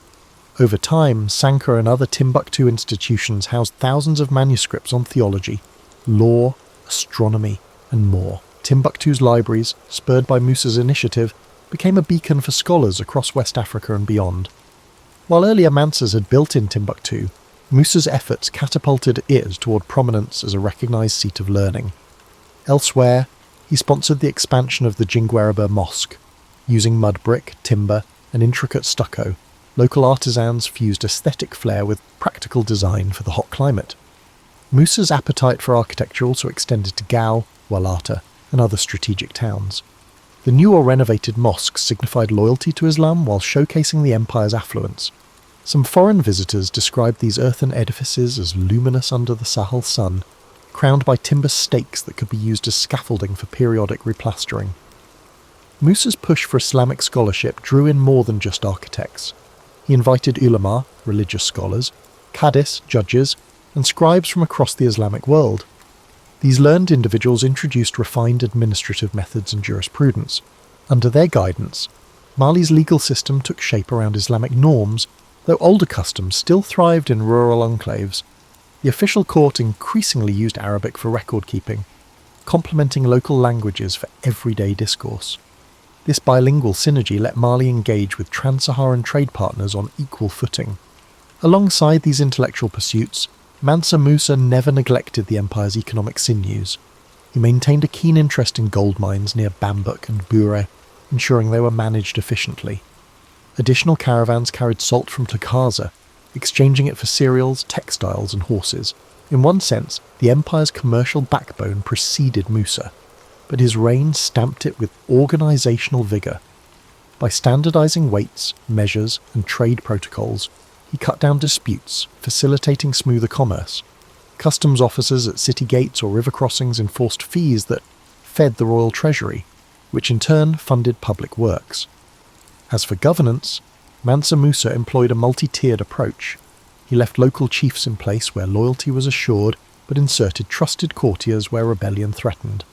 From the capital, Niani, though some debate exactly which city served as the prime seat, he dispatched messengers to check on provinces. The empire's scale made direct micromanagement impossible, but well-placed loyalists ensured his edicts carried weight. This decentralised yet cohesive model thrived when anchored by a charismatic ruler. That said, some interior clans harboured resentment, preferring older animist traditions or less tribute. Meanwhile, news of his generosity on the pilgrimage had inadvertently changed external perceptions. North African historians documented how merchants from the Maghreb or the Levant now looked to Mali for profitable exchange. Some arrived in caravans seeking gold and ostrich feathers while bringing silks, beads or cowrie shells. Mansa Musa welcomed these interactions, though he also insisted on regulated prices, warding off unscrupulous profiteers. The empire's wealth soared, but so did the complexities of balancing local production with foreign demand. In personal terms, Mansa Musa's family life remains a patchwork of hints. Griots mention multiple wives, children groomed for leadership roles, and court intrigues, typical of a grand monarchy. Musa's personality is said to have fused devotion with indulgence in the finer things, music, dance, and well-brewed beverages. He championed moral behaviour under Islam, yet seemed untroubled by the pageantry of a royal court. He strolled the palace in fine robes, received envoys with lavish banquets, and still prayed fervently in the newly built mosques. Such was the duality of Mansa Musa's reign. Pious yet splendid, Islamic yet reliant on older Malian customs, practical in economics yet prone to flamboyant generosity. This synergy established the empire at a pivotal cultural intersection, uniting sub-Saharan heritage with North African sophistication. By the mid-14th century, the synergy reached its zenith, forging a powerful realm that beckoned travellers from across Africa and beyond. Still, every peak holds seeds of future transitions, and for Musa, the twilight of his rule would see shifts that tested the empire's toughness. As the 1330s approached, Mansa Musa's authority remained largely unchallenged, but natural challenges and changing trade patterns hinted at potential strains. The vast domain, knit together by his vigour, demanded constant oversight. Musa strove to ensure that each border region complied with tribute obligations and respected the empire's religious orientation. Meanwhile, the Niger River's seasonal floods shaped agricultural cycles, some years bountiful, others prone to drought. The delicate balance between good harvests, stable trade, and local loyalties meant that a single upheaval could ripple widely. In this period, historical glimpses of Mansa Musa's final years become hazy. Some sources claim he briefly abdicated in favour of his son, Mansa Maga, only to resume power later. Others suggest he remained on the throne until his death. The multiplicity of oral traditions complicates any strict timeline. Still, it's clear he focused on two enduring priorities: strengthening Islamic scholarship and fostering prosperity. He invited additional jurists from Fes and Tunis, expanding Timbuktu's academies. Diplomatic relations with Morocco and Egypt stayed cordial, with scribes at Musa's court producing letters in refined Arabic, praising cultural ties. One lesser-known aspect of Musa's reign was the forging of local alliances through intermarriage. Princes of subjugated regions sometimes wed relatives of the royal family, creating a patchwork of dynastic bonds. This practice tempered rebellious impulses, as each clan now had a stake in preserving peace. In day-to-day rule, Musa relied on a cadre of advisors. Some were devout clerics, others savvy administrators who understood the empire's trade-based wealth. The interplay between religious counsel and economic strategy shaped the empire's direction. The empire also felt the weight of potential competition from emerging powers. Farther east, the Hausa city-states gained momentum, while to the west, coastal polities engaged with Atlantic trade. Although these developments wouldn't immediately topple Mali's dominance, they foreshadowed a shifting frontier in African commerce. The centuries-old reliance on trans-Saharan caravans faced subtle challenges from evolving sea routes. Mansa Musa, however, remained confident that Mali's gold resources and central position would endure. He might not have foreseen how future generations would grapple with the new maritime corridors introduced by European explorers. Meanwhile, Timbuktu's intellectual bloom continued. Scholars from the Arab world praised its manuscripts. Cadis presided over local courts, melding Sharia law with customary resolutions. This synergy made Timbuktu a magnet for intellectuals seeking quiet study among the city's sun-dried brick homes. Mansa Musa occasionally commissioned new volumes of hadith or historical genealogies, rewarding scribes with gold. Over time, a robust tradition of calligraphy took root, with intricate lettering reflecting North African influences. Students recited texts under open-air courtyards, weaving knowledge with local languages. In the capital, Niamey, the royal palace presumably boasted a mix of clay architecture and stone embellishments, though few remain survive. Chronicles mention grand reception halls where the Mansa offered visitors an audience. Gift exchanges were integral. Envoys from distant lands arrived with spices or glass beads, receiving in return gold dust or lavish robes. Musa's personal routine likely balanced daily prayer, the supervision of farbas, and public appearances that showcased his approachability. He recognised that ruling a culturally diverse empire required more than force. It needed a unifying aura of generosity and moral leadership. Amid all these successes, one senses the ephemeral nature of empire. Overextension lurked as a silent hazard. Some outlying provinces had grown used to direct oversight from the Mansa's central officials. Any prolonged royal absence might sow confusion. Furthermore, rumours of salt caravans taking alternate routes could shift wealth distribution. Mansa Musa's solution was typically to dispatch trusted lieutenants with tokens of the monarchy, perhaps a gold staff or a special garment, symbolising delegated authority. So long as loyalty endured, this system held. By the mid-30s, accounts suggest Mansa Musa's health began to decline. He might have endured the effects of age, or the repeated fevers common in the region's climate. The exact date of his death is disputed, typically placed around 1337. In some traditions, he died soon after concluding the building projects in Gao. Others say he passed quietly in his capital, surrounded by family. Whatever the details, the empire mourned him as a cultural and spiritual beacon. The fabled Mansa who had brought renown to Mali across continents. The stage was then left to his successors, faced with preserving the world he had shaped. While Mansa Musa's personal generosity and cunning had made Mali a name recognised from Cairo to Venice, the looming question was how robust that legacy would remain in his absence. For now, though, the empire could still recall the wondrous days of gold-laden caravans and a Mansa whose devotion and spectacle etched themselves into global lore. After Mansa Musa's death, the mantle fell to his descendants, notably Mansa Maga and later Mansa Suleiman. These rulers inherited a realm at the zenith of its influence. However, the aura of Musa's personal magnetism was difficult to replicate. His successors tried to maintain the elaborate administrative framework, the emphasis on religious scholarship, and the trading networks that underpinned Mali's fortunes. For a time, the empire remained stable, continuing to draw caravans from North Africa. Scholars still travelled to Timbuktu. The glow of Musa's pilgrimage lingered in foreign memories, but cracks emerged. Some outlying tributaries tested the new Mansas, doubting their ability to impose discipline. Regions near the Niger Bend, or along the forest-savanna boundary, required gentle but firm control. Mansa Musa's approach of personal oversight and reward-laden visits had kept them in line. Now, lesser envoys struggled to command the same respect. Occasionally minor rebellions flared. Even though none threatened the core of Mali for decades, they signalled a gradual erosion of central authority. Simultaneously, the natural environment shaped the empire's trajectory. The cyclical dryness of the Sahel sometimes forced pastoralists to shift grazing zones. If desert encroachment worsened, caravans had to alter routes, bypassing certain towns that once thrived on trade taxes. The empire had a reservoir of wealth from gold mines, but changing climate patterns could hamper agriculture near the river, straining local economies.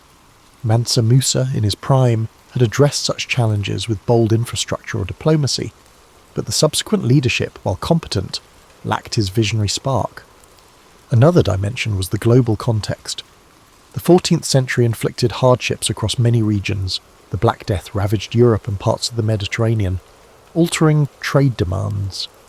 Although sub-Saharan Africa escaped the worst of that pandemic, the aftershocks in North Africa impacted trade flows as some cities lost large portions of their population. The interplay of fewer caravans, disrupted markets, and shifting alliances chipped away at Mali's prime position. The gold was still there, but the channels to export it might fluctuate. Over time, new powers in West Africa, like the Songhai, took advantage of any vacuum. Nevertheless, the memory of Mansa Musa lived on in Mali's lore. Griots continued to recite epic praises of his generosity. They recounted the shimmering caravans, the pilgrims' endless lines stretching across the dunes, and the mosques he raised with foreign architects. This legacy both inspired and burdened the subsequent Mansas, who struggled to match such an iconic figure. Diplomatically, the empire enjoyed residual goodwill from North African courts thanks to Mansa Musa's famed piety. Delegations from Mali could still negotiate favourable deals in Moroccan or Egyptian markets. Yet as new sultans rose in these realms, personal ties to Musa's era waned. In Europe, albeit indirectly, Mansa Musa's legend trickled into cartographic representations. The Catalan Atlas of 1375, for instance, depicted a crowned African king holding a golden nugget, referencing the Melian ruler's famed riches. This image bolstered a European myth of rivers of gold in Africa, a notion that later centuries of explorers and colonizers would chase. Ironically, the lavish portrayal overshadowed the nuance of Musa's intellect, governance, and religious devotion, reducing him to a mere emblem of extraordinary wealth. Within Mali, religious scholarship advanced for some time. The libraries of Timbuktu, Gao, and Djenné expanded their collections. Scribes and jurists reinterpreted Islamic texts in local contexts, forging a rich blend of African common culture and Islamic law. The traditions Mansa Musa championed did not vanish with his death. They enriched local life for generations. The city of Timbuktu in particular stood as a testament to that era's intellectual blossoming. Mali's social fabric seamlessly merged clan-based traditions with the universalist principles of Islam, carrying on the delicate balance that Mansa Musa had established. Eventually, by the 15th century, the Songhai Empire under Sunni Ali and later Askia Muhammad rose to eclipse Mali's dominion, seizing major centres. Mali receded, losing some gold-rich territories and vital trade corridors. Yet the echoes of Mansa Musa's brilliant rule lingered. Even as Songhai expanded, the memory of Mali's pinnacle remained deeply etched in oral histories. Observers realised that Mansa Musa's achievements were not just about ephemeral gold showers. They had forged a cultural and political framework that shaped West African civilization well beyond his lifetime. The empire's eventual decline underscored how pivotal leadership can be. Mansa Musa had harnessed wealth, religion, and political savvy to unify a sprawling region. Once that synergy loosened, fragmentation crept in. Still, centuries after the empire's contraction, the name Mansa Musa resonates globally, an African monarch famed for overshadowing kings and sultans in wealth, for bridging sub-Saharan and Islamic worlds, and for exemplifying how a single visionary reign can elevate an entire civilization onto the historical stage. For centuries, the Western world largely overlooked Mansa Musa, overshadowed by narratives centred on Mediterranean or European affairs. However, in the modern era, interest in Africa's pre-colonial empires revived. Scholars sought to reclaim the achievements of societies like Mali, Songhai, and Ghana. Mansa Musa's story emerged as a standout example of African leadership, advanced trade systems, and dynamic cultural fusion. Researchers combed through Arabic chronicles, like those of Al-Umari or Ibn Khaldun, for glimpses of his reign. Griot's oral traditions offered complementary insights, though they sometimes embroidered details for dramatic effect. In the 20th century, Mansa Musa's name surfaced in debates about the African diaspora's heritage. As African nations gained independence from colonial rule, national historians highlighted figures like Musa to illustrate indigenous African states that prospered long before European influence. School textbooks in places like Mali and Senegal began devoting sections to the Mali Empire, showcasing it as a sophisticated polity. The imagery of Mansa Musa showering gold upon the poor while building mosques became a powerful symbol of African accomplishment. Yet pop culture often reduced him to the richest man who ever lived, focusing on an astronomical net worth in gold. Internet articles brandished headlines about his supposed trillions in today's currency. This oversimplification risked flattening his legacy into mere flamboyance. In reality, Musa's wealth was entangled in communal structures, trade cycles, and moral obligations shaped by Islamic teachings. He was less a solitary billionaire and more a steward of an empire's resources, dispensing them for religious and diplomatic ends. Historians caution that pegging his fortune to the modern standards distorts the medieval context. Meanwhile, academic interest turned to the intricacies of governance. Documents suggest that under Musa, Mali's legal frameworks advanced, bridging indigenous norms with Sharia-based statutes. Judges in Timbuktu or Djenné sometimes cited both local tradition and Quranic sources, forging unique rulings. Scholars in the past acknowledged Mansa Musa's ability to strike a balance between upholding Islamic orthodoxy among elites and honouring the animist customs of rural communities. This nuance fosters a deeper appreciation of his statesmanship, overshadowed in many popular accounts by tales of gold-laden caravans. Archaeology also contributed. Excavations near ancient towns in Mali uncovered remnants of fortifications or palatial complexes, though direct evidence of Musa's building projects remains sparse. The scale of urban centres suggests a well-structured realm. The design of certain mosques, featuring distinctive Sudano-Sahelian motifs and perhaps influence from Andalusian or Maghrebi styles, points to that era's architectural cross-pollination. Fragments of imported ceramics or glass from North Africa confirm robust commerce. By synthesizing textual sources with material finds, researchers sketch a more vibrant portrait of Mansa Musa's empire than older stereotypes of a dark continent. Ironically, in the 21st century, Mansa Musa's memory thrives on digital platforms. His name surfaces in social media memes or videos, claiming to unravel the secrets of the richest king. While some content oversimplifies, others use the curiosity to delve deeper, explaining the empire's trade networks or Timbuktu's scholarly heritage. In African diaspora communities, references to Mansa Musa convey pride in African intellectual and economic history. He emerges as a counterbalance to narratives that historically depicted Africa as a monolithic region of underdevelopment. Yet the real Mansa Musa remains elusive in certain regards. We lack direct diaries, and no contemporary portraits show his face. Instead, we rely on stylized images from European cartographers or rhetorical descriptions by Arab historians.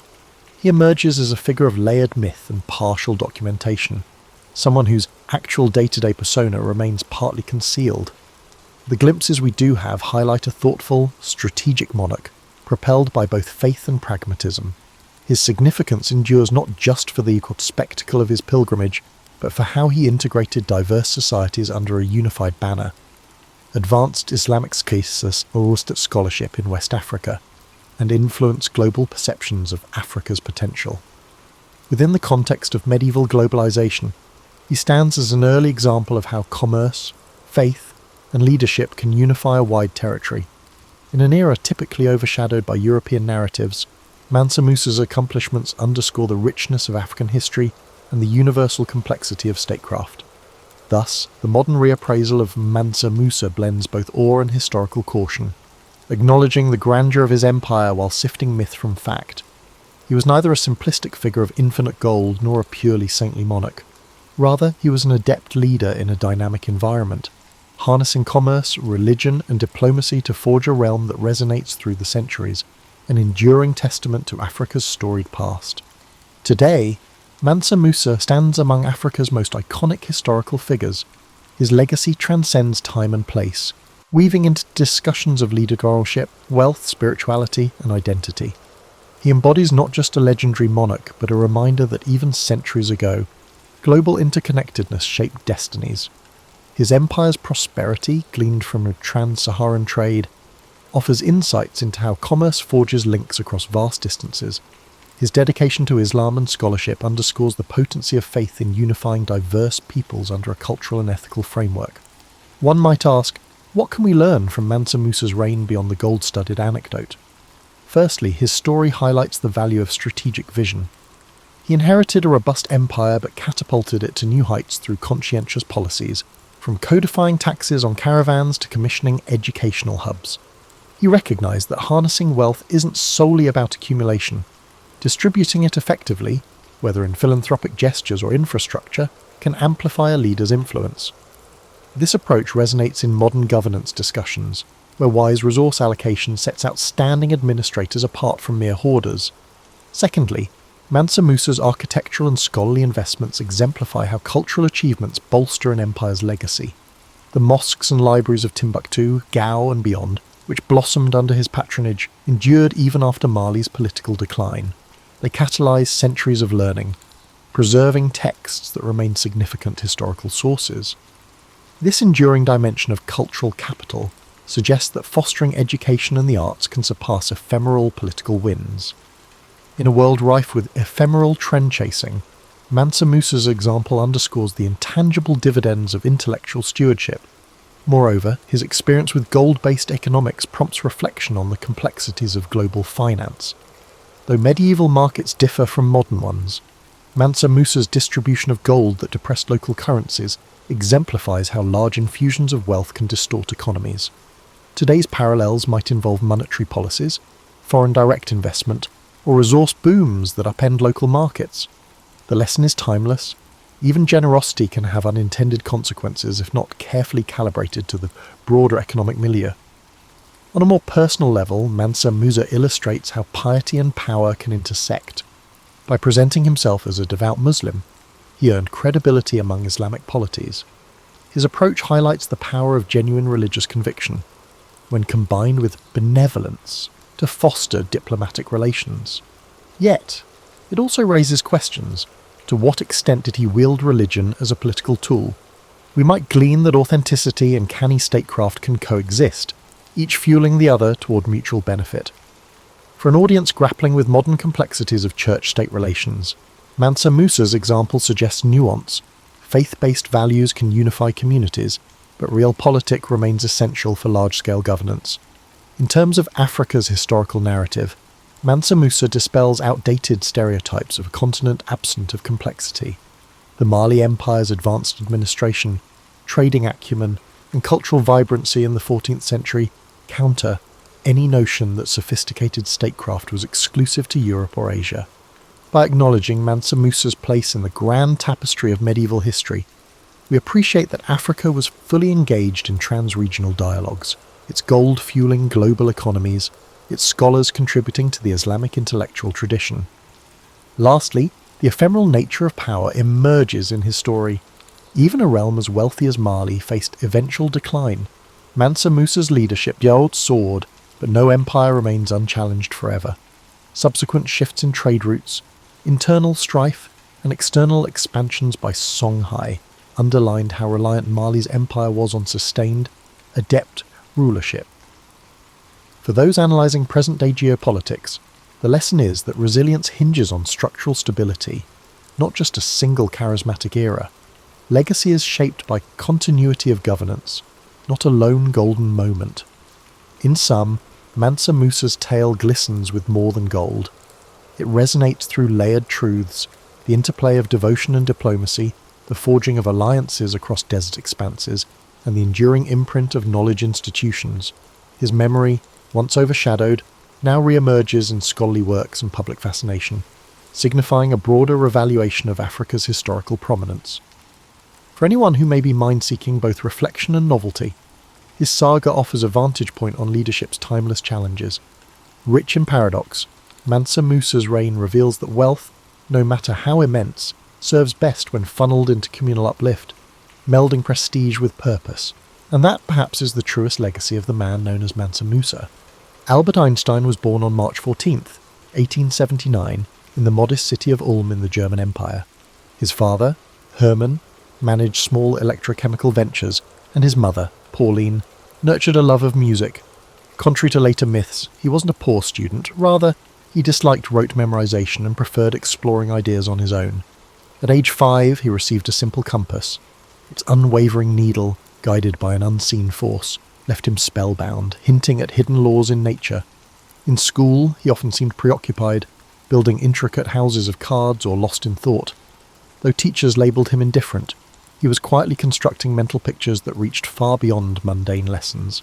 Music also shaped his early life. Pauline insisted he learn violin, and though reluctant at first, he found a kinship with Mozart's compositions. This link between artistic harmony and orderly principles of the universe captivated him. Even as a child, he sensed that creativity and logic could coexist productively. His family's moves, first to Munich, then to Italy, created in him a sense of displacement. Rather than fitting snugly into any single cultural or academic mould, he became an observer, questioning everything around him. During a stint at a Catholic elementary school, he briefly embraced religious devotion. Yet he soon gravitated toward a more personal sense of wonder, one unbound by strict doctrine. Later, he would speak of a cosmic religious feeling, a reverence for the unfathomable mysteries of existence. The German educational system clashed with his inquisitive spirit. Teachers focused on memorization, while Einstein was enthralled by independent exploration. He pored over geometry and calculus texts in his free time, often outpacing his peers in conceptual understanding. One tutor noticed his knack for dissecting problems from multiple angles, an early sign of the thought experiments he would later make famous. Meanwhile, Hermann's business pursuits met with limited success, adding financial strain to the household. Yet in that uncertainty, Einstein found pockets of freedom. His parents rarely scolded him for daydreaming. Instead, they recognized his inclination to probe and analyze. When he built card towers, it was more than play.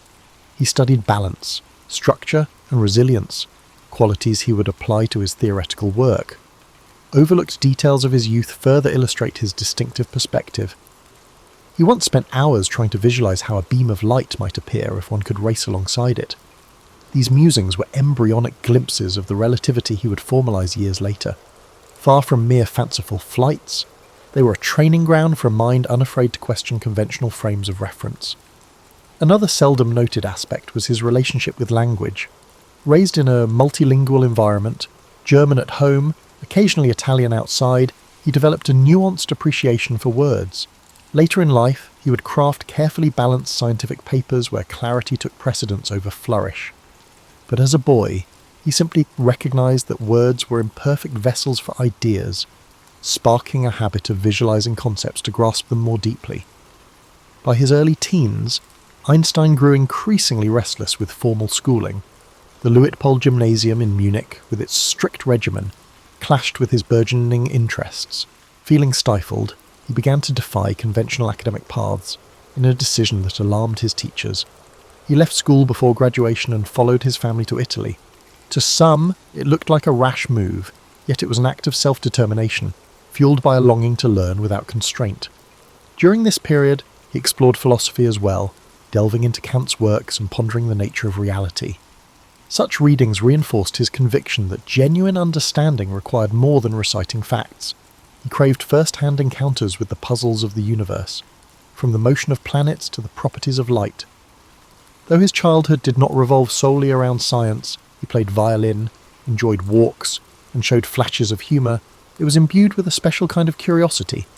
He was neither the hapless student nor the overnight prodigy that later narratives would portray. Instead, he was a reflective, somewhat solitary child who found meaning in probing life's deeper questions.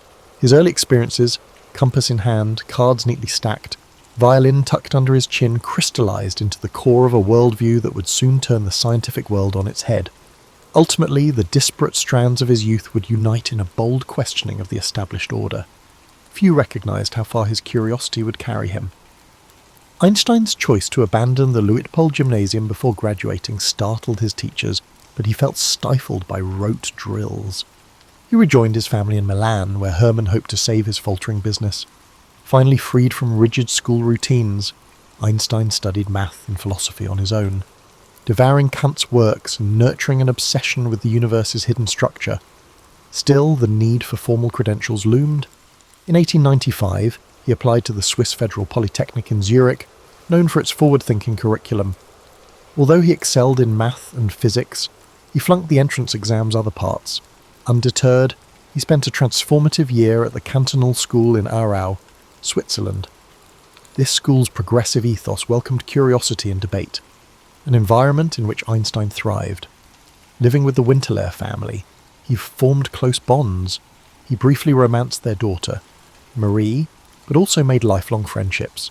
Armed with improved preparation, he passed the Polytechnic entrance exam in 1896 and pursued a teaching diploma in math and physics.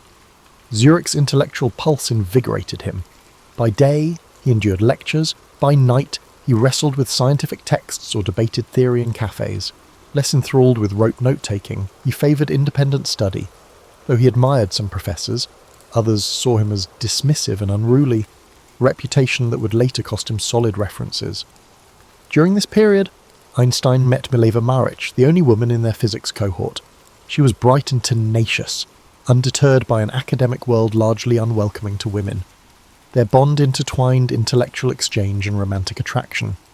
Letters between them reveal lively dialogues about abstract science and the deeper questions of existence. Critics sometimes question the extent of Mileva's contributions to Einstein's early work, but it's certain she engaged in stimulating discussions at a formative time in his career. Einstein graduated in 1900.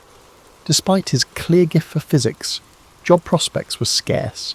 Dismissed by some professors as headstrong, he received only lukewarm recommendations. Over the next 2 years, he subsisted on tutoring gigs and part-time teaching roles, struggling to pay rent. Meanwhile, his relationship with Mileva grew more serious. They had a daughter, Liesel, whose fate remains one of the murkiest aspects of Einstein's life.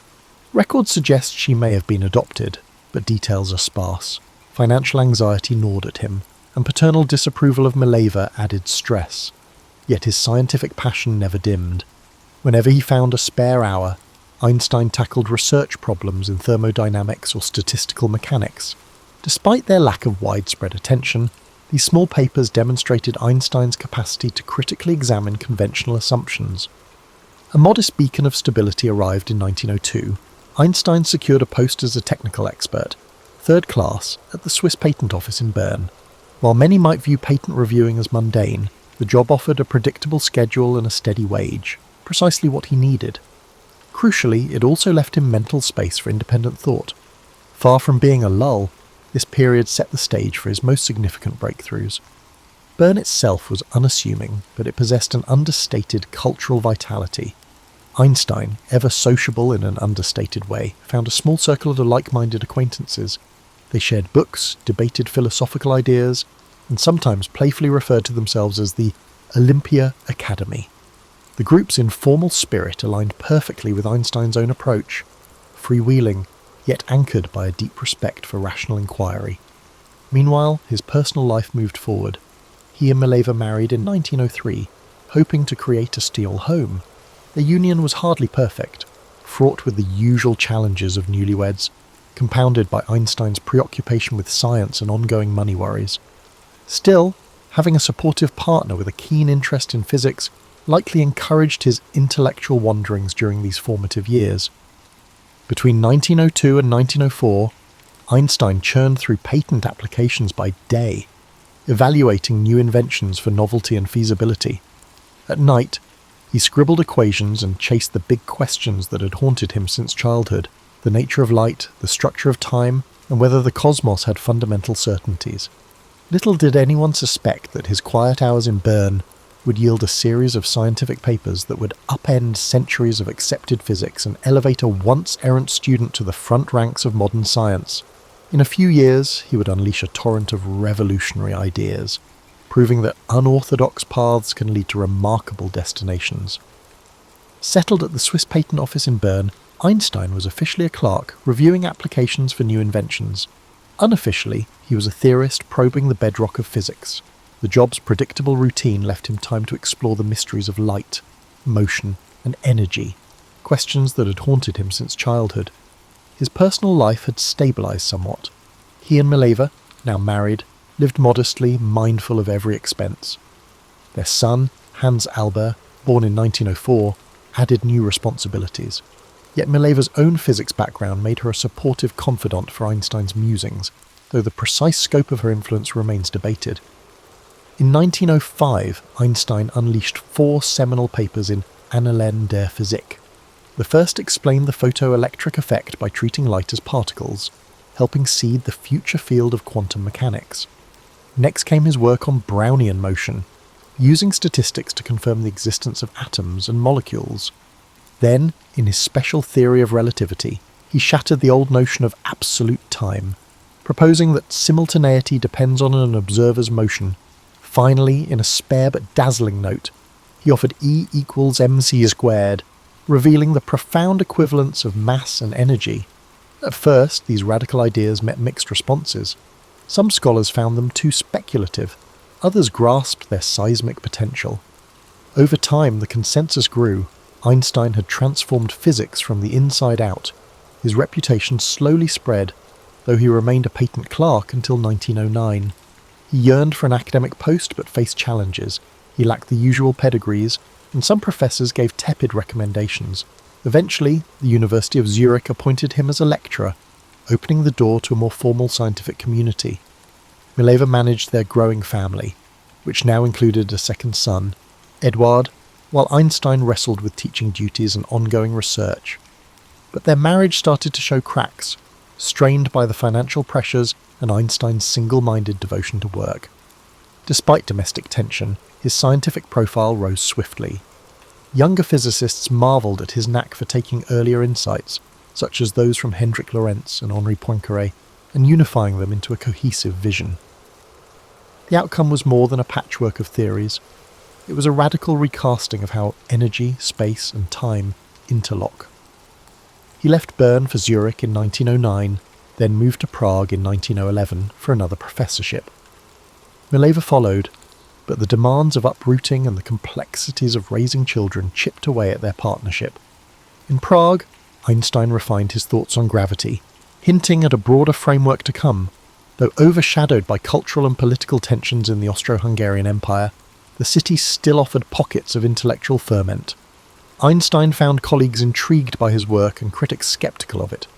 He thrived on debate, defending his theories with calm conviction. By 1912, he was back in Zurich at the Polytechnic, now as a professor. This time, he delved deeper into the mathematics needed to extend relativity to gravitational fields. His collaboration with mathematician Marcel Grossmann was vital, laying the groundwork for what would become the general theory of relativity. While special relativity had reconfigured space and time on a flat stage, Einstein now aimed to show how massive objects could warp that stage itself. In parallel, tensions at home worsened. Mileva's hopes for her own scientific contributions had faded into domestic obligations. Einstein's growing fame meant invitations to speak and collaborate, pulling him away for extended periods. At times, letters reveal a coldness creeping into their marriage. He could be absent-minded, impatient, and increasingly dismissive of Mileva's emotional needs. The personal costs of genius were mounting, even if the broadest world was beginning to admire him as a visionary. By the end of 1912, Einstein's ambitions were clear. He had cemented a reputation as the mind behind special relativity, and he was on the cusp of unveiling a more comprehensive framework to explain gravity. Universities courted him, and scientific societies began to laud his insights. Yet beneath this rise lay private discord. Tensions that would escalate once his career carried him to Berlin. For now, though, Einstein's path led inexorably toward one of the greatest intellectual feats in history, fueled by that same restless curiosity that once made him walk away from gymnasium classes and question the simplest wonders of nature. Despite turmoil, his momentum was unstoppable. The stage was set for him to finalize a theory of gravity, a masterpiece that would reshape humanity's view of the cosmos. In 1913, the Prussian Academy of Sciences in Berlin-Base beckoned Albert Einstein with a prestigious post that required minimal teaching. By 1914, he was in the German capital, poised to perfect his theory of gravity. Yet the move magnified personal and political tensions. His marriage to Mileva was fracturing, and Europe stood on the brink of war. A pacifist at heart, Einstein found himself at odds with the fervent nationalism gripping Germany. Unperturbed by the storm outside, he pushed forward on general relativity, aided by mathematician Marcel Grossmann. Their goal was to show that gravity arose from curved space-time, a radical notion demanding complex tensor calculus. By 1915, Einstein had refined the field equations describing how mass deforms space-time and how that curvature dictates motion. A triumph soon followed. The new theory explained Mercury's orbital quirks better than Newtonian physics. Overjoyed, Einstein wrote to a friend that his heart shivered upon seeing the data align with his calculations, but his personal world was unravelling. Mileva struggled in Berlin's stifling atmosphere and felt increasingly isolated. Meanwhile, Einstein grew close to his cousin, Elsa Löwenthal. Letters show Mileva's despair and Einstein's emotional withdrawal. She took their sons back to Switzerland, and the marriage ended in divorce. He later wed Elsa, igniting gossip about his private life. Even as general relativity gained traction among physicists, his personal reputation became fodder for public speculation. World War I had also splintered scientific exchanges. While many German intellectuals endorsed the war, Einstein stood nearly alone, signing anti-war petitions and voicing pacifist views. His stance stirred resentment at home.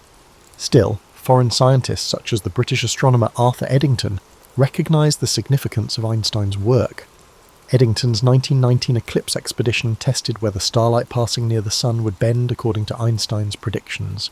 The measurements matched, electrifying the global press and dethroning Newton in the public eye. Overnight, Einstein became a symbol of modern genius. Newspapers everywhere featured his thoughtful gaze and unruly hair. Invitations rained down from universities and societies. While he believed in sharing knowledge openly, he disliked the frenzied attention and grew uneasy with Germany's renewed nationalism. Post-war turmoil fanned political flames, and Einstein's pacifism drew ire from right-wing groups. Nevertheless, the validation of general relativity cemented his place atop the scientific hierarchy.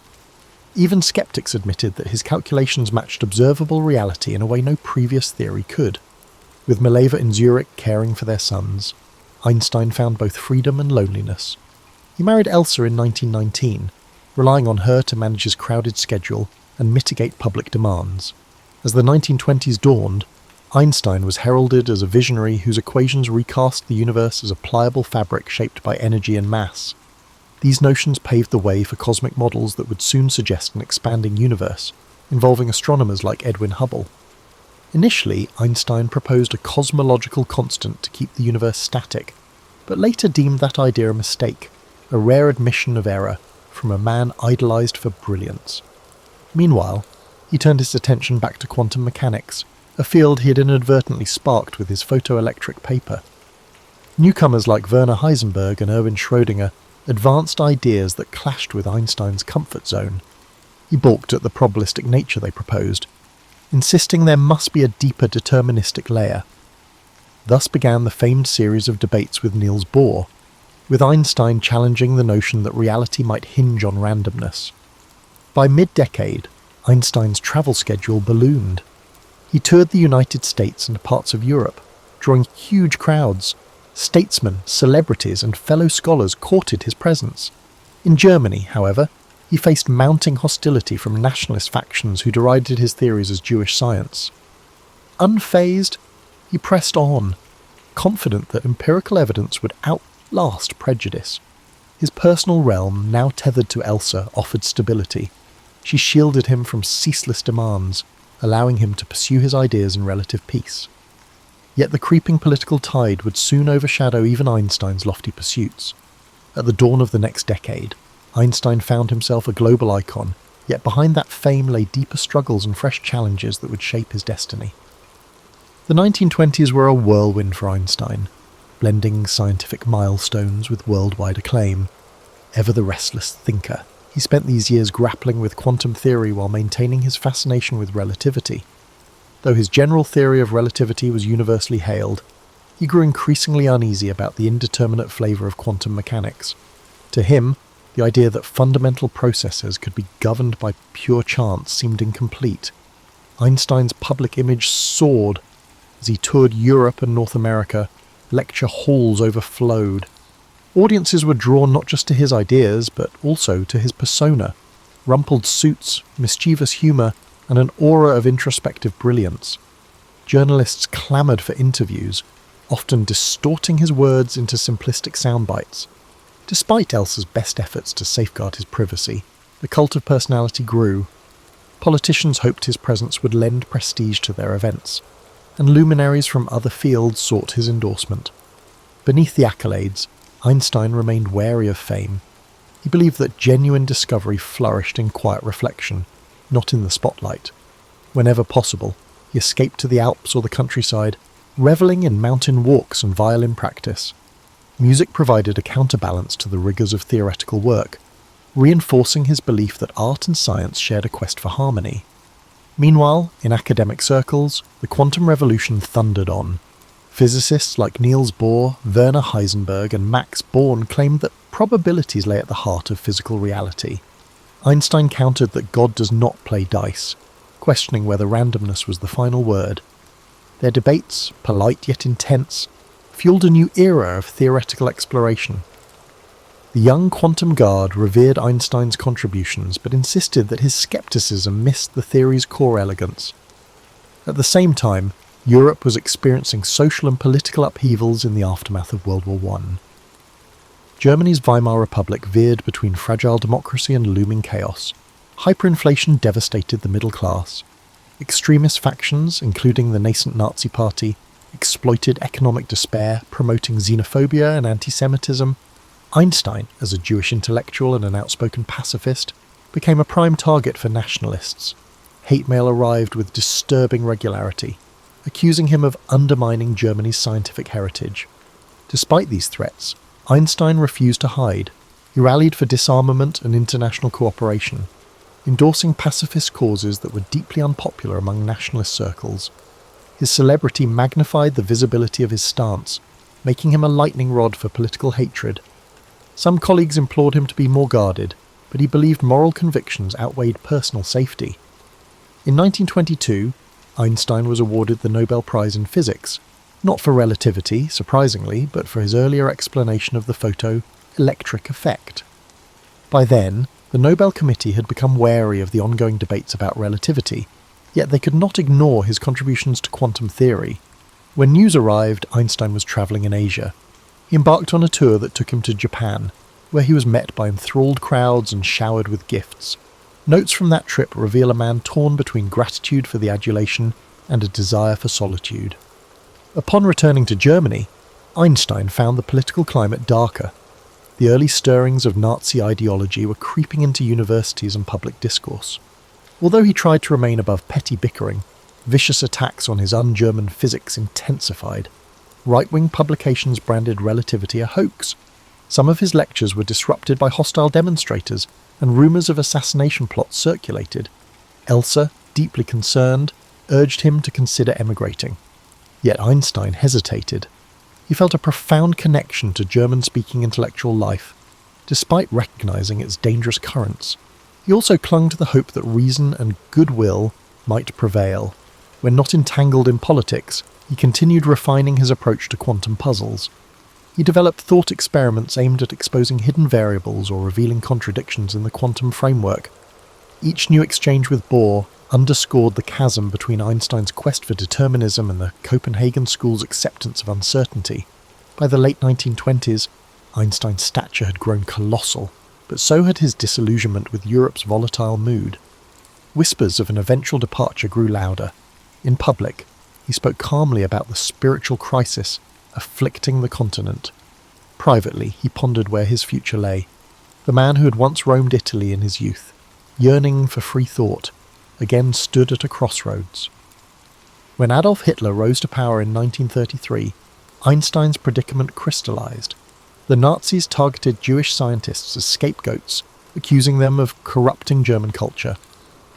For Einstein, an internationally admired thinker yet domestic pariah, remaining in Germany became untenable.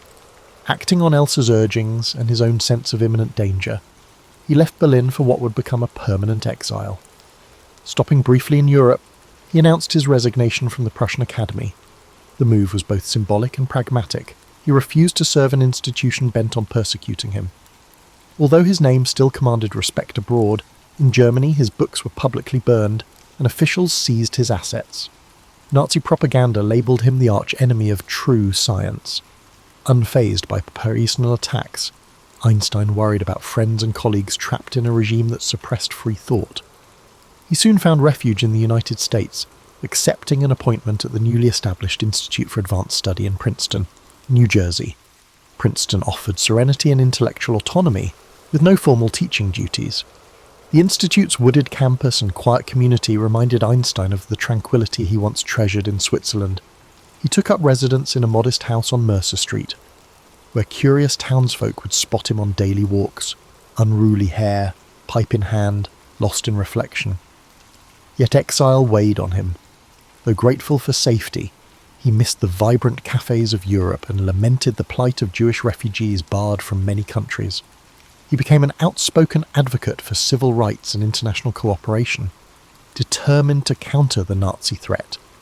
He supported various relief organizations assisting displaced scholars. Letters from this period reflect a mix of relief, sorrow, and moral urgency. Scientifically, Einstein continued to question the underpinnings of quantum mechanics. He collaborated with Boris Podolsky and Nathan Rosen on the famous 1935 EPR paradox, asserting that quantum theory was incomplete.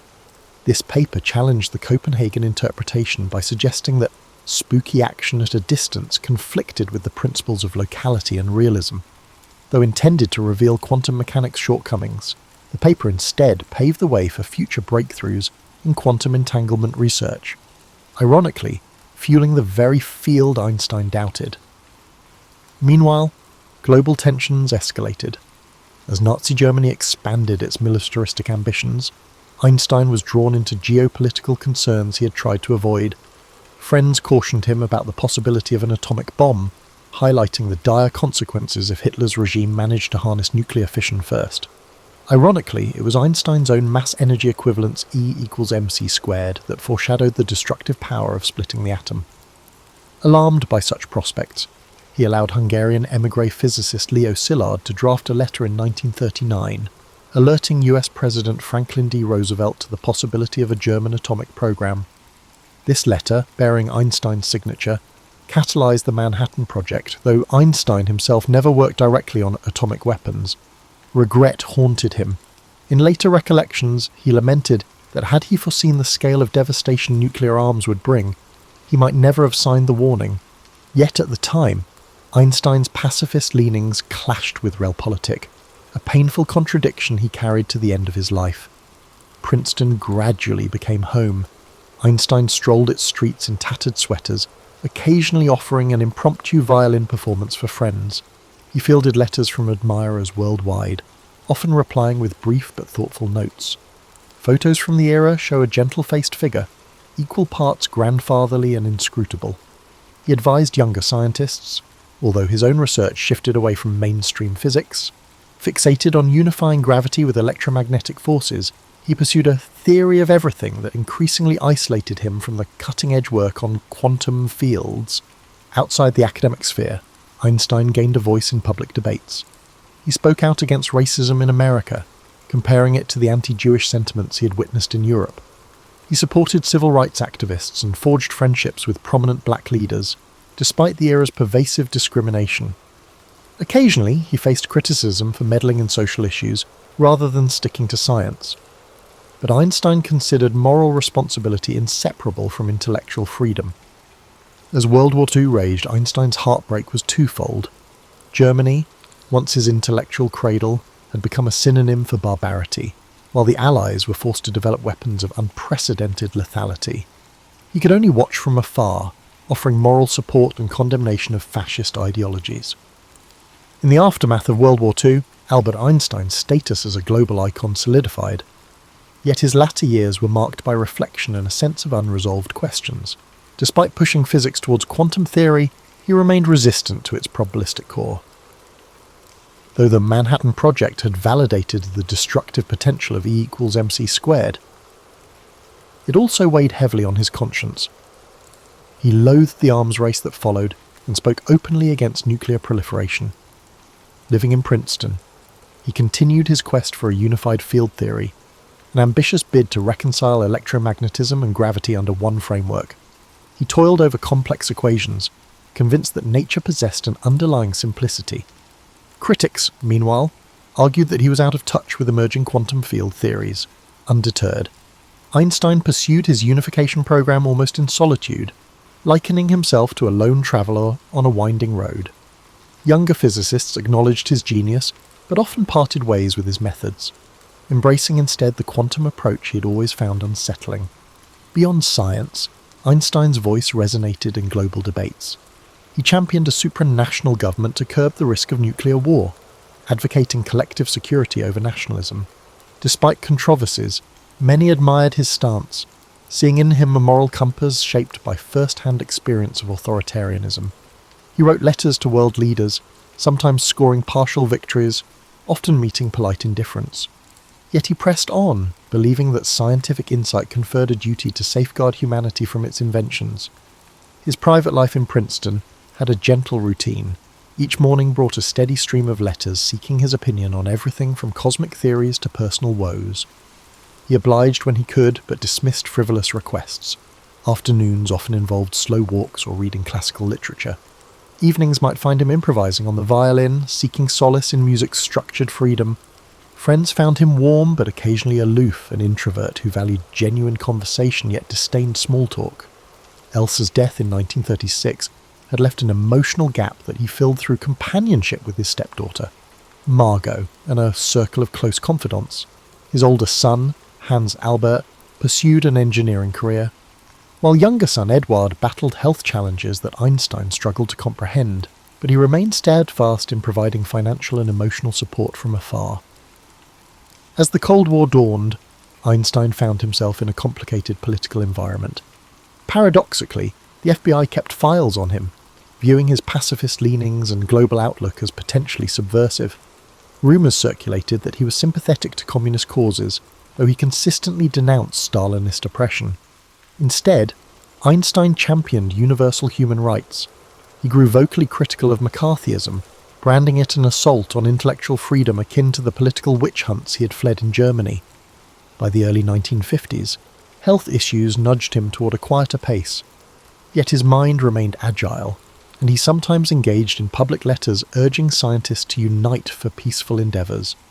He admired younger luminaries like Kurt Gödel and conversed with them about the nature of logic and mathematics, but he found little common ground with the new wave of particle physics.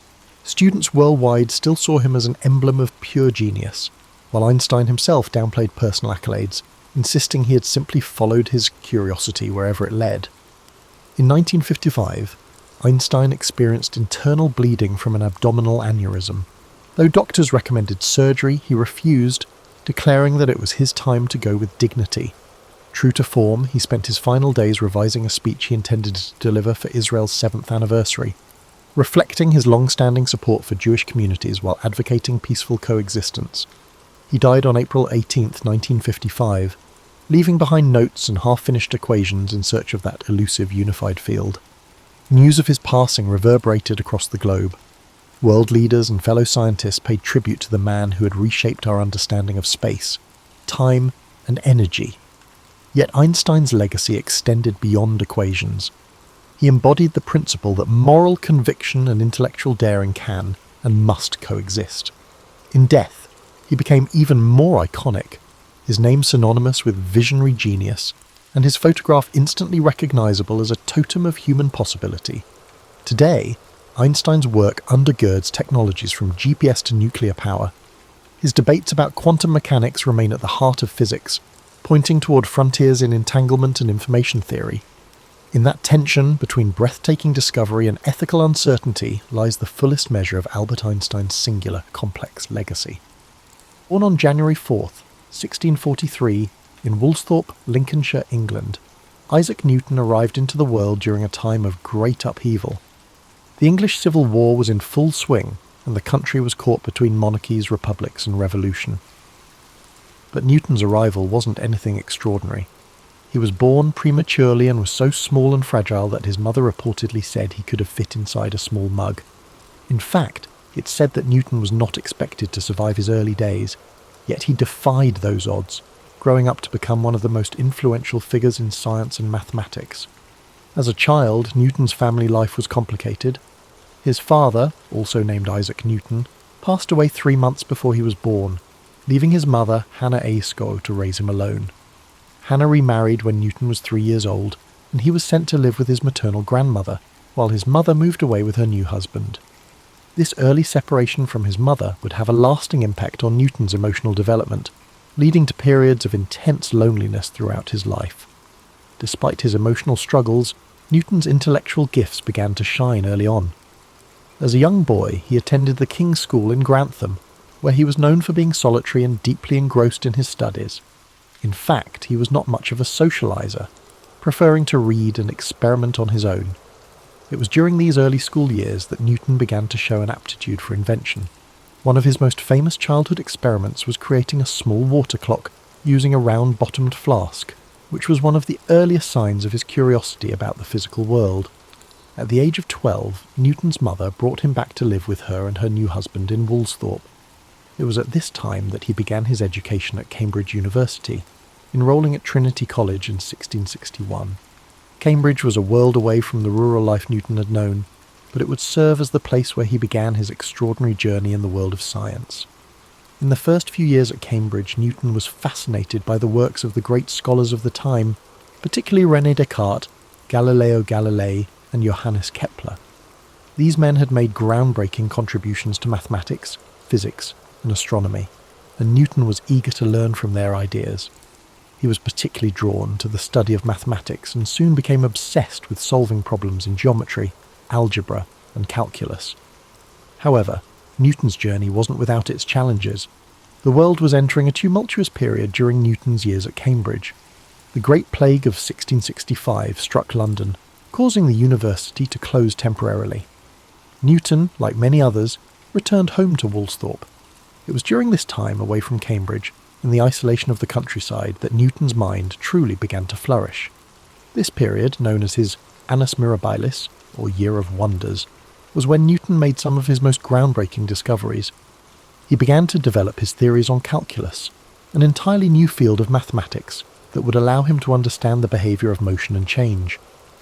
The concepts that would later shape his laws of motion and universal gravitation were born during these isolated months. He also worked on optics, conducting experiments with light and prisms, leading to his discovery that white light could be split into the colours of the rainbow. But perhaps the most famous story from this period is the one about the falling apple. According to legend, Newton was sitting in his garden in Woolsthorpe when he saw an apple fall from a tree. This simple observation sparked a profound question in his mind. Why did the apple fall straight down, rather than sideways or in some other direction? This moment of curiosity would lead him to formulate his law of universal gravitation, which states that every mass attracts every other mass in the universe with a force proportional to the product of their masses and inversely proportional to the square of the distance between them. Returning to Cambridge in 1667, Newton's reputation as a mathematician and physicist began to grow. He soon became a fellow at Trinity College, and over the next several years he began to refine his ideas. In 1687, he published his groundbreaking work, Philosophia Naturalis Principia Mathematica, or simply the Principia. In this book, Newton introduced his 3 laws of motion and the law of universal gravitation. These laws laid the foundation for classical mechanics and transformed the understanding of how the universe works. Newton's first law, often referred to as the law of inertia, states that an object at rest will stay at rest, and an object in motion will stay in motion unless acted upon by an external force. His second law relates the force applied to an object to its mass and acceleration, essentially stating that force equals mass times acceleration, F equals ma. Finally, his third law states that for every action, there is an equal and opposite reaction, a principle that underpins everything from rocket launches to the way we walk. But Newton's work wasn't limited to physics. He was also a brilliant astronomer, and his discoveries in this field changed the way humanity understood the cosmos. Newton's work on gravity not only explained why apples fall, but also explained the motions of celestial bodies. He demonstrated that the same force of gravity that caused an apple to fall to the ground also governed the movements of the planets, moons, and even comets in the sky. This insight would influence the work of astronomers for centuries, most notably Albert Einstein, who built upon Newton's theories with his own theory of relativity. Despite his successes, Newton's personality and life were marked by intense rivalry, particularly with fellow scientist Robert Hooke. The two men clashed over several issues, including the nature of light and the development of calculus. In fact, Newton and Leibniz, a German mathematician, are both credited with independently developing calculus, and the dispute over who invented it first would dominate much of Newton's later life. Newton also faced personal struggles that overshadowed his professional achievements. He was known for his solitary and obsessive nature, often working for days on end without rest, sometimes even forgetting to eat or sleep. He had few close relationships, and his social interactions were limited. He also struggled with periods of paranoia, especially concerning his rivals. Despite all his success, it's said that Newton didn't feel truly content in his later years. As he aged, Newton also grew increasingly involved in the administrative aspects of science. He served as the president of the Royal Society and was a member of Parliament for a time, though he rarely spoke during his time in government. In his final years, Newton turned his attention to alchemy and religious studies, subjects that are less well known but were still important to him. He wrote extensively on biblical chronology and alchemical theories, though these writings were largely unpublished during his lifetime. Isaac Newton died on March 31st, 1727, at the age of 84. He was buried in Westminster Abbey, a fitting tribute to a man whose work had fundamentally shaped the world. His tomb, inscribed with a Latin epitaph, honours the incredible mind that unlocked the secrets of the universe. Newton's legacy endures to this day, not only in the fields of mathematics and physics, but also in the very way we understand the natural world. The laws he formulated are still used to this day in everything from engineering to space exploration. His work laid the foundation for much of modern science, and his name has become synonymous with genius. As we reflect on Newton's life, it's clear that his work didn't just influence his own time, but it has rippled through history, shaping the way we understand the universe. But Newton's legacy wasn't built in a vacuum. His ideas were, in part, shaped by the scientific revolution that was unfolding during his lifetime. His works on calculus, light, and gravity weren't just products of his brilliance, but also of a changing world eager for new ways of thinking. In fact, Newton's time at Cambridge was also a time of profound intellectual transformation. The scientific revolution, which had been set in motion by figures like Copernicus, Galileo, and Kepler, was gathering speed. These thinkers had dared to challenge long-held beliefs about the universe, shifting the focus from a geocentric model, where the Earth was the centre of everything, to a heliocentric one, where the Sun was at the centre of the universe. It was within this context that Newton's work on gravity and the laws of motion became revolutionary. He unified the heavens and the earth under one set of physical laws. Newton's ability to integrate ideas from multiple disciplines, mathematics, physics, and astronomy, was a key element of his genius. But beyond his academic work, Newton's intense focus on his studies meant that he led a life of relative isolation. He never married and had very few close personal relationships.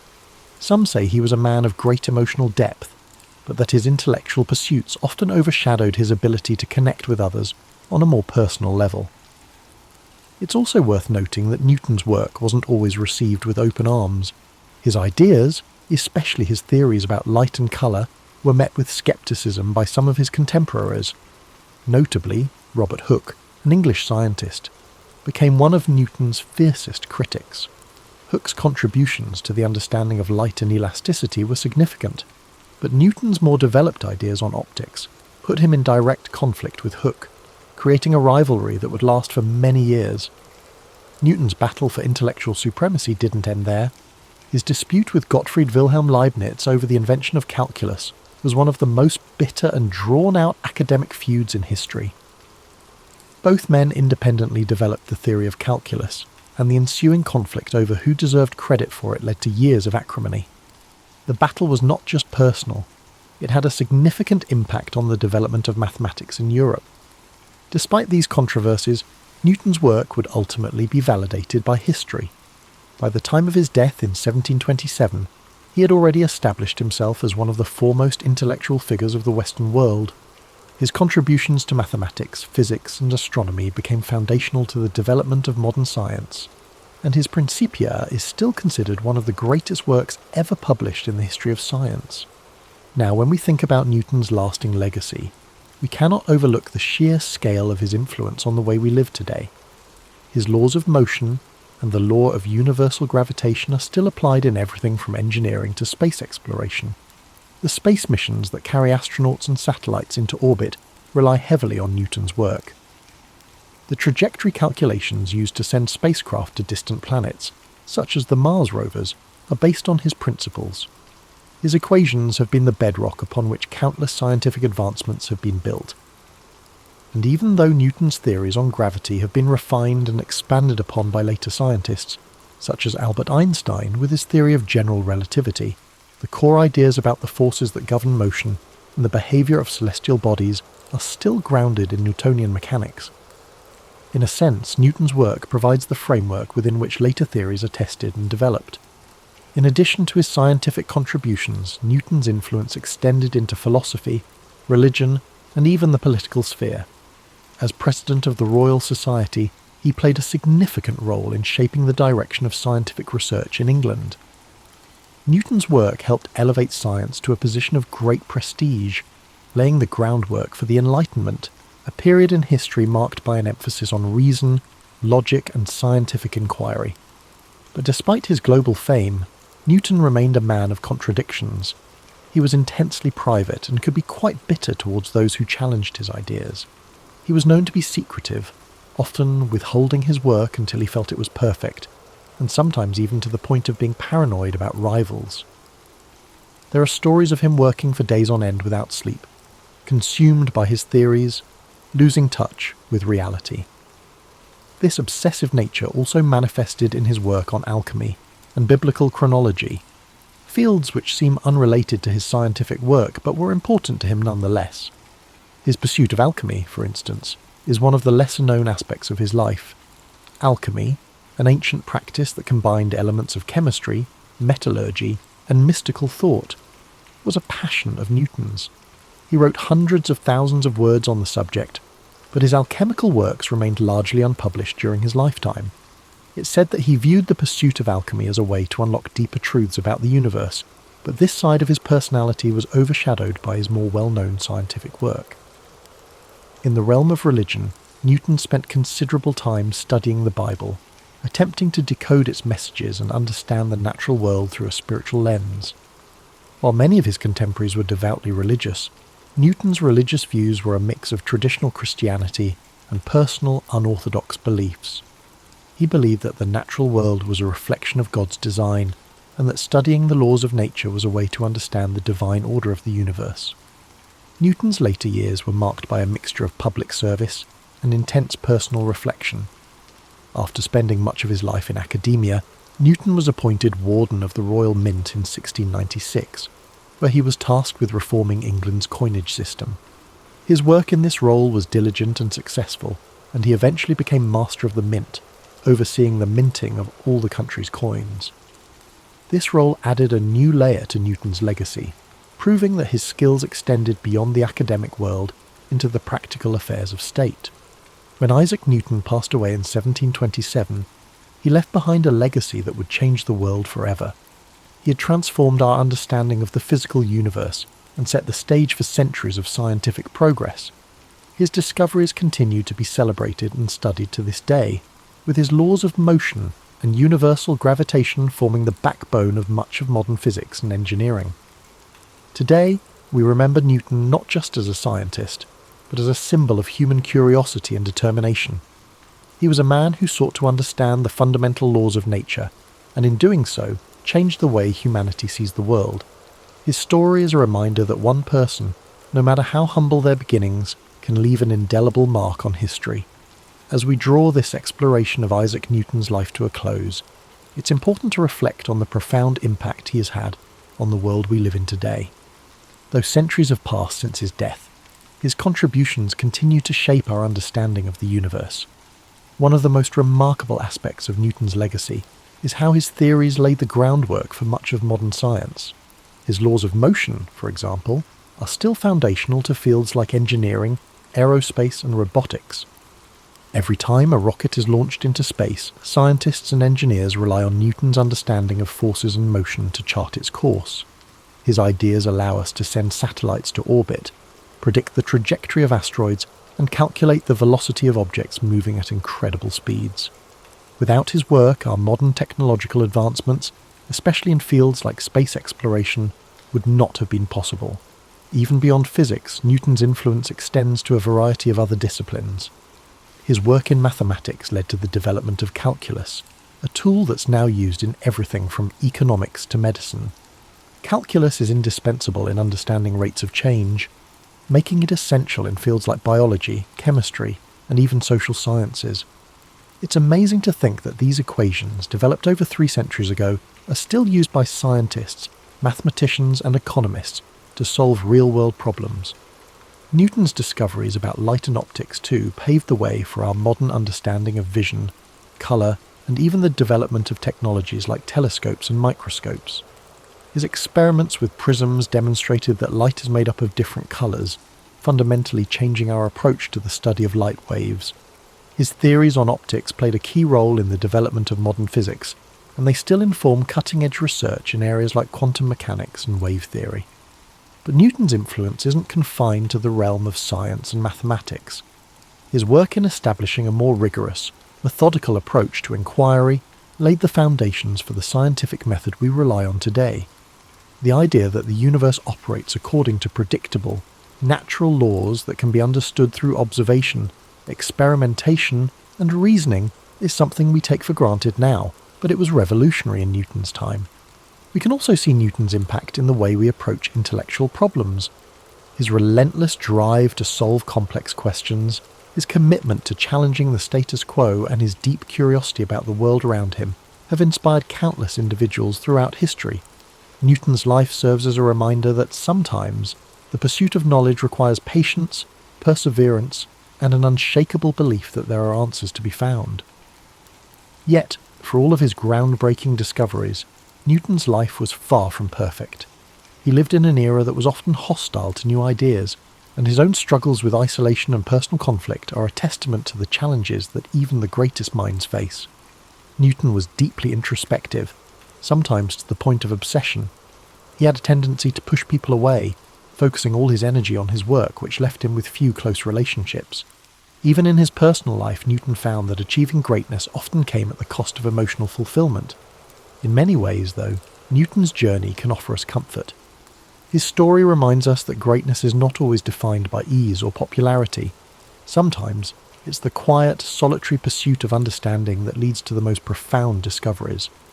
Newton's legacy teaches us that the road to success is often winding and full of obstacles, but those who stay dedicated to their vision can leave a mark on history. As you reflect on Newton's life tonight, consider how his story connects to your own. We all have our own struggles, and sometimes the world may not understand us right away. But like Newton, we can find solace in our curiosity and passion. We may not discover the laws of motion, or unlock the secrets of the cosmos, but we all have something to contribute to the world in our own unique way. And just like Newton, we must embrace the process of discovery, whether it's scientific, personal, or emotional. Every question we ask, every challenge we face, is part of a larger journey, one that connects us to the great minds who have shaped history and the ones who will come after us. It was a chilly afternoon in South London at the turn of the 20th century, where a slight boy named Charlie scans the streets for small wonders. Thick soot hangs in the air, dulling wan sunlight. Cobblestone roads gleam with recent rain, while horse-drawn carriages clatter by. Passers-by rarely notice Charlie, yet there's a glimmer in his eyes, a hint he sees possibilities others miss. At home, life is tenuous. His father, Charles Chaplin Sr., once sang in music halls, but that promise has dimmed beneath alcohol and regret. Charlie remembers nights when his father's lullabies softened the cramped walls, and others have muttered arguments. Meanwhile, his mother, Hannah, struggles to maintain equilibrium in her own fragile world. She once performed too, and sometimes urges Charlie to mimic everyday oddities. Other times, she vanishes into a haze, leaving him to wonder if his antics can reach her. Charlie hones his observational skills in their tiny flat. A single candle flickers in the hearth, casting shadows that inspire makeshift performances. He imitates a neighbour's theatrical gestures or a local gentleman's pompous stride, earning a weary smile from Hannah. Outside, Lambeth's narrow streets become his stage. He notes the lamplighter's angled stance, a stray dog's bark, the swirl of a violin from a pub. Where others see grime, he sees comedic fodder. His older half-brother, Sidney, is more practical, working odd jobs and scolding Charlie for daydreaming. However, even Sidney is unable to overlook Charlie's ability to elicit laughter with a simple roll of the eyes or a humorous bow. Their bond, forged by hunger and transience, is a fragile lifeline. When hunger gnaws louder than any applause, Charlie lurks behind a local theatre. He peers through half-closed doors at rehearsals, mesmerised by fluttering curtains and swirling costumes. Sometimes a stagehand shoos him away, other times he's allowed a few minutes to soak in the magic. Back home, he reenacts what he's witnessed, stumbling in time to imaginary music or making Hannah chuckle with a pratfall. Poverty grows relentless. Hannah's grip on reality wavers until authorities intervene, placing Charlie in a workhouse. The regimented routine is harsh, a stark contrast to the cramped flat, yet he refuses to be crushed. Late at night, he entertains the other children by mimicking the warden's stiff poses or parodying petty quarrels. Laughter becomes a brief reprieve from fear. After his workhouse stint, Charlie returns to a London changed by his mother's decline. He finds a spot in a children's dance troupe by mixing clumsy flailing with sudden bursts of comedic timing. That audition marks his first real step onto a public stage. The touring schedule is grueling, cramped trains, threadbare costumes, but applause, however faint, sparks new hope. Sidney helps manage what little they earn, convinced show business might be their only escape from poverty. Charlie's comedic flair grows, shaped by the everyday misfortunes he observes. If he sees a fruit seller trip, he'll practice that motion later, perfecting it until it's hilarious yet strangely touching. Each pratfall or wide-eyed stare draws from real life, turning ordinary mishaps into moments that transcend dire circumstances. Though the future remains uncertain, Charlie's heart beats to the tempo of creative mischief. Even as he frets over Hannah's well-being, he senses destiny tugging him forward. The boy with the curious gaze is no mere spectator. He's an alchemist, spinning hardship into comedic vignettes. These youthful experiments foreshadow a voice that will one day captivate audiences worldwide. For now, Charlie stages any street corner he can find, and his greatest reward is the unifying power of shared laughter. He still remembers how his father's lullabies once soared through the night, a momentary balm against hunger pangs and the bitter taste of fear. Sometimes, just before dawn, Charlie would lie awake, dreaming of a stage where sorrow could be recast as joy. In these idle moments, he memorized the rhythms of laughter, how it could erupt from even the bleakest circumstances. If a drunken neighbour stumbled, Charlie transformed it into a dance step that sparked grins. No matter how drab the alleyways, he found a spark to kindle his imagination. He sensed a well-timed tumble could lift weary spirits, even briefly. Those small victories fueled him. Amid the city's grey skies and lingering coal dust, Charlie found colour in humour, layering each new insight into his evolving repertoire. Unbeknownst to the crowds who passed him by, he was already practising for a role far larger than any shabby stay could contain. He was resolute. Charlie's mother, Hannah, succumbs to deeper mental fragility, and officials place him in a workhouse. Suddenly, the cramped familiarity of home is replaced by rigid schedules and faceless corridors.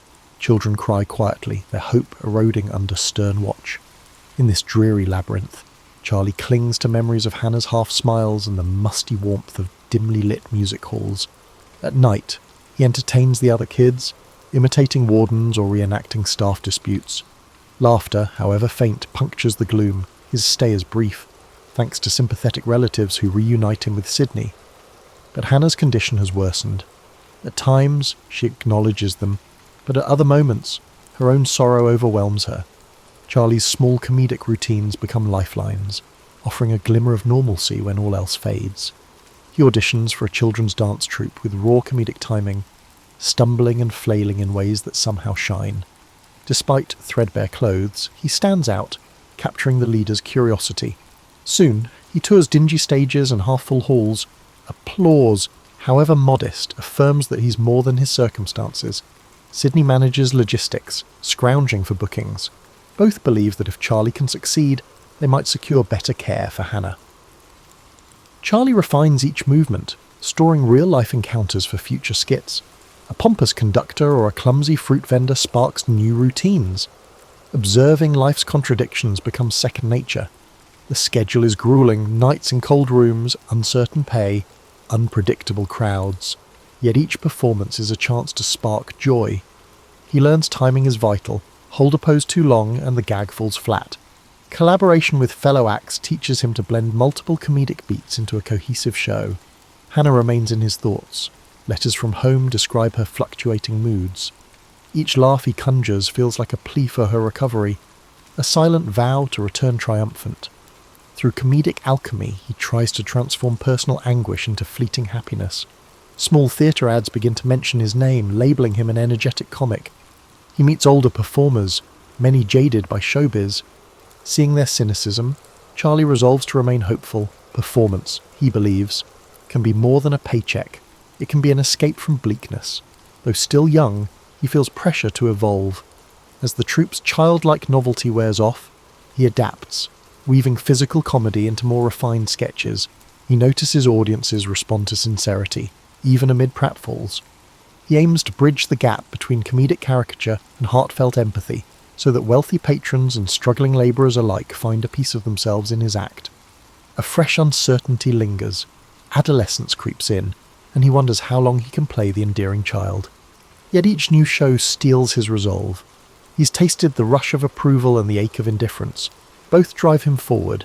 Through it all, Hannah's plight remains the quiet drumbeat beneath every routine. Sydney's unwavering faith helps Charlie persevere. It's not just ambition fueling him, it's a sense of responsibility that has him perfecting pratfalls long after others stop rehearsing. If performance can grant even a fleeting reprieve from misery, Charlie is determined to seize it. By the close of this chapter, he stands at a threshold. Show business offers a path he can't fully envision, yet its promise glows brighter than any alternative. Each time he stumbles on stage, the audience's laughter reassures him that life need not be defined by poverty and sorrow. He's found a portal to possibility, one that might lift Hannah from her despair and validate the dreams he cradles. Without fanfare, Charlie ventures onward, believing in the subtle power of laughter to reshape a fate long overshadowed by hardship. He meticulously observes how a silence can intensify a punchline, or how a single raised eyebrow can convey a powerful message. During dreary train rides, he imagines new scenarios that blend humour with pathos, each crafted to nudge the audience's hearts. Sometimes, stagehands roll their eyes at his perfectionism, but Charlie feels compelled to push his talent further. He learns to spot a crowd's energy from the wings, guessing whether they crave slapstick or subtler pantomime.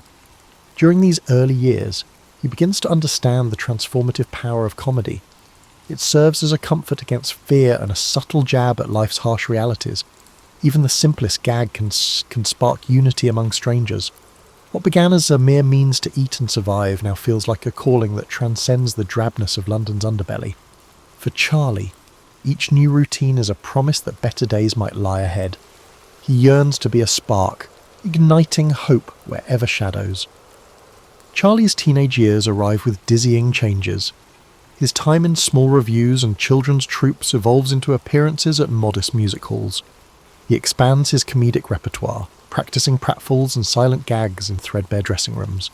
In each performance, he earns an uncanny ability to mimic life's quirks, be it the haughty nod of a station master or the timid shuffle of a stray dog. Every odd job or peculiar encounter in London's streets provides him with new material to refine. Money remains scarce, and Hannah's health teeters, yet Charlie's sense of purpose intensifies. He's drawn to the spotlight, not just for applause, but for the electricity it brings, a fleeting connection between performer and audience that feels transformative. Sydney stays close, offering both fraternal advice and business acumen. They share an unspoken pact to keep Hannah's well-being at the forefront of their ambitions. If Charlie can climb higher in the entertainment world, perhaps there will be funds to secure better care for her. Opportunity soon knocks in the form of a vaudeville act looking for fresh talent. Charlie seizes the chance.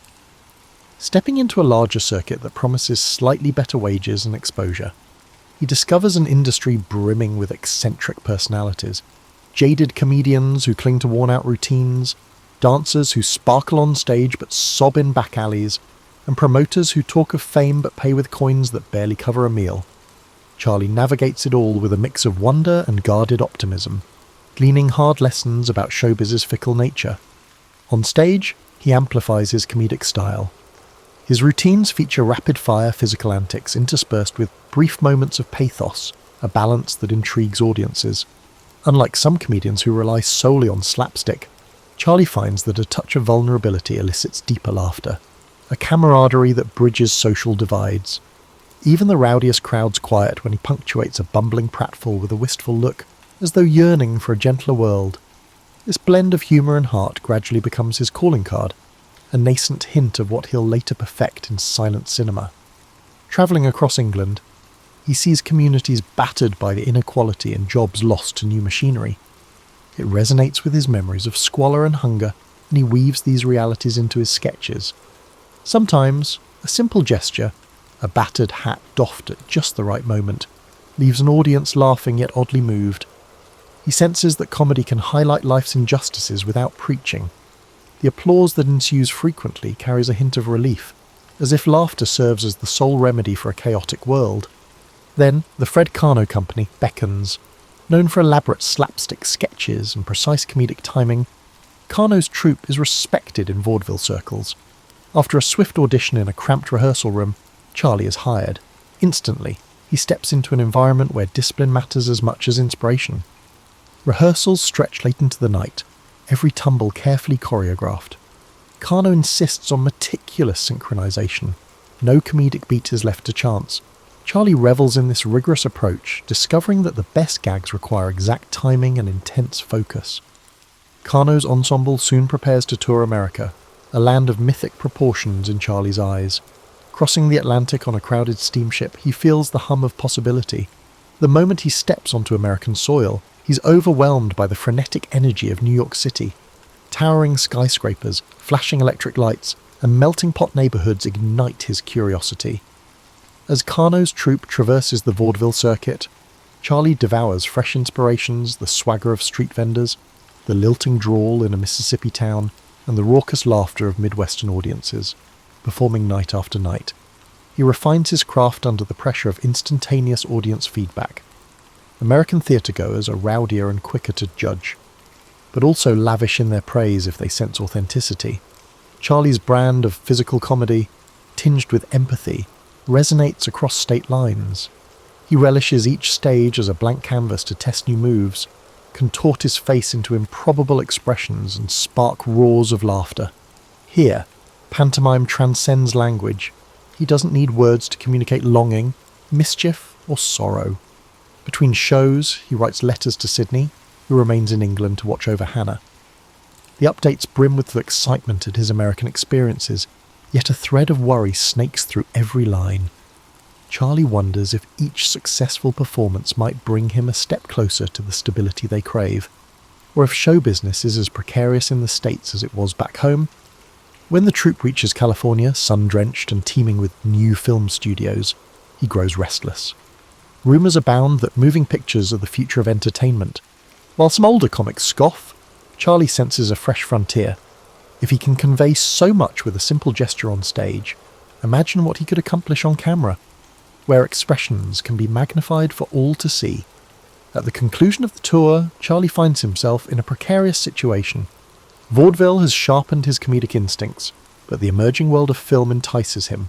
He's spent years learning how to craft a story with stumbles and glances rather than words.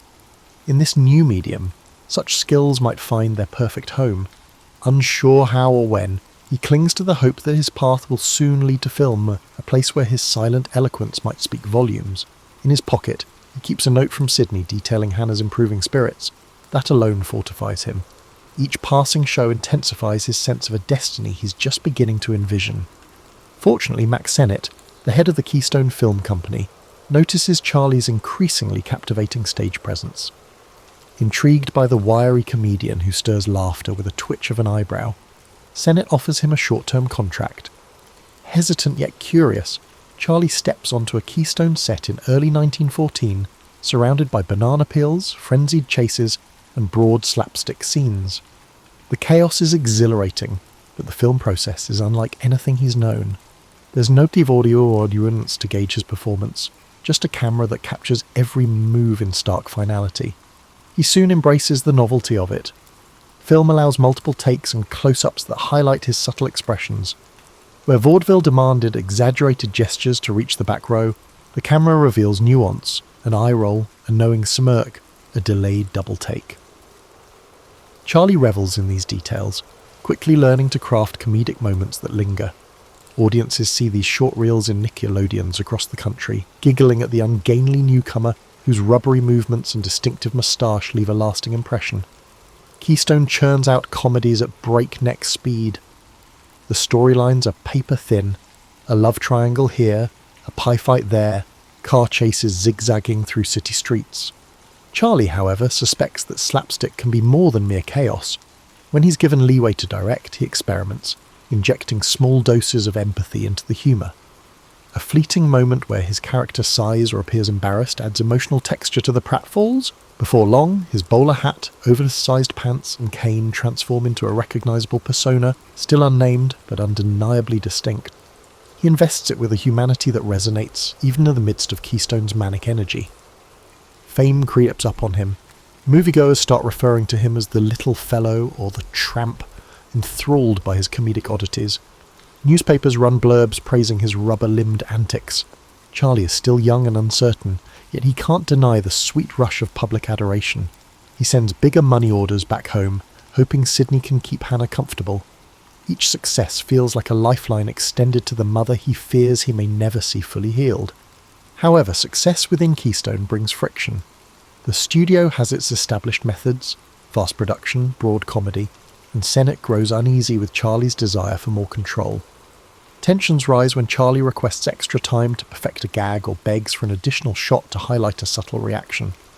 While Sennett appreciates box office returns, he views Charlie's meticulous approach as disruptive. There are grumblings among the other comedians too, some of whom resent his rapid rise, yet Charlie can't help pushing boundaries. He believes that true comedy emerges from sincerity, not just frantic minor movement. Eventually, lured by a more generous offer, Charlie leaves Keystone for the S&A Film Manufacturing Company. There, he negotiates greater creative freedom. It's at S&A that he refines the tramp persona, melding slapstick with pathos in ways that both tickle and tug at the heart. Films like The Tramp and Work introduce audiences to a bumbling yet noble character who combats life's indignities with resilience. In these shorts, Charlie's comedic set pieces dance hand in hand with quiet moments of longing, ensuring viewers laugh even as they sense a deeper undercurrent of vulnerability. Critics soon hail him as a comedic genius. His paychecks swell, studios scramble to outbid each other, and fans clamour for the next release. Yet behind the scenes, Charlie grapples with isolation. Hollywood's glitz doesn't erase his memories of threadbare clothes, or the heartbreak of seeing Hannah slip away. Private dinners with industry magnates feel hollow, overshadowed by a longing for genuine connection. He writes letters to Sydney, pouring out doubts about whether he's simply dressing up old poverty in new silk, or if he's truly forging a path that matters. When he signs with the Mutual Film Corporation in 1916, the salary is astronomical for its time. More importantly, he secures near total autonomy on set. He directs, writes, stars, and even begins solo composing musical cues. This level of control, unheard of for most entertainers, lets him craft two real comedies that blend clowning with incisive satire. Each short film boldly explores comedic boundaries, all the while retaining an undeniable tenderness at its core. The public, eager for such inventive humour, devours them. By the close of Part 4, Charlie stands not just as a stage performer who dabbled in film, but as a movie pioneer shaping the language of silent comedy. His trademark shuffle, cane twirl, and half smile enchant audiences worldwide. Still, he's restless. The medium brims with unrealised potential, and he wants to test its limits. Even as he savours each new project, a spark in him yearns for something grander, a longer format to explore deeper narratives without sacrificing laughter. The worry that fortunes can change abruptly hovers in the back of his mind. But for now, in those silent reels, he's found an outlet for the empathy and mischief he first nurtured on London streets. With each new contract, Charlie's creative aspirations escalate. Mutual grants him near complete freedom, and his two reel comedies draw record profits. His Chaplin studios soon rise in Los Angeles, a testament to how far he's come from Lambeth's soot-laden alleys. Here, he fashions sets on a whim and refines comedic bits to exacting degrees. Prop men scramble to satisfy his sudden inspirations, while extras wait, intrigued by his meticulous approach. Some marvel at his devotion to scenes that run only a few minutes on screen, but Charlie insists every frame carry his unmistakable stamp. Now that he earns a fortune, Hollywood's high life beckons, yet he feels uneasy about opulence. Those who endured real poverty rarely shake its memory. Charlie prefers to pour resources into perfecting each film. His silent creations, like Easy Street or The Immigrant, layer pratfalls with social commentary. Even as audiences howl with laughter, they glimpse heartbreak in the tramp's eyes, the reflection of a man who's known desperation. Critics praise his artistry, calling his work a blend of whimsy and empathy, a comedic mirror held up to the tumult of everyday life. However, just as he settles into his routine, a sudden shift occurs. The silent era stands on the verge of a seismic transformation, the invention of talkies. Some studios embrace recorded sound with giddy excitement, certain it will revolutionize film. Others fear it might cheapen the universal language of pantomime. Charlie watches these developments warily. His art relies on expressive gesture. Wouldn't spoken dialogue fragment the broad appeal that made the tramp beloved worldwide? He's torn between clinging to silence and experimenting with sound. For a time, he sidesteps the issue by pushing silent film to new heights. Shoulder Arms, set amid the trenches of World War I, merges slapstick with the wartime satire, resonating with soldiers and families seeking a glimmer of hope in dark times. Audiences hail it as a testament to comedy's power to sustain morale. His studio becomes a bustling creative hive. Carpenters hammer away at elaborate sets, while musical directors work in tandem to ensure that live orchestras can perfectly underscore each comedic beat. As the 1920s roar on, silent cinema flowers, and Charlie stands at its pinnacle. Alongside other legends, he's revered for forging a distinct comedic grammar, close-ups that capture a flicker of pathos, comedic sequences that unfold like orchestrated ballets. Yet the clamour for sound intensifies. Films like The Jazz Singer stun Hollywood by demonstrating that moviegoers will pay to hear performers speak and sing. Investors in Charlie's ventures become restless, doubting his ability to navigate the new sonic storm. Unwilling to jump blindly, Charlie moves cautiously. His next major project, The Circus, remains silent, showcasing the tramp amid lion cages and high-wire antics. The production is fraught. Financial woes, technical snags, and a dissolving marriage all burden Charlie's spirit.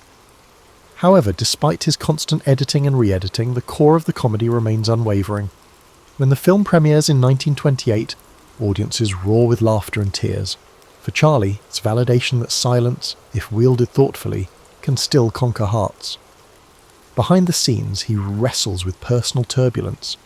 Tabloids feast on his tumultuous romances, painting him as both genius and scoundrel. Hollywood thrives on scandal, and Charlie's rising fame makes him a prime target. He yearns for a quiet refuge to develop his ideas without constant scrutiny. Instead, he juggles public expectations, legal entanglements, and the relentless pulse of show business. Though reclusive by nature, he forces himself to mingle at lavish parties, aware that isolation can be as perilous as exposure. Gradually, he warms to the possibilities of sound, provided it can enhance rather than overshadow the silent charms of his tramp. By the end of the decade, he's toying with the idea of partially synchronized scores, using orchestras and effects to accentuate, not replace, pantomime. The talkies persist in their assault, yet Charlie decides to confront them according to his own terms. His worldview insists that laughter needs no translation, that a raised eyebrow or sly grin can transcend barriers words might construct. As the 1930s approach, Charlie contemplates taking bolder risks. Silent shorts have sufficed thus far, but cinematic evolution beckons him to attempt larger, more cohesive stories. Society, too, is in flux, teetering from the affluence of the roaring 20s toward ominous economic shadows. If the tramp was once a whimsical figure scrounging for dignity, perhaps now he might speak for an entire generation on the brink of upheaval. Standing atop the industry he helped define, Charlie faces the question: how to keep silent film's poetic essence alive while stepping into a future brimming with sound. The Great Depression grinds the world down, yet Charlie presses on, determined to show that humour can still provide solace. Despite intensifying pressure to produce talkies, he chooses to release City Lights in 1931, nearly silent except for a musical score and a few sound effects. Many in Hollywood consider him foolhardy, warning that audiences now crave spoken dialogue. Charlie ignores them. The tale of the tramp and a blind flower girl unfolds in pantomime, underscored by poignant music. At the premiere, the audience's reaction is electric. Some weep, others cheer, but all rise to applaud a film that reaffirms silent cinema's unique power. Bolstered by City Lights, Charlie attempts a daring encore with Modern Times, released in 1936. Once again, the tramp remains essentially voiceless, caught in a whirlwind of assembly lines, gears, and mechanised modernity. The film skewers industrial dehumanisation, reflecting the anxieties of a workforce battered by the Depression. As comedic as it is, Modern Times bristles with social commentary, drawing on Charlie's own memories of poverty. The final frame, with the tramp wandering an open road, suggests a blend of hope and uncertainty emblematic of the era. Yet the political climate darkens further. Totalitarian regimes rise in Europe and war clouds loom. Charlie, who has always viewed humour as a universal unifier, now feels compelled to act. He pours his energies into The Great Dictator, a bold satire targeting fascism. This time he speaks. Casting himself as both a ruthless dictator and a humble Jewish barber, he delivers monologues that lampoon tyranny and plead for common humanity. Critics wonder if the public will accept him in a role so overtly political. But upon its 1940 release, the film provokes huge debate and garners massive acclaim. The final speech, an impassioned call for empathy, becomes one of cinema's most memorable moments. This newfound outspokenness, however, places Charlie in the crosshairs of an American society entering a period of heightened paranoia. As war escalates, patriotism takes on rigid contours. Charlie's British citizenship and vocal opinions on global affairs spark suspicion.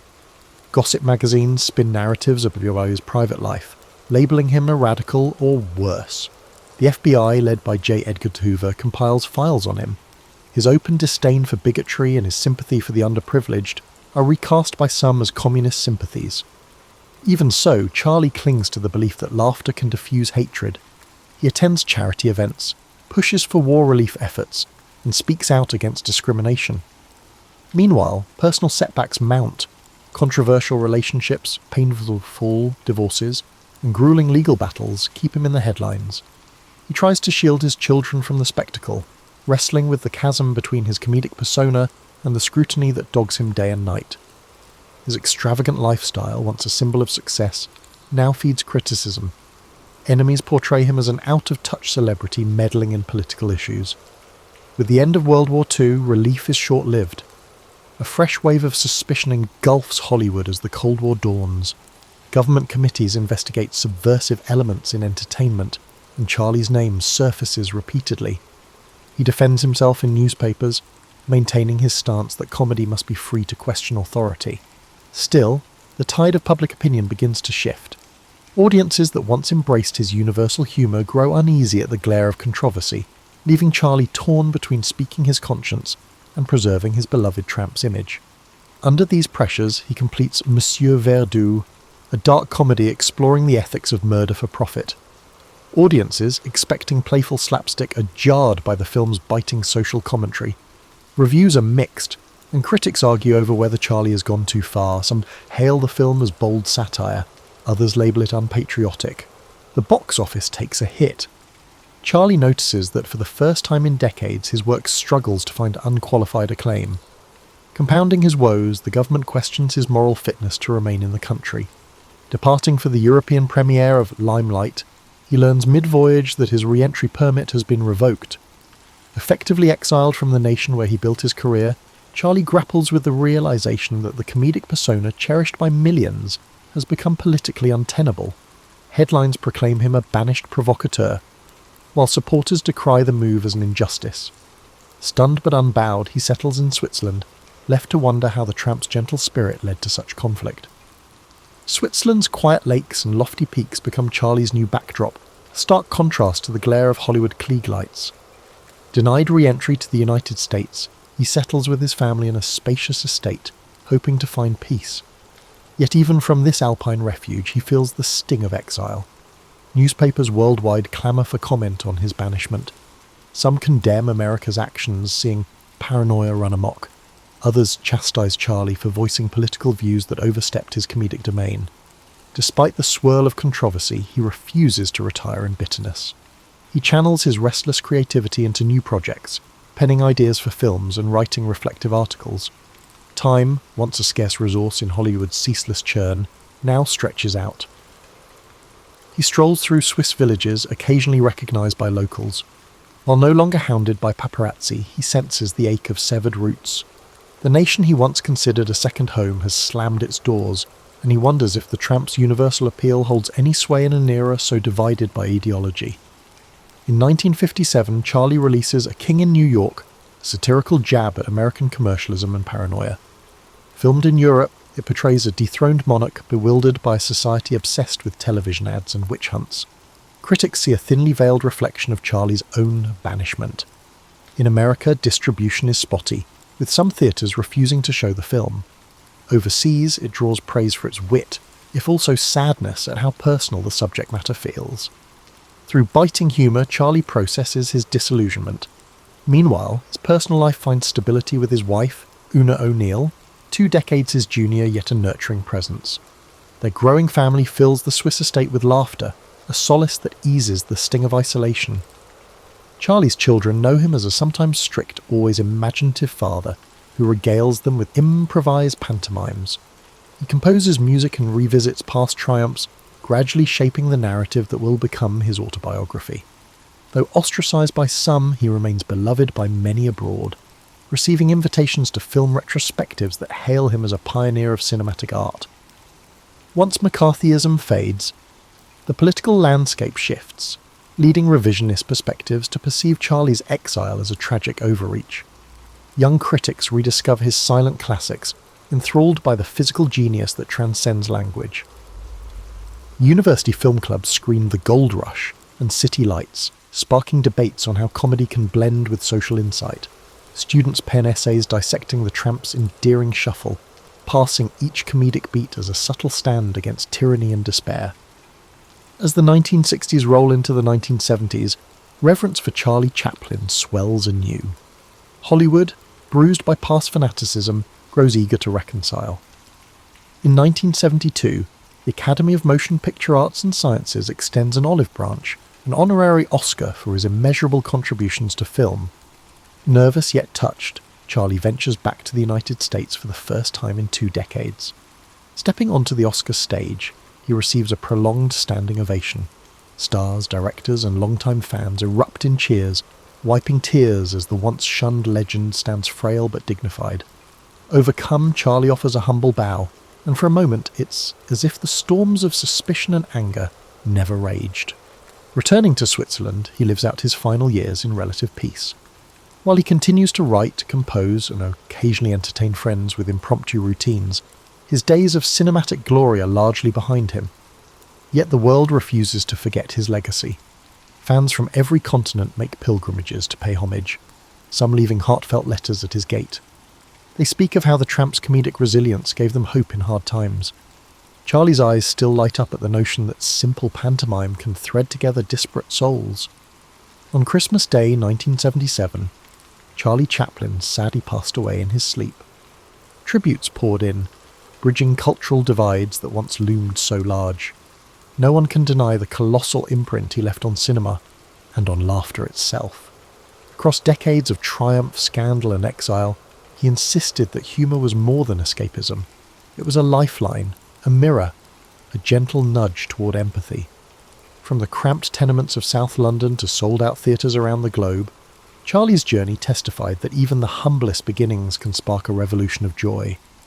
The tramp, that perpetual underdog, endures as a symbol of resilience in a world quick to judge and slow to forgive. And in the hush that follows his passing, countless admirers recall the quiet dignity and timeless mischief of man who spoke volumes, whether he chose to speak aloud or not. Desire to surpass it. Philip himself is not a particularly sentimental father. He loves Alexander in his own way, yet the kingdom demands more attention than his son. Under King Philip, Macedon has become stronger, more organised and more dangerous to neighbouring lands. Philip sees in Alexander the potential to carry on and expand his work. He pushes the boy to study with the best tutors in all of Greece, ensuring a potent blend of martial and intellectual preparation. Aristotle is one among many teachers, but uniquely revered. He nurtures Alexander's fascination with science, philosophy, and the fringes of knowledge. Lessons aren't rote memorization, but dialogues, full of debates that test logic and stoke curiosity. This mental discipline shapes Alexander's sense of strategy and cunning. The climate in the palace is complex. Every corner can hold a potential spy, and each dusty corridor might echo with rumours of betrayals and alliances. People talk in low tones about the tension between Philip and his wives. Alexander's mother, Olympias, is as formidable in her own right as any soldier.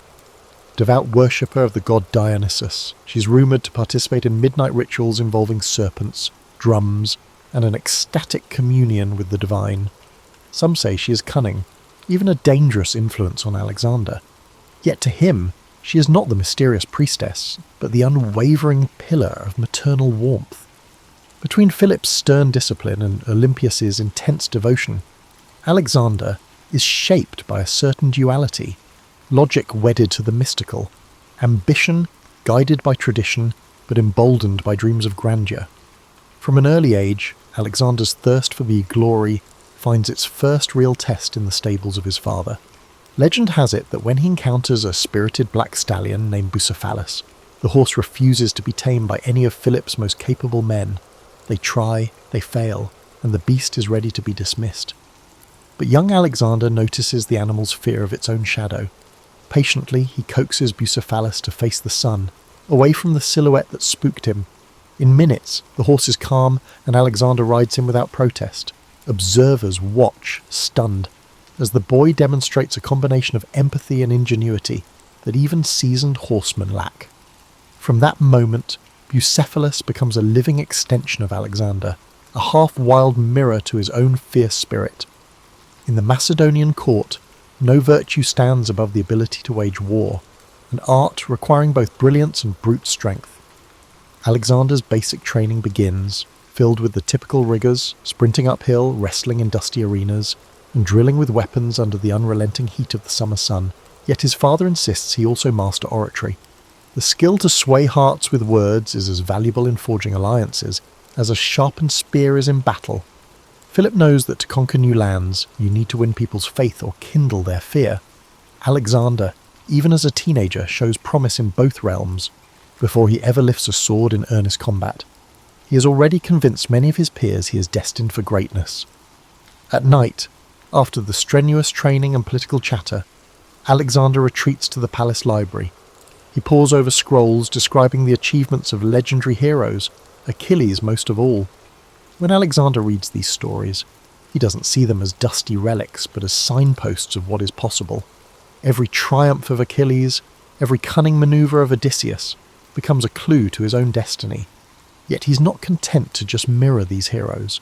He wants to eclipse them, to inscribe his own feats into the tapestry of myths. In his private moments, he contemplates the ephemeral nature of life. He wonders how many will remember him after centuries have passed. His conclusion is always the same: only through extraordinary deeds can one transcend mortality. So, from the vantage point of Peller's palace, we see the formative years of a conqueror in the making. The forces shaping Alexander's character are as varied as the lands he will one day traverse.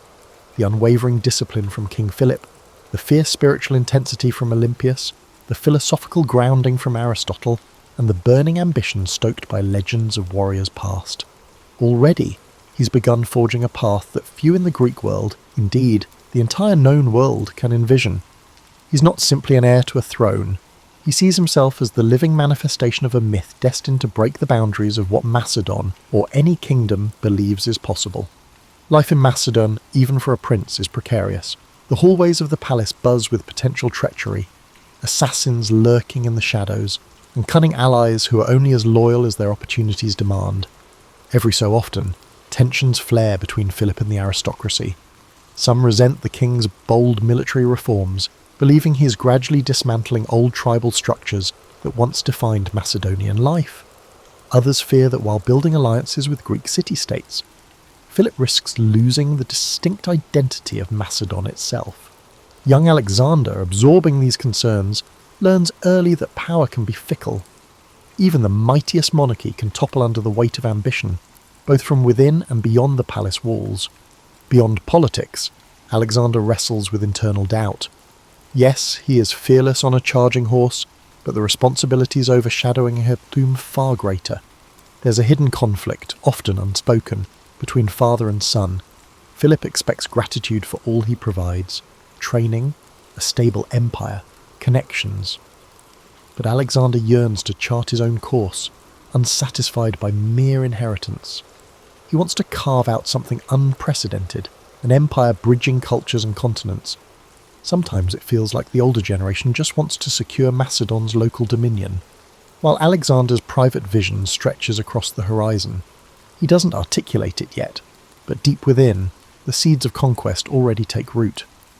To outsiders, Macedon can feel rugged compared to the refined city-states of southern Greece.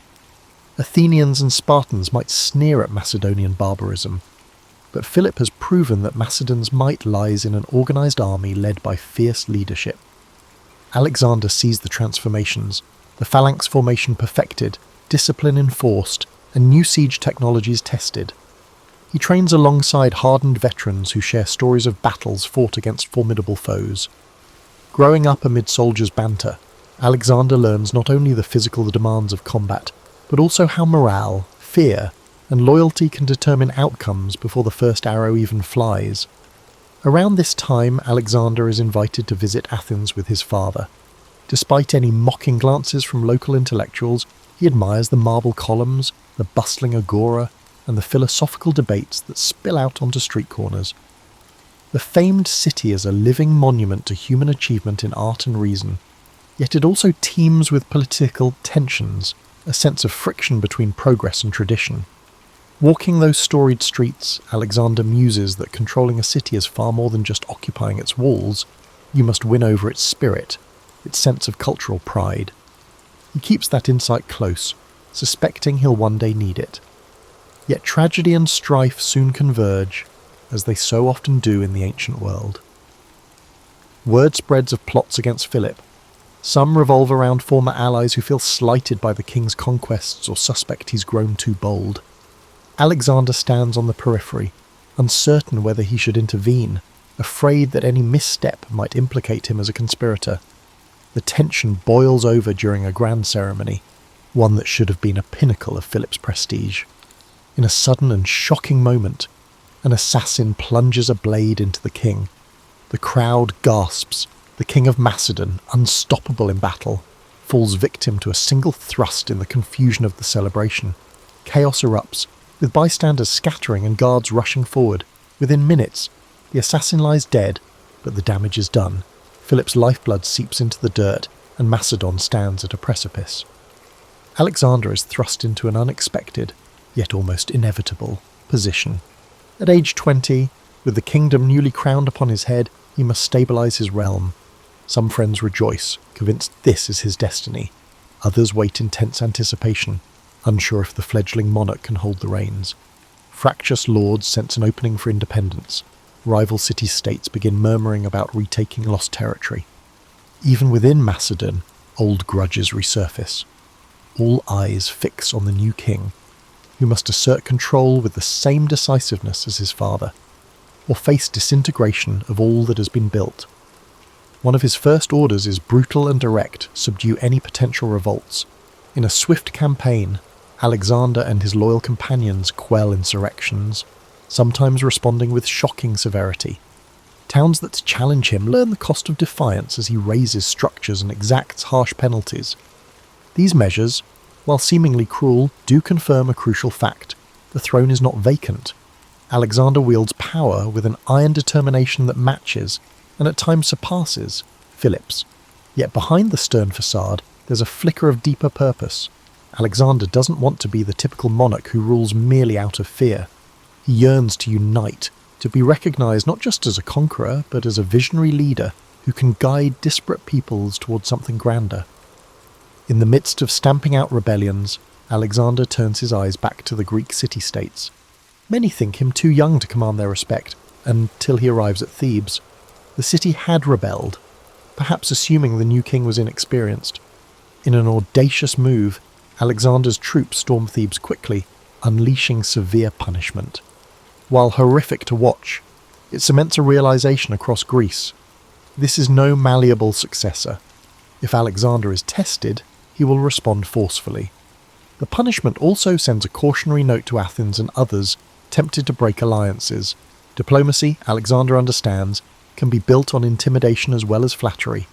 By the time the dust settles, the name Alexander already rings with fear across rebellious enclaves and resonates with respect among loyal allies. In fewer than 2 years, he consolidates Macedonia's hold over Greece, earning recognition as the de facto hegemon of the region. Yet rather than rest on these laurels, Alexander looks east, where the vast Persian Empire sprawls. The memory of previous Greek-Persian conflicts looms large, but Alexander imagines more than a retaliatory strike. Rumours swirl that he sees an empire beyond the horizon, a chance to bring Greek culture into a new world, if he can muster the daring to seize it. And so, in the hush of late evening, he prepares to set in motion one of the most extraordinary military campaigns recorded in the annals of history. The war drums beat in the hearts of those who follow Alexander eastward. It's more than just ambition or revenge for past Persian aggression. For many, it feels like a holy cause to punish the empire that once threatened Greek freedom. But Alexander's goals surpass mere retribution. Standing at the Hellespont's edge, where Europe meets Asia, he performs symbolic rituals before crossing. Tossing a spear onto the Asian shore, he allegedly proclaims the land to be won by the spear. It's a blend of theatre and conviction, carefully calculated to unite his troops with the sense that destiny itself beckons them forward. The Persian Empire, stretching from the Aegean Sea to the Indus Valley, has wealth beyond imagination. Its roads, like lifelines, connect distant provinces governed by satraps. Alexander's army, though battle-hardened, pales in sheer numbers compared to the Persian forces, but he counts on something intangible, the belief that each Macedonian soldier is part of a historical quest. Logistics become the silent partner of this ambition. He organises supply lines, secures local alliances where possible, and ensures his men remain disciplined, rewarded, and mindful of the stakes. A loosely knit coalition of Greek allies joins him, some out of genuine admiration, others out of fear of retribution should they refuse. The first major engagement, a confrontation at the Granicus River, tests Alexander's mettle against Persian satraps. Cavalry charges, spears glinting in the sun, churn the muddy banks on the battlefield. Alexander fights at the forefront, disregarding the protective distance that many generals maintain. He trusts in his skill and the loyalty of the men around him. Though pinned down at one point, he narrowly escapes a fatal blow thanks to a timely intervention by a commander. The Macedonians push forward, turning the tide. The Persians, momentarily disorganized, retreat. Their swift defeat rattles the empire's western flank. The rumour spreads that Alexander's boldness on the battlefield is as fearsome as his father's had been in the realm of politics. Victories follow in rapid succession. Alexander's strategy is not merely about smashing through defences, but also about presenting himself as a liberator to Greek cities under Persian rule. He spares those willing to cooperate, displaying a surprising level of mercy towards some towns. This balanced approach undercuts Persian authority and encourages local populations to accept his leadership with fewer rebellions. It also cultivates a sense of moral justification among his troops. They aren't mere invaders, they are freeing these territories. At least that's the story told in Macedonian campfires and official proclamations. Still, there are instances of calculated cruelty. When a city defies him, he doesn't hesitate to unleash the terror of siege warfare, employing advanced siege engines learned from Philip's campaigns. Walls crumble, families flee. If the defenders still refuse to surrender, the aftermath is dire. The memory of Thebes resonates. Disobedience to Alexander carries a dire cost. Yet what emerges is a pattern of caution among local rulers, and increasingly they weigh submission as the safer path. While forging ahead, Alexander exemplifies a curious mind. Local environments, flora and fauna fascinate him. He consults with his retinue of scholars, describing new animal species in letters to Aristotle. His bond with Bucephalus remains strong, the horse galloping across unfamiliar plains, as though both man and beast are discovering their destinies together. And as the army advances, forging new roads, bridging ravines, setting up supply depots, Alexander ensures each step is methodically prepared for the next confrontation with Persian might. The turning point looms in an expansive plain near the city of Issus. Here, Darius III, the Persian king of kings, personally leads a massive force. The disparity in numbers is staggering. Alexander must rely on the disciplined Macedonian phalanx and cunning cavalry manoeuvres. Before the battle, tension grips his soldiers. They face an emperor whose domain and army dwarf their own. Alexander, never missing an opportunity for theatre, walks through his camp, greeting individual soldiers, sharing a brief word of confidence. He underscores that they fight not just for Macedon, but for Greece and for a place in the annals of glory. Morale soars. It's said that a single warrior burning with faith in victory can fight like three, and Alexander aims to ensure that each soldier feels that heart flame. Once the horns signal the charge, dust clouds envelop the plain. Javelins fly, swords clash, and war cries mix with the clamour of shields. Alexander targets the heart of the Persian line, seeking to unnerve Darius himself. Rumour has it that during the most critical moments, Alexander and Darius lock eyes across the chaos. Darius, seeing the relentless approach, loses his nerve and flees the battlefield. Suddenly, the king's personal guard disperses, and the Persian ranks crumble. Victory belongs to Alexander, who captures not only the field, but also the family of Darius, his mother, wife, and children. Remarkably, he treats them with respect, a calculated move to demonstrate both magnanimity and his sense of kingship. If he is to succeed in ruling Persian lands, he must show that he can protect as well as conquer. After Issus, Alexander's star rises among his own troops, while the Persian Empire grapples with uncertainty. Cities open their gates more quickly, satraps weigh switching sides or forging secret deals, and the myth of Persian invincibility splinters. Still, Darius remains at large, and the empire endures. Like a hydra, cutting off one head doesn't necessarily kill the beast, but for Alexander, Issus is proof that no odds are too great when armed with discipline, daring, and a bit of destiny. The next chapters of his campaign will test him in deserts, on the high seas, and within the labyrinthine politics of an empire older than Macedon itself. Yet one fact emerges unmistakably. The young king from the rugged north is rewriting the map of the known world, and he has just begun. In the aftermath of the Battle of Issus, the Macedonian army marches southward, drawn toward the wealthy and strategic coastal cities of Phoenicia. The broad objective is clear: secure the eastern Mediterranean ports and deny the Persian fleet any safe harbours. City by city, Alexander negotiates or besieges, or fostering alliances with those who bow voluntarily and subduing those who resist. At the city of Tyre, perched on an island with towering walls, Alexander meets one of his most formidable sieges yet. Tyre's defenders mock the Macedonians, convinced that their fortress is impregnable, protected by the shimmering blue waters around it. Unfazed, Alexander orders the construction of a massive causeway stretching from the mainland to the island.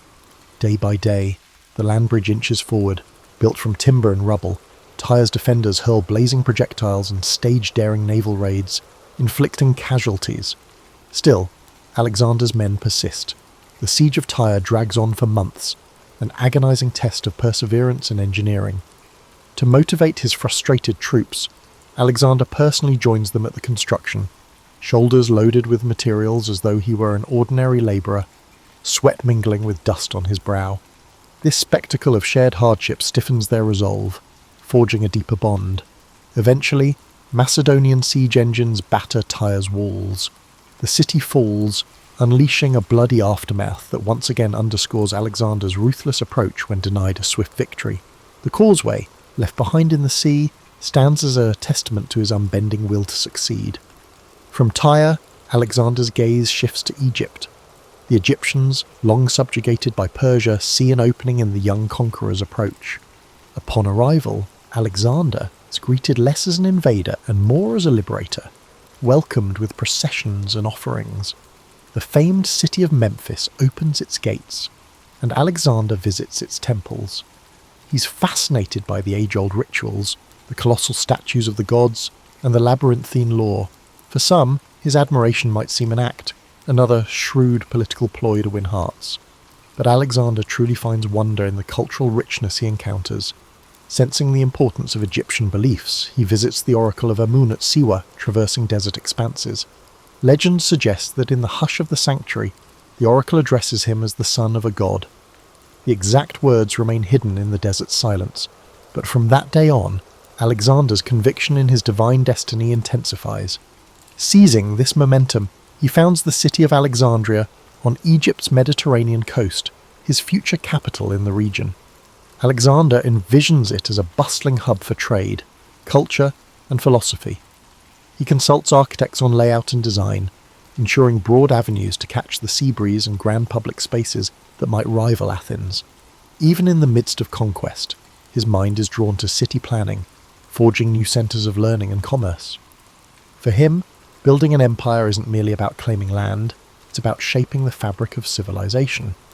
He leaves behind administrators and soldiers to cement Macedonian authority, ensuring that the nascent city will flourish once he has moved on. Returning to the broader campaign, Alexander heads back north and east to chase Darius into the heart of Persia. The next great confrontation comes at Gaugamela, a dusty plain where the Persian king assembles a massive army bolstered by scythes, chariots and war elephants. The sight intimidates, an ocean of Persian soldiers swirling with countless banners. Yet Alexander employs cunning tactics, encouraging his cavalry to feign retreats, luring enemy chariots into positions where they are easily targeted, and orchestrating the phalanx to hold firm against waves of attackers. Again, Darius flees. The Persian king's departure sends shockwaves through his ranks, inciting panic. Alexander's victory at Gaugamela effectively shatters the core of Persian military might. It's a triumph so decisive that historians later mark it as the downfall of the Achaemenid Empire. With no organised Persian resistance left, Alexander moves eastward into Babylon, a city of legendary splendour. Gold-laden temples, lush hanging gardens, and the labyrinth of ancient streets leave Alexander in awe. Babylon's populace yields to him without significant conflict, and he enters the city like a triumphant hero. Symbolic gestures follow. Alexander orders that the local temples be restored, presenting himself as a patron of Babylonian religion and traditions. Each region he conquers, he strives to affirm its culture and worship, forging an image of himself as a unifier rather than a mere plunderer. Beneath the spectacle, though, is a shrewd realization. To rule lands as vast as Persia, intimidation alone won't suffice. Understanding and respecting local customs will secure loyalty far more effectively than perpetuating fear.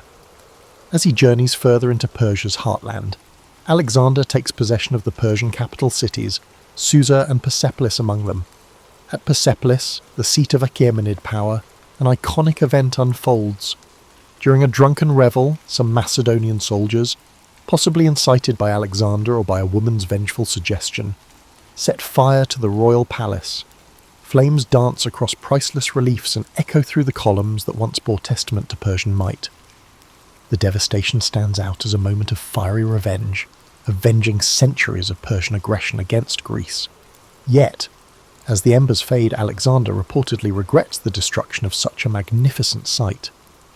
Legend holds that the next day, he wanders the charred remains in sombre reflection, perhaps realizing that in a single night of triumphal fury, an irretrievable piece of human heritage was incinerated. By now, Alexander has all but dethroned Darius, who flees east with a few loyalists, yet the empire's total subjugation remains incomplete. Vast territories in Central Asia remain unconquered. Rebellious satraps and local warlords refuse to acknowledge Macedonian rule. The campaign that began with dreams of bridging Europe and Asia now stretches into a sprawling pursuit across deserts, mountains and unfamiliar realms. Alexander, undeterred, pushes onward. The once modest Macedonian force has evolved into a complex, multicultural army, incorporating Persians, Egyptians, and other peoples. Still, the spirit of Macedonia endures in the discipline of its core phalanx and the leadership of Alexander himself. No rumour of a hostile warlord or a rebellious city can quell his determination. The promised land lies yet further east, beckoning him to push the boundaries of the known world. As Alexander forges deeper into Central Asia, the terrain itself becomes an adversary. The rocky highlands, unpredictable winters, and scarce water supplies challenge his army in ways the open plains never did. Gone are the easy, show-stopping battles of earlier campaigns. Instead, Alexander and his men face guerrilla warfare. Local warlords retreat into fortresses high in the mountains, from which they launch ambushes on the Macedonian columns. Supplies strain under the demands of a longer-than-anticipated pursuit, and the troops grow weary. In these hostile environments, Alexander's formidable will must serve as a kind of compass for his men. He refuses to turn back. If he can't sway local leaders with diplomacy, he methodically besieges their strongholds, using a combination of siege towers, specialized climbers, and cavalry blockades. The Macedonians gradually wear down resistance. It's slow and grueling, a war of attrition in which Alexander's famed speed and decisiveness are tested to the limit. Occasionally, entire communities vow loyalty, some out of awe, others out of exhaustion at resisting. Alexander seizes such opportunities to integrate them into his growing empire, placing local leaders in positions of governance if they pledge allegiance. He's discovered that a balanced approach of magnanimity and unrelenting force can be potent. Central Asia also introduces him to new customs and cultures. The region's vibrant tapestries, horse-breeding traditions, and local myths intrigue him. Even the architecture, mud-brick fortresses perched on precipitous cliffs, provides lessons in resourceful building methods. Though the campaign is physically draining, Alexander seems mentally alive, soaking up every experience as if it might offer a clue to how worlds might merge under his rule. As the army trudges forward, Alexander's increasingly elaborate attire, sometimes blending Persian finery with Macedonian practicality, sparks disquiet among his veteran officers. They mutter that he's adopting foreign ways too eagerly. Alexander is aware of the whispers, but believes that to govern effectively, he must visibly embrace the cultures under his dominion. For the older Macedonians, though, these gestures threaten the very identity they fought to protect. Tension simmers. One controversy that ignites this tension is Alexander's adoption of the Persian court practice known as proskinesis, bowing or prostrating oneself before the king. Among Persians, it symbolizes respect for a ruler believed to be quasi-divine. However, for Macedonians and Greeks, bowing to another mortal man seems like servile flattery, even blasphemy. When Alexander begins expecting his courtiers to perform the gesture, he faces a quiet but potent backlash. It's not outright mutiny, but murmurs drift through the camp that their once-beloved leader is succumbing to arrogance, forgetting that the bond between commander and soldier in the Macedonian tradition was forged through a shared sense of mortal equality. Alexander, for his part, sees proskinesis as a means to unify the traditions of East and West under a single court protocol, but the friction underscores the growing distance between him and the rank and file who once found him so relatable. Adding to this strife is the case of Philotas, a high-ranking officer and son of Alexander's cherished general, Parmenion. Accusations arise that Philotas is embroiled in a conspiracy to assassinate Alexander. Whether real or fabricated, Alexander reacts swiftly. Philotas is tortured into confession and executed. Fearing Parmenion might seek vengeance, Alexander orders the older general's murder preemptively. The effect ripples through the army, striking fear and sowing doubt. Even close companions realize Alexander's paranoia has grown. No one is untouchable in the face of suspected betrayal. Rumours swirl that his mother, Olympias, had once warned him about trusting anyone too deeply. The triple blow of adoptive Persian customs, harsh punishment of perceived traitors, and the creeping sense that Alexander is evolving into a distant figure combine to erode some of the camaraderie that once fueled his men's devotion. Yet if the internal climate is fractious, the external campaign continues to expand Alexander's legend. In the region known as Bactria and Sogdiana, roughly modern Afghanistan and parts of Central Asia, Alexander marries Roxana, the daughter of a local noble. Historians debate his reasons. Is it genuine affection? Stories describe her as strikingly intelligent and beautiful, or a strategic move to legitimize his claim over the newly subjugated territories? Possibly both. In any case, the wedding is symbolic. It merges Macedonian power with Central Asian lineage, hinting at Alexander's deeper ambition to create a blended aristocracy that transcends old boundaries. Eventually, the pursuit of Darius ends not with a climactic battle, but with the Persian king's murder at the hands of one of his own satraps, Bessus. Alexander finds Darius abandoned and fatally wounded along a dusty roadside, granting him a final respectful cloak. The demise of his long-standing rival brings Alexander no real triumph. Instead, it leaves him with a new antagonist, Bessus, who declares himself the rightful Persian king. To avenge Darius and maintain the semblance of continuity, a clever tactic to rally Persian loyalists under his banner, Alexander pursues Bessus until the usurper is captured and executed. It's a twist of fate that Alexander, originally the nemesis of Persia, now punishes those who harm the Persian royal family, positioning himself as the legitimate heir to the empire.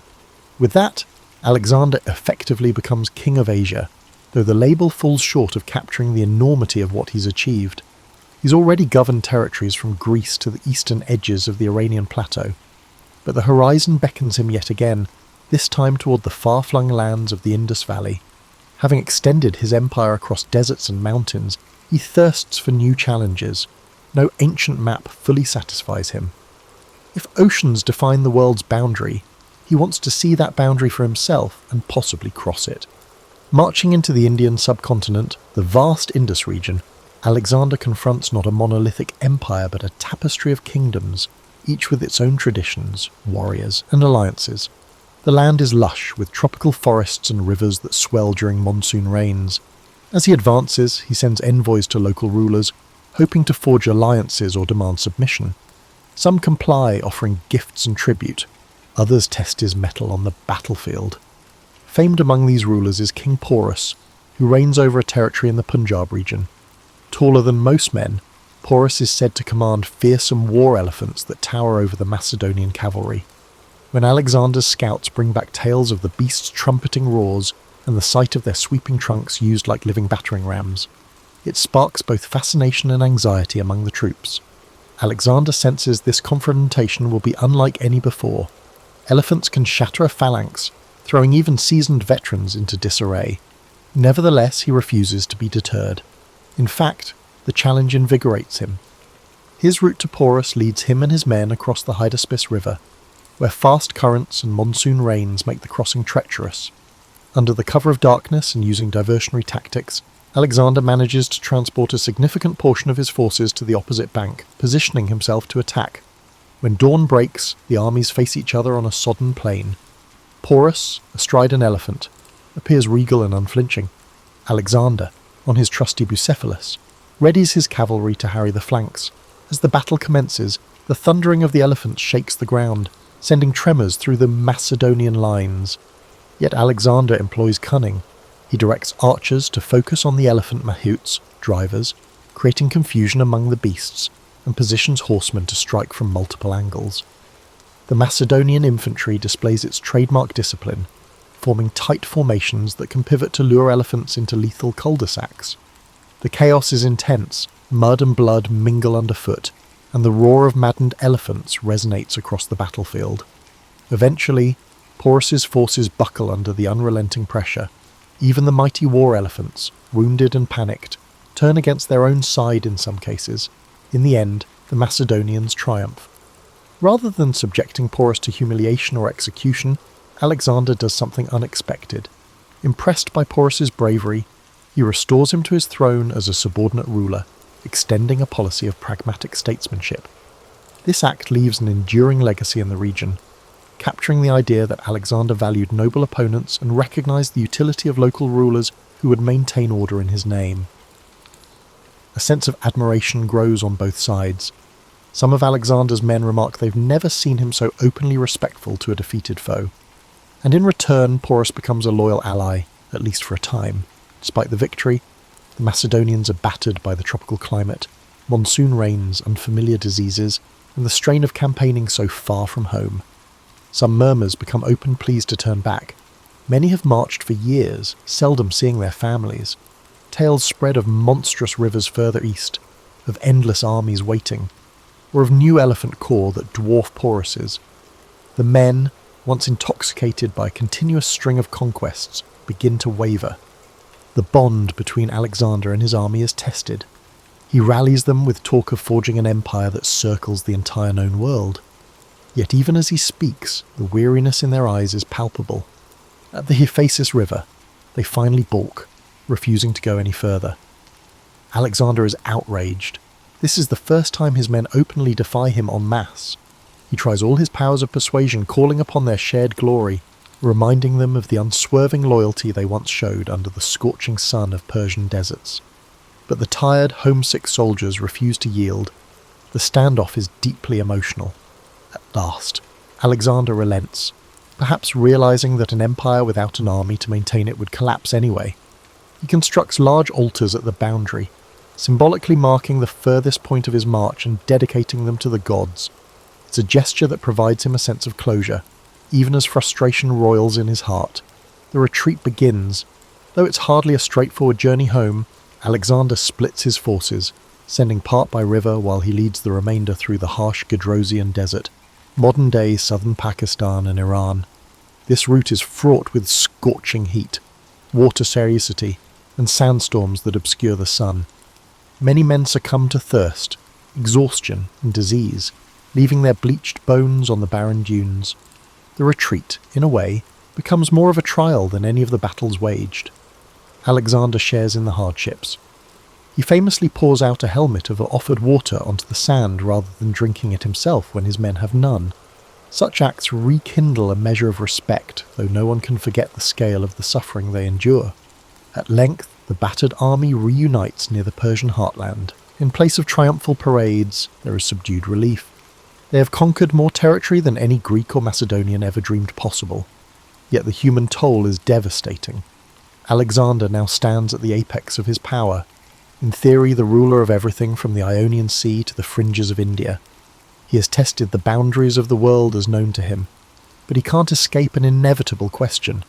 What does one do after conquering so much? There's an unease in the air, a sense that the unstoppable force of Alexander's ambition might have reached its outer limit. In the final years, Alexander's empire is vast yet fragile. He understands that simply conquering land doesn't guarantee permanence. Cracks appear among his generals, each harbouring personal ambitions. Ethnic tensions flare between Macedonians, who consider themselves the rightful rulers, and Persians, who resent foreign occupation, but also resent each other. Alexander attempts a radical solution. He pushes for a fusion of the races, encouraging mass marriages between Macedonian officers and Persian women, even presiding over a grand ceremony in Susa. Thousands of couples wed under lavish canopies, the event choreographed to signal unity. While it's a breathtaking spectacle, it doesn't fully ease the undercurrents of distrust. Many marriages end as soon as the official feasts conclude. The shift in Alexander's personal demeanour also causes unease. He drinks more heavily, at times losing the composure that once set him apart. Gone is the simplicity that marked his early campaigns. Now he's surrounded by an entourage of courtiers, many eager to flatter or manipulate. Some suspect that guilt over the killing of old friends haunts him. That the war-weary ghosts of campaigns past weigh on his conscience. Anger flares unpredictably.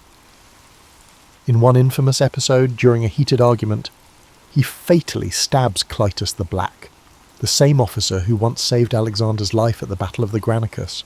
Immediately remorseful, Alexander is inconsolable for days, shutting himself away in anguish. But the damage is done. The old Macedonian veterans now see their king as a dangerous blend of paranoia and absolute power. Despite these tensions, Alexander doesn't abandon governance. He plans administrative reforms, carving the empire into provinces run by both Macedonian and local officials. He invests in roads, trade routes, and the expansion of cities.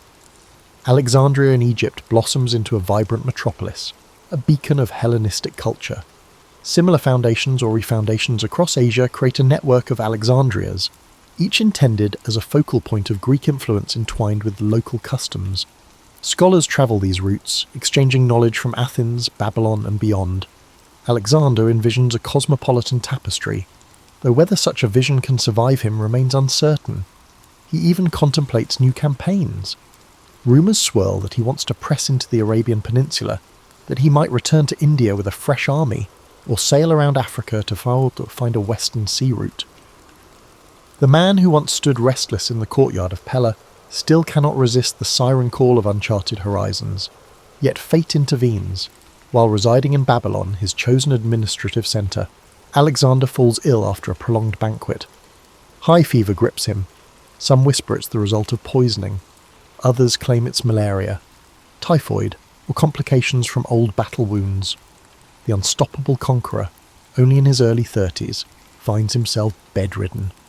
As his condition deteriorates, Alexander's high commanders gather anxiously. Each wonders who will inherit an empire so colossal that it defies any single heir. Roxana is pregnant, but an unborn child can't rule a realm in chaos. On his deathbed, voice rasping, Alexander is said to murmur cryptic statements about leaving his empire to the strongest. Or maybe he names no successor at all. The records vary, reflecting the swirling confusion of that moment. He offers his signet ring to a trusted general, but the gesture's meaning is ambiguous. Was it a personal bequest or a declaration of succession? In the humid Babylonian nights, the mighty conqueror succumbs. Soldiers gather outside the palace gates, refusing to believe the rumours.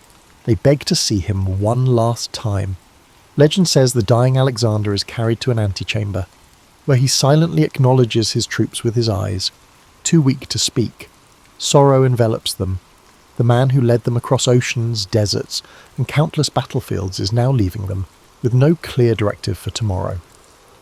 With Alexander's death, the empire he created trembles on the brink of fragmentation.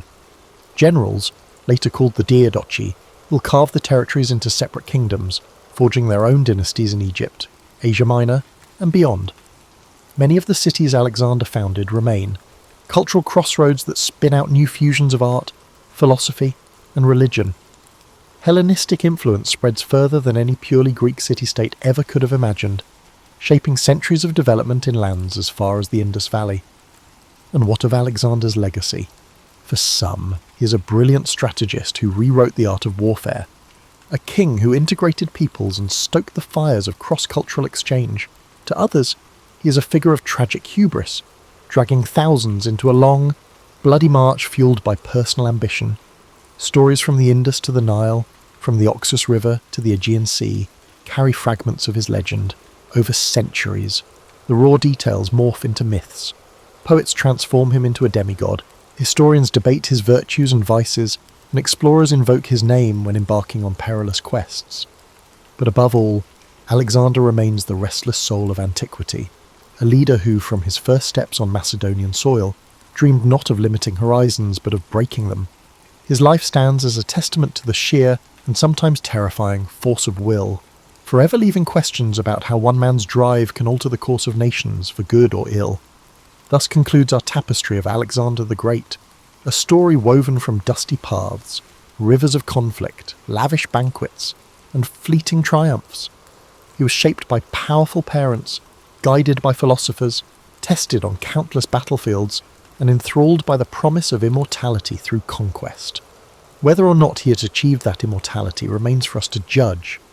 As long as human curiosity thrives, his name echoes. Alexander, the man who sought to see, to rule, and to understand the edge of the known world, only to find that the world is always larger than we dare imagine. The American Civil War didn't happen overnight. It was the result of tensions that had been building for decades, tensions rooted in profound differences between the North and South. At the heart of it all was the issue of slavery. In the South, slavery wasn't just an institution, it was their economy. Cotton fields stretched as far as the eye could see, and the labour of enslaved people made the South incredibly wealthy. But it came at an unbearable cost, the humanity of millions denied, their voices silenced. In the North, things were changing. The Industrial Revolution was taking hold, and with it came growing calls to abolish slavery. People were starting to speak out more, questioning how a nation built on the idea of liberty could allow such a system to exist. This wasn't just a difference of opinion, it was a clash of values, one that only grew louder as time went on.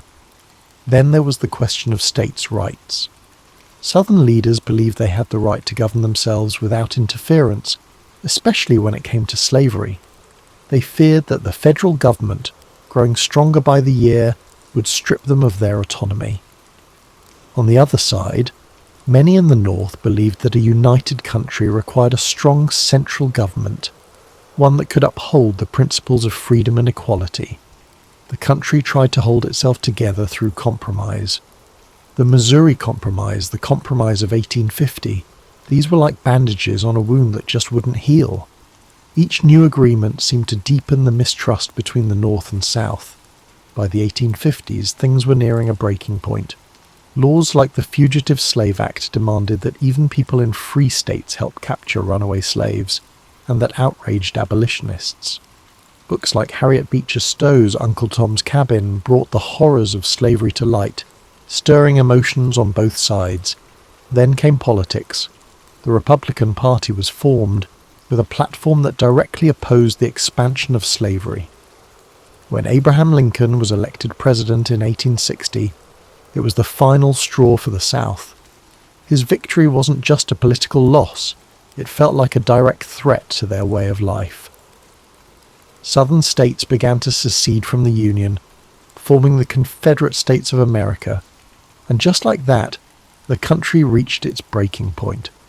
The differences that had been simmering for so long finally boiled over, leading to a conflict that would redefine what it meant to be an American.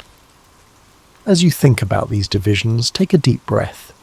Picture the people living through this time, the fear, the hope, the uncertainty.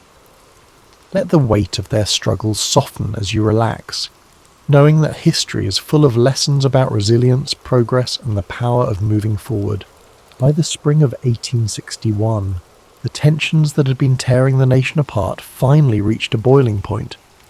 In Charleston, South Carolina, a small Union garrison stationed at Fort Sumter found itself surrounded by Confederate forces.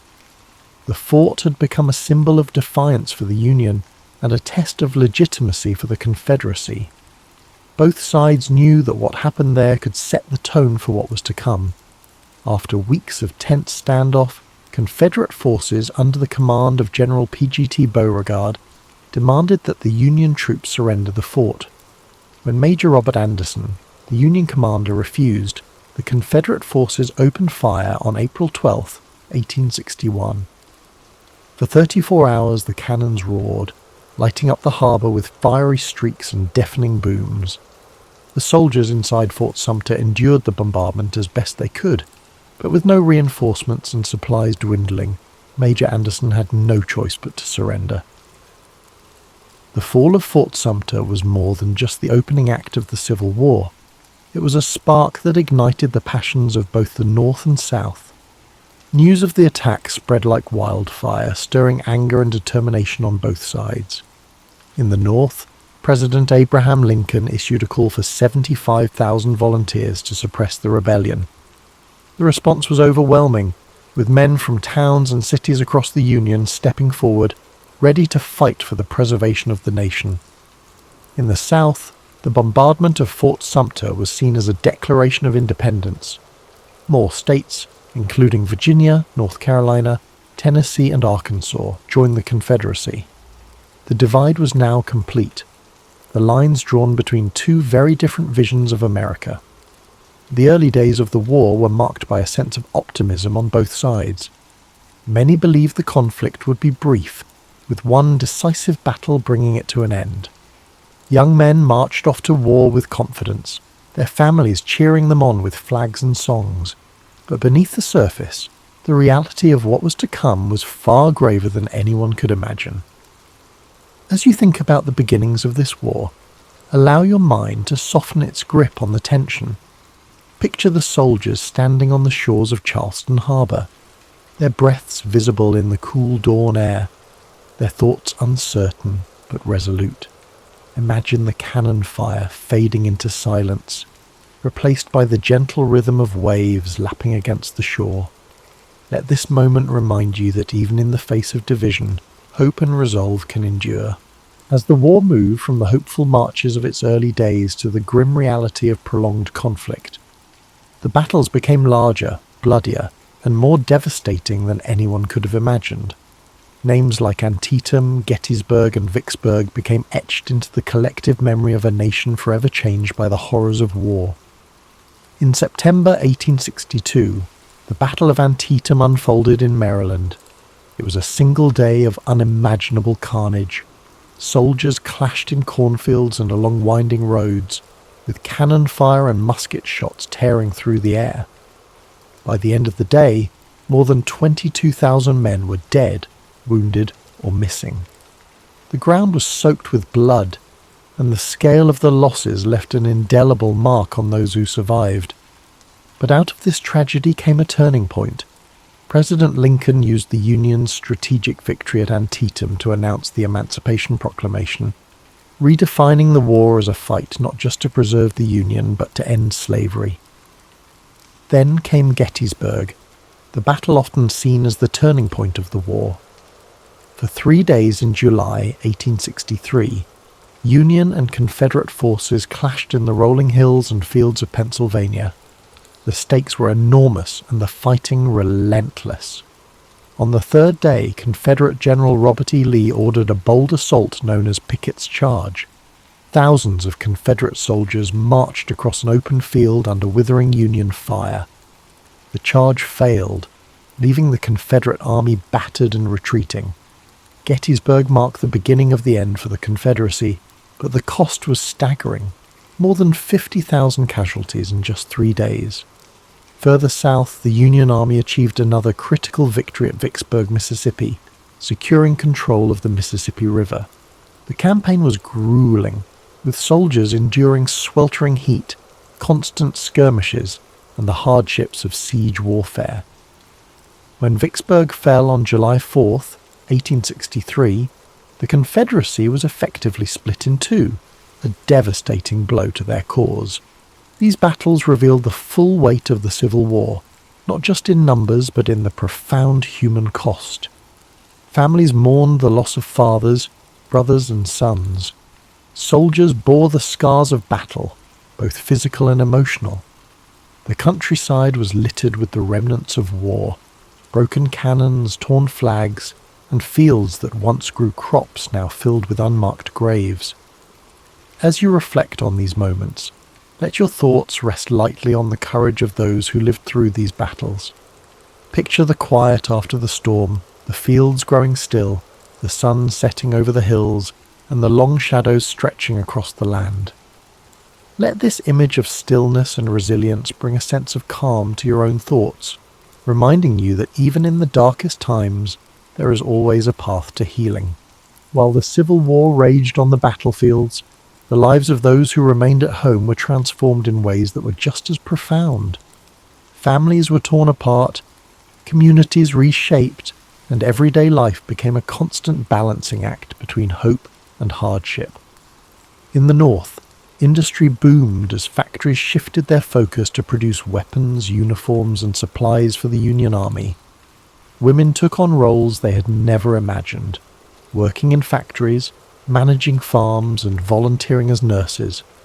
Clara Barton, who would later found the American Red Cross, became a symbol of this era, tirelessly caring for wounded soldiers and earning the nickname the Angel of the Battlefield.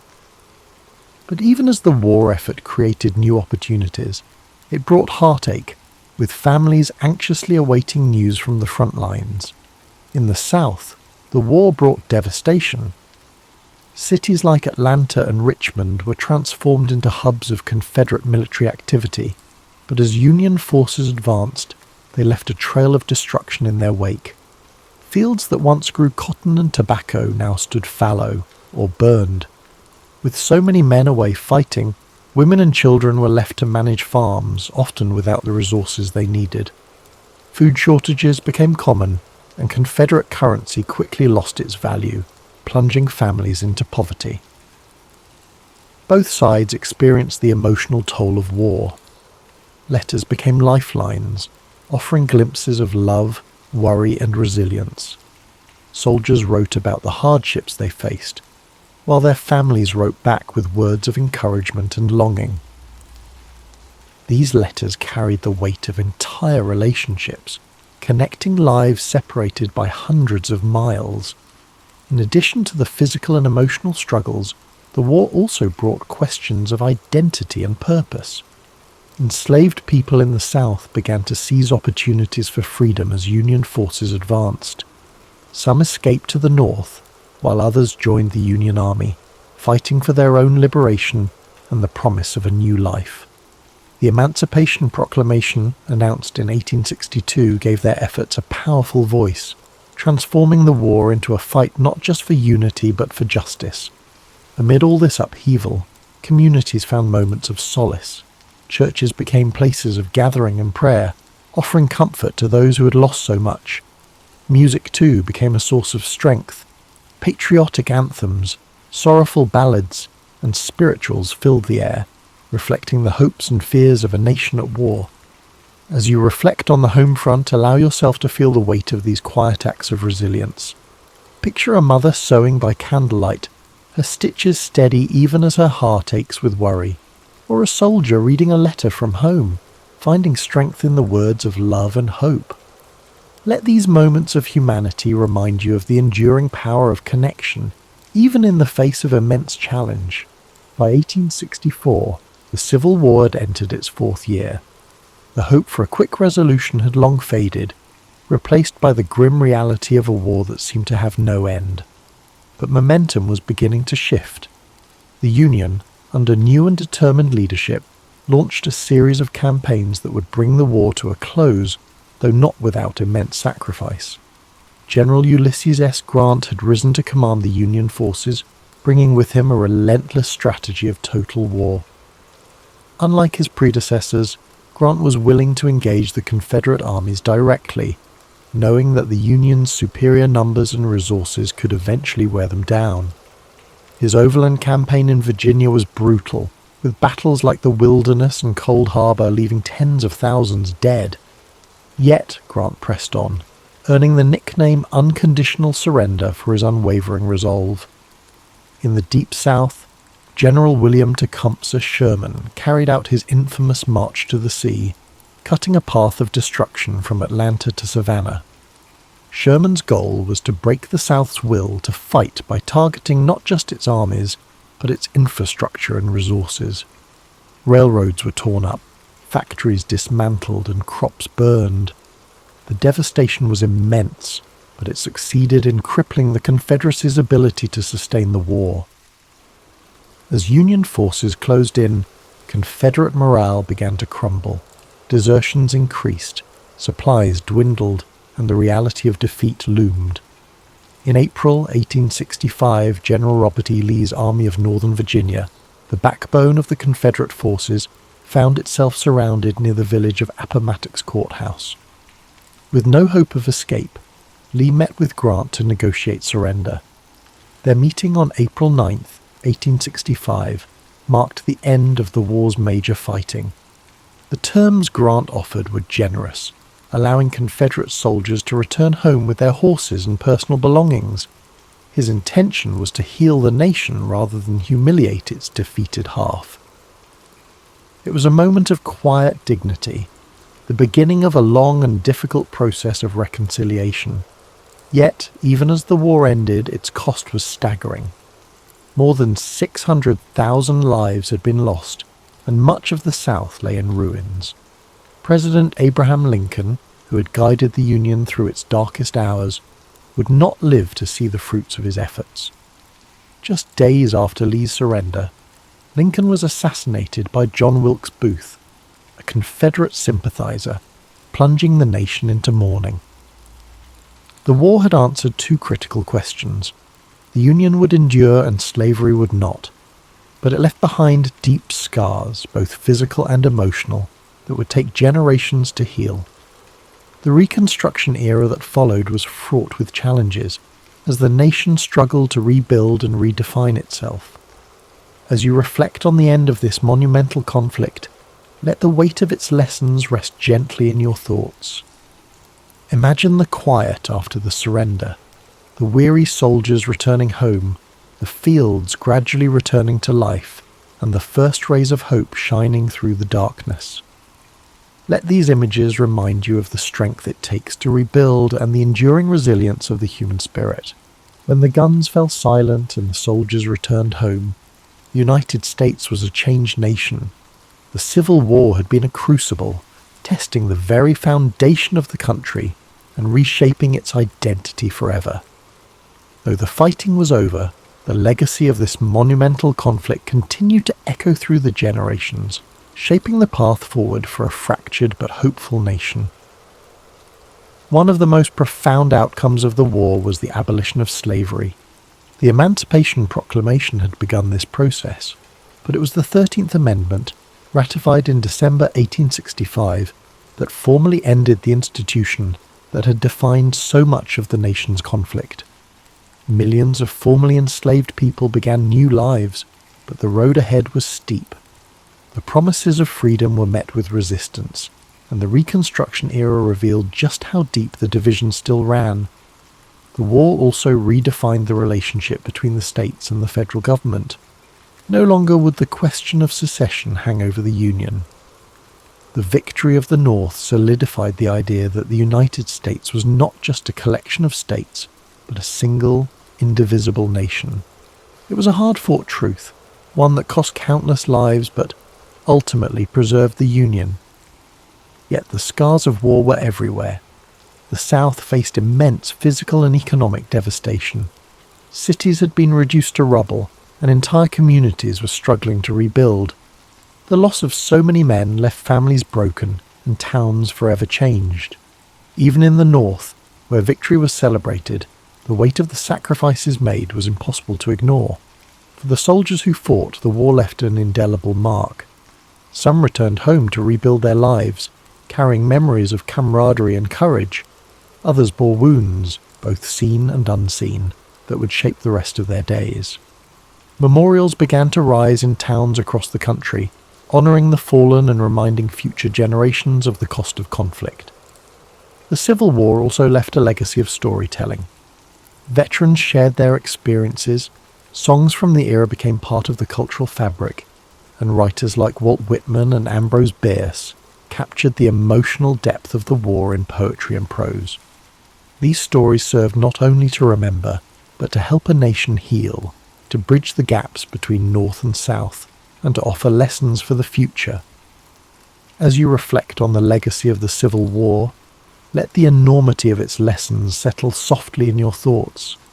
Imagine the strength of a people rebuilding from such a devastating chapter, the resilience to start anew, the courage to face an uncertain future, and the hope that guided them toward a brighter horizon. Let these reflections fill you with a quiet sense of gratitude and peace. For over a millennium, Constantinople stood as a marvel of human ingenuity and resilience. Perched strategically at the crossroads of Europe and Asia, its location made it a hub for trade, culture, and power. The city's imposing walls, originally constructed by Emperor Theodosius II in the 5th century, were considered nearly impregnable. These triple-layered fortifications, stretching for miles, were the pride of the Byzantine Empire and the bane of invaders. By the mid-15th century, however, the Byzantine Empire was a shadow of its former self, reduced to the city of Constantinople and a few scattered territories. The once mighty empire that had ruled vast regions now found itself encircled by the rising power of the Ottoman Empire. To the east, Sultan Mehmed II, an ambitious and brilliant leader, had set his sights on conquering the city, seeing it as the key to solidifying his rule and expanding his domain. Inside the walls of Constantinople, Emperor Constantine XI Palaiologos faced an uncertain future. With only a few thousand defenders, comprised of weary Byzantine soldiers, and a handful of foreign allies, the city was woefully underprepared for the onslaught that loomed. Supplies were dwindling, and the population, though fiercely loyal, lived under the constant shadow of impending doom. Yet, despite the odds, the emperor refused to surrender. He was determined to fight to the end. As the Ottomans prepared for their siege, they brought with them an arsenal unlike anything the world had seen before. Among their weapons was a massive cannon, constructed by a Hungarian engineer named Orban. This cannon, capable of hurling enormous stone projectiles, was designed to breach even the strongest walls. The Ottomans also amassed a fleet to blockade the city by sea, ensuring that no reinforcements or supplies could reach the defenders. This stage was set for an epic confrontation that would decide the fate of Constantinople and, with it, the Byzantine Empire. Imagine the tension that gripped the city as its inhabitants prepared for the siege. Picture the anxious faces of soldiers standing watch on the walls, the whispered prayers in the Hagia Sophia, and the determination etched on the emperor's face as he rallied his people. As you visualize the city on the brink of one of history's most defining moments, let its story remind you of the face of overwhelming odds. The tale of Constantinople begins not with surrender, but with hope, a flickering light against the encroaching darkness. On April 6, 1453, the Ottoman forces began their assault on Constantinople. Sultan Mehmed II, commanding an army of nearly 80,000 soldiers, surrounded the city by land and sea. His troops included elite janissaries, heavy artillery units, and cavalry, all meticulously prepared for the battle. In stark contrast, the defenders of Constantinople, numbering only about 7,000, relied on the strength of their walls, their limited resources, and their unwavering determination to hold off the invaders. As the siege commenced, the Ottoman cannon began its relentless bombardment. Each thunderous shot shook the ground, sending massive stones crashing into the city's formidable walls. The defenders scrambled to repair the damage as quickly as possible, working day and night to reinforce the crumbling sections. Yet, despite the damage, the walls of Constantinople held firm, frustrating the attackers and delaying their advance. By sea, Mehmed's fleet blockaded the Golden Horn, the narrow inlet that provided access to the city's harbour. In a bold and desperate move, the Byzantines constructed a massive chain boom across the entrance to the harbour, preventing Ottoman ships from breaching this vital area. For weeks, the two sides engaged in fierce skirmishes on the water, with neither gaining a decisive advantage. Within the city, life became a mix of hope and despair. Citizens prayed fervently in the grand Hagia Sophia, seeking solace and strength. Meanwhile, Emperor Constantine XI worked tirelessly to inspire his people, walking among the defenders on the walls, offering words of encouragement and sharing in their hardships. His presence was a source of unity in a city under siege. Sultan Mehmed II, determined to break the stalemate, devised a bold plan to outflank the city's defences. Using an extraordinary feat of engineering, he ordered his troops to transport ships overland on greased logs, bypassing the chain boom and launching them into the waters of the Golden Horn. This manoeuvre shocked the defenders and marked a turning point in the siege. As the weeks wore on, the defenders of Constantinople grew more exhausted. Supplies dwindled, and morale wavered as the walls suffered greater damage, yet they continued to resist, determined to protect their home against all odds. Imagine the long nights spent on the battlements, the glow of torches illuminating weary faces, and the echoes of cannon fire reverberating through the air. The siege was becoming a battle of attrition, with both sides pushing their limits. The city remained a symbol of defiance, even as the odds seemed increasingly insurmountable. The question lingered: how much longer could Constantinople hold out? As April turned to May, the siege of Constantinople escalated into a relentless struggle. The Ottoman bombardment grew fiercer, cannons fired day and night, chipping away at the once mighty Theodosian walls. Dust and debris filled the air, coating the streets and homes of the city. Despite the constant destruction, the defenders worked tirelessly to repair breaches, often under the cover of darkness. Every stone they placed was an act of defiance against the overwhelming forces pressing in around them. Inside the city, the mood shifted between grim determination and quiet fear.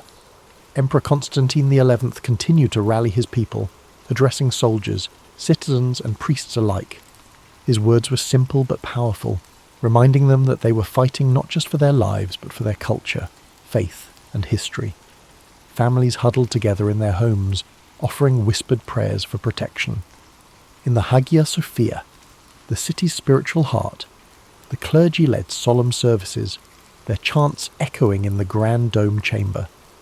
Outside the walls, Sultan Mehmed II adjusted his strategy. Recognizing the defenders' stubborn resistance, he ordered his engineers to dig tunnels beneath the city's walls in an effort to weaken their foundation. Byzantine forces countered this threat by sending teams of sappers to intercept the tunnels, leading to deadly confrontations beneath the ground.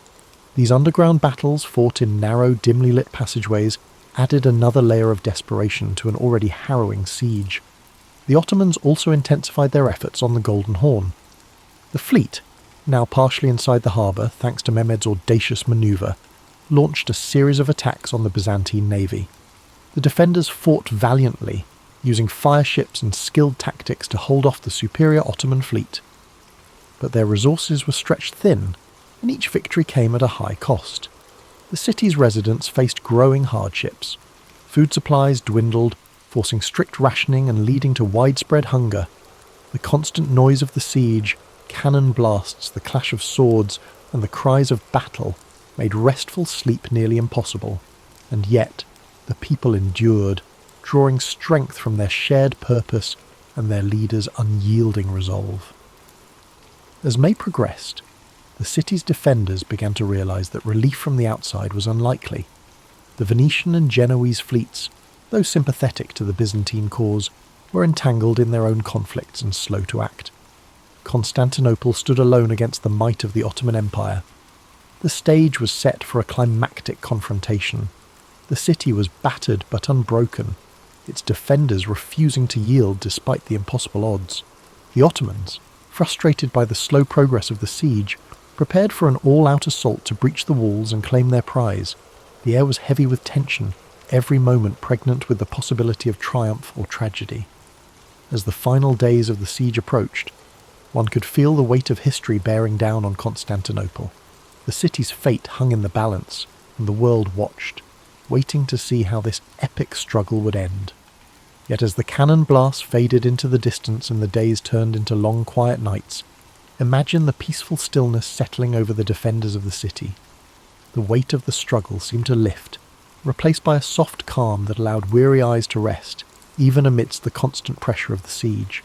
Slowly, the heartbeat of the city began to quiet, like a soft lullaby in the air, gently easing the soul into a place of quiet surrender. As you picture these final moments, let the rhythm of the battle fade into the background, replaced by the peaceful embrace of rest. Feel your breath deepen, your body relax, and your thoughts drift like the gentle breeze over the sea. Sleep now as the city too prepares for the quiet of its inevitable change. On May 29th, 1453, after nearly 2 months of relentless bombardment and siege, Sultan Mehmed II ordered his forces to make their final push. The battered walls of Constantinople, once thought impenetrable, could no longer hold against the might of the Ottoman army. As the sun rose on that fateful morning, the air was thick with tension, and the distant rumble of approaching soldiers could be heard over the stillness of the city. The defenders, though exhausted and outnumbered, had one final opportunity to hold the line. Emperor Constantine XI, fully aware of the gravity of the moment, donned his armour and walked once more among his soldiers. His face, normally calm and composed, now carried the weight of his kingdom's fate. The emperor's rallying cry was simple: freedom or death, and he urged his soldiers to fight for their city and for their lives. Meanwhile, on the Ottoman side, Sultan Mehmed II had prepared for this day with meticulous care.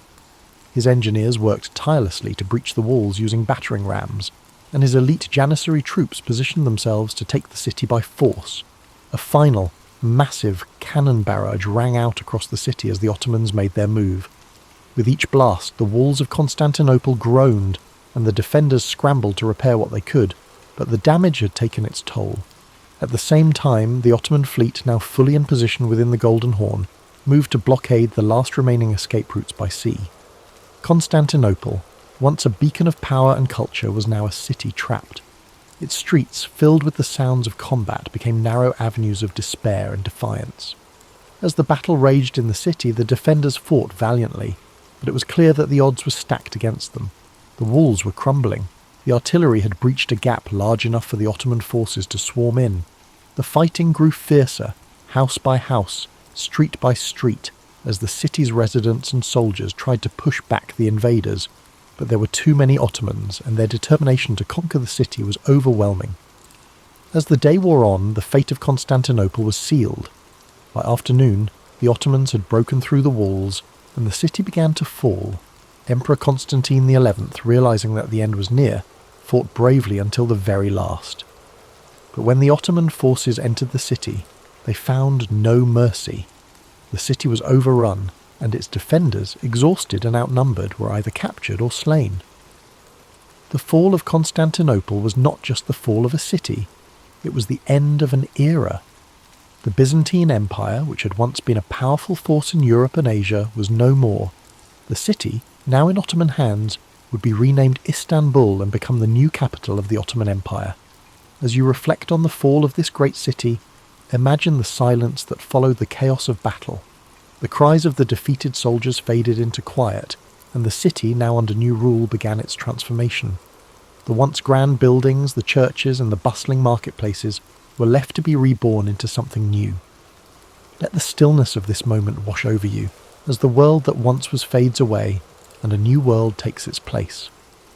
As you feel the weight of this chapter settle into the quiet of the night, let the sounds of the world outside fade into a soft background hum.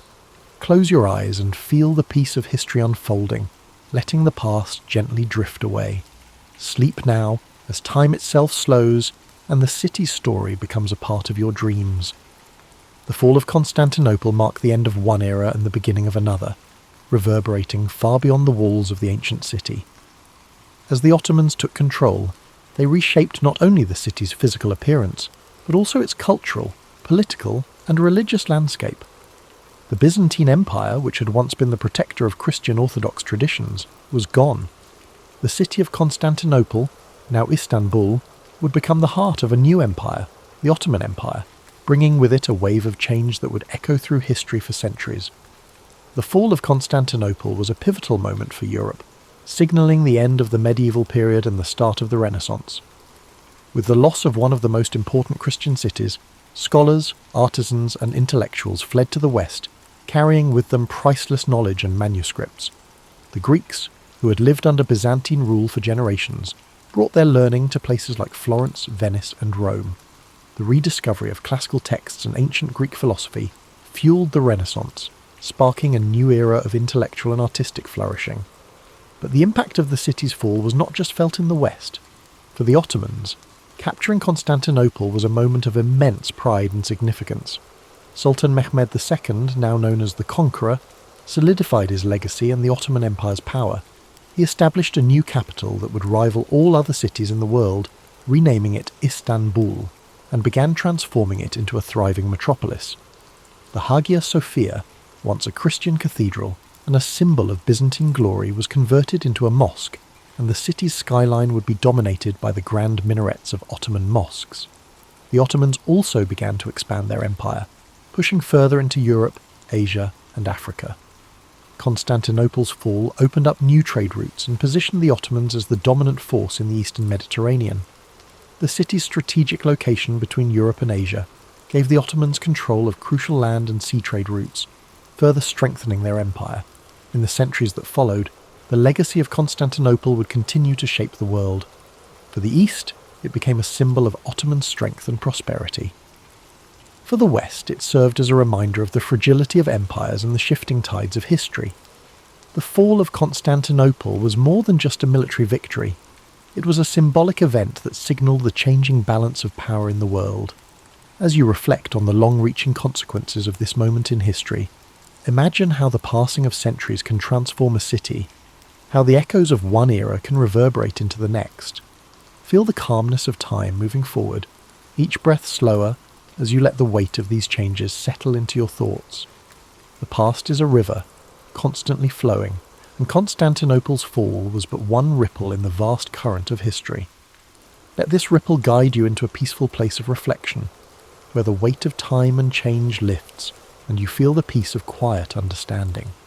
Though the city of Constantinople fell to the Ottomans in 1453, the spirit of its ancient civilization would never be fully extinguished. The echoes of its grandeur, its wisdom, and its role as the crossroads of empires resonated through time. The Byzantines, though defeated, had left an indelible mark on the world.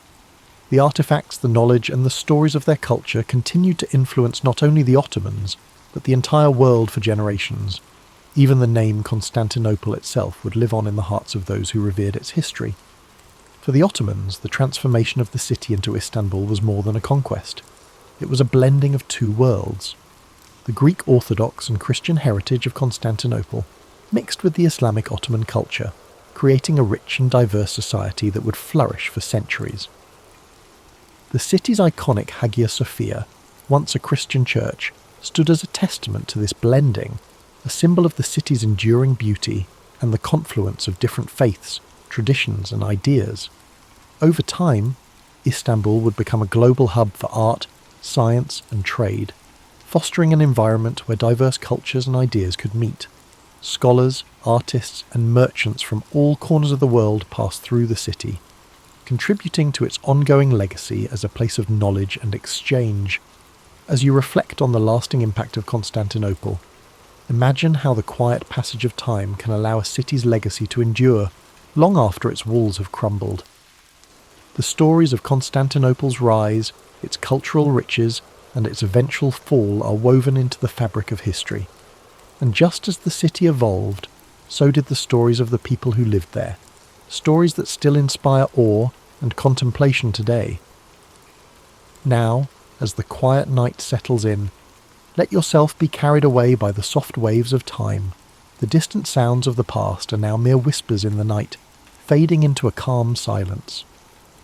The story of Constantinople, its rise and fall, and its everlasting influence now rests softly in the back of your mind. Allow this story to guide you into a deep and peaceful rest, where the weight of history lifts and only the soothing silence remains. Charles John Huffam Dickens entered the world on February 7, 1812, in Portsmouth, England, an unassuming coastal city whose naval docks were alive with shipyard clamour. His father, John Dickens, was a clerk in the Navy Pay Office, and his mother, Elizabeth Barrow, juggled household duties with literary aspirations of her own. Though future readers might picture Dickens's early years brimming with quaint scenes, his youth was less storybook and more precarious. In many accounts, Dickens first emerges as a child forced to work in a boot-blacking warehouse after his father's imprisonment. While that humiliating episode is well known, less noted is how Dickens' sense of betrayal took root during that time. He felt cast off by parents who placed him in a grimy riverside factory, scraping labels from bottles for hours on end. That sense of abandonment left scars. Years later, he'd disguised the trauma in comedic passages or heartbreak in novels, but the sting of childhood adversity was never fully exorcised. Before that warehouse ordeal, Dickens spent a short span in a school in Chatham. Teachers found him bright and observant. He devoured cheap adventure tales and occasionally wrote small sketches. If not for financial mismanagement, perhaps he would have continued this schooling unabated. Instead, money troubles spiralled. The father's easygoing nature plus a love of small luxuries spelled doom. When John Dickens fell behind on bills, local bailiffs eventually hauled him to Marshalsea debtors' prison in Southwark. Young Charles felt pride battered by this scandal. Imprisonment for debt carried a social stigma. Elizabeth Dickens, struggling outside the prison walls, insisted that Charles keep labouring at the blacking factory to support the family. This parental stance deepened his sense of injustice. Dickens found small consolation in nighttime strolls by the Thames, where he observed the chaos of London's underworld, including tavern brawls, children selling goods, and ragged porters carrying crates. Such experiences fueled the observational acuity that would one day saturate his novels with authenticity. He saw how easily fate could tip honest families into squalor, a theme that would recur in his narratives about orphans, outcasts and fallen gentry. As time passed, John Dickens managed to secure his release by settling partial debts. Charles was allowed to return to schooling, an abrupt shift that left him grateful but conflicted. He had tasted the indignities of labouring among older workers who teased him for his middle-class airs. Back at a desk, he aimed to catch up academically, though funds remained tight. A thirst for knowledge defined his after-hours, rummaging through second-hand bookstalls, studying the language of newspapers, or eavesdropping on city gossip. By the age of 15, he had completed his formal education and found himself back in the working world, this time as a junior clerk in a solicitor's office. Despite its mundane nature, Dickens's job exposed him to the intricacies of legal bureaucracy. Dickens observed lawyers taking advantage of outdated processes, petty lawsuits lasting months, and fees draining families. It seemed a heartless machine. Meanwhile, Dickens itched to write. He taught himself shorthand, a skill in demand for courtroom or parliamentary reporting. With that tool, he pivoted to freelance journalism.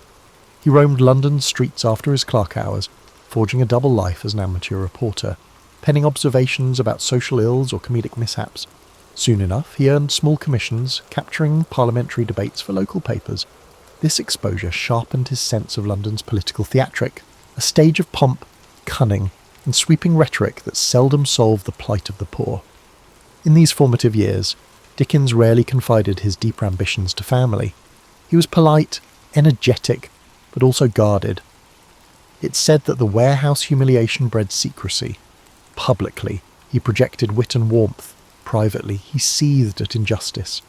He began drafting sketches of everyday characters, bustling office messengers, crusty paralegals, street vendors with melodic cries.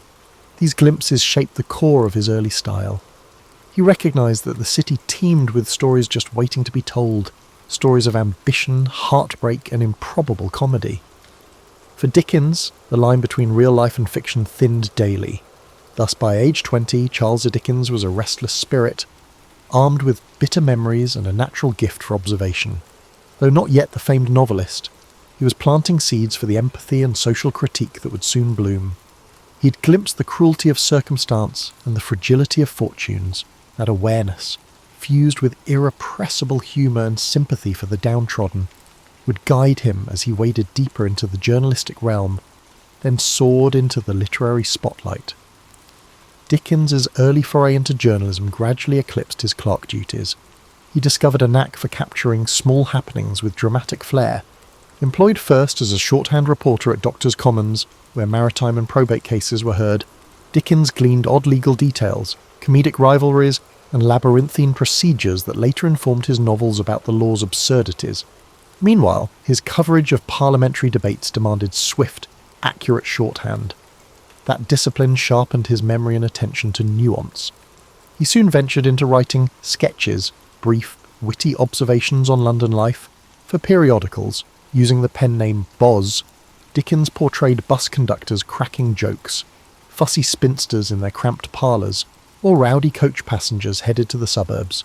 These pieces, collected later as sketches by Boz, revealed a gift for conjuring comedic snapshots tinged with empathy. Readers laughed at his gentle satire of human foibles. Editors noticed the fresh voice. The public wanted more. At the same time, Dickens navigated a personal milestone. He became engaged to Catherine Hogarth, daughter of a newspaper colleague. The match signalled a semblance of stability. Catherine was supportive, if somewhat reserved.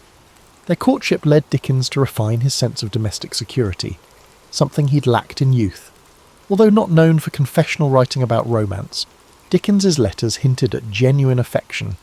They married in 1836, soon renting a modest home as Dickens juggled journalism, sketches, and incipient novel projects.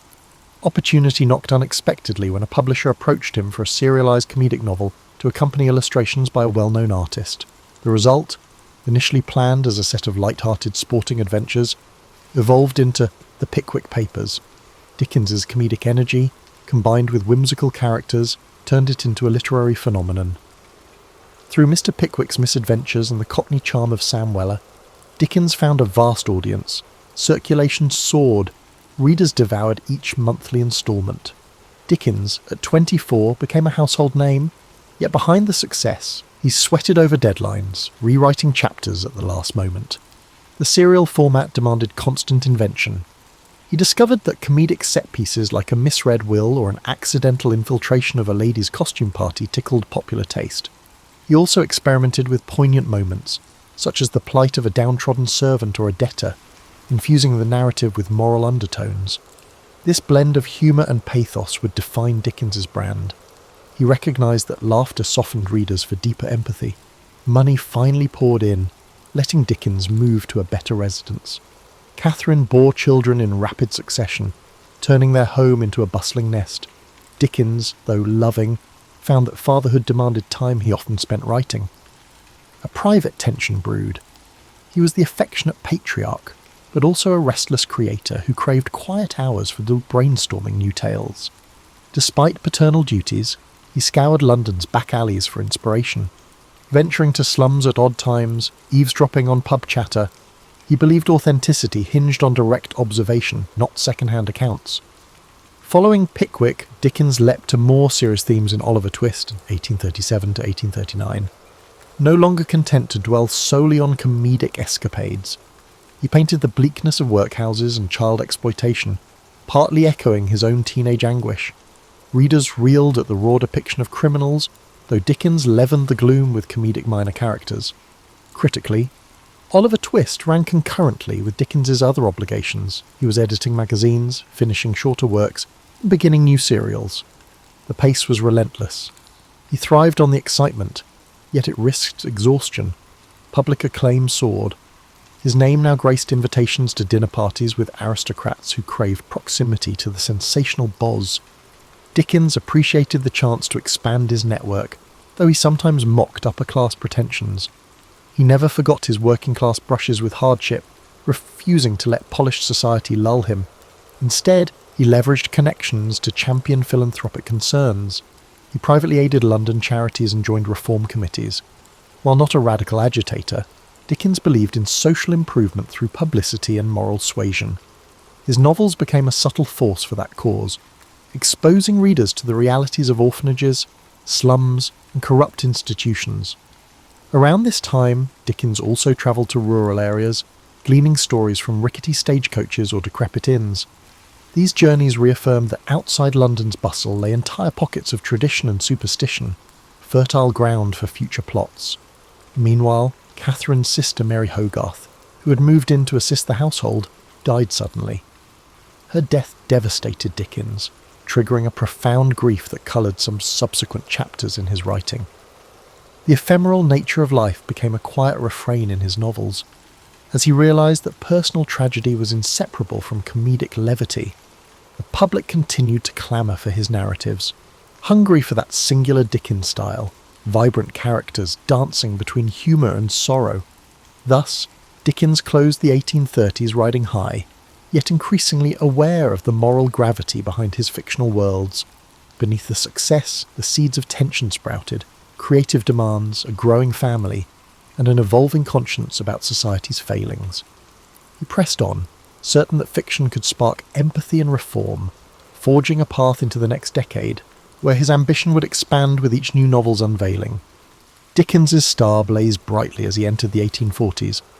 Publishers clamoured for fresh novels, while the public devoured each serial instalment. Determined to balance entertainment with social commentary, he embarked on projects like Nicholas Nickleby, spotlighting the abuses in Yorkshire boarding schools. He visited one such institution incognito, alarmed by the squalor inflicted on children. That raw evidence infused the novel's savage critique.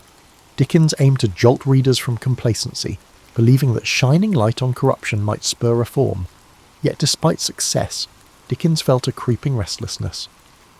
Continual deadlines hemmed him in, and London's sprawl began to stifle. Seeking fresh inspiration, he travelled abroad in 1842, first to America, anticipating a land of democratic ideals. The trip, however, exposed contradictions. Dickens found some Americans warm and inventive, but balked at rampant slavery and a cultural appetite for piracy of his works, without royalty payments. He penned American Notes, a travelogue mixing admiration with pointed criticism. Some Americans felt betrayed by his frankness. Dickens, unbowed, believed honesty trumped politeness. Back in England, he completed Martin Chuzzlewit, weaving an American episode reminiscent of his journey's sour encounters. Sales dipped initially. The novel's complex structure confounded some fans expecting a simpler comedic flair. But Dickens pressed on, trusting in his evolving style. Privately, he wrestled with financial anxieties. Despite robust earnings, his lavish lifestyle, big houses, numerous children, constant entertaining, consumed funds. He dreaded the possibility of slipping back into the precarious economy of his youth. Amid these pressures, Dickens found solace in philanthropic efforts. He teamed with Angela Burdett Coutts to establish Urania Cottage, a refuge for homeless women and former prostitutes. There, they received training in practical skills and moral guidance. Dickens, involved in every detail, interviewed potential residents, planned daily schedules, and wrote them short moral stories. This hands-on approach underscored his sincere desire for personal involvement in charitable causes. He saw direct intervention as more potent than abstract philanthropic gestures. In the midst of editing magazines and writing novels, Dickens craved a side project more playful yet meaningful. That impulse birthed A Christmas Carol, 1843, a slender novella penned with fervour.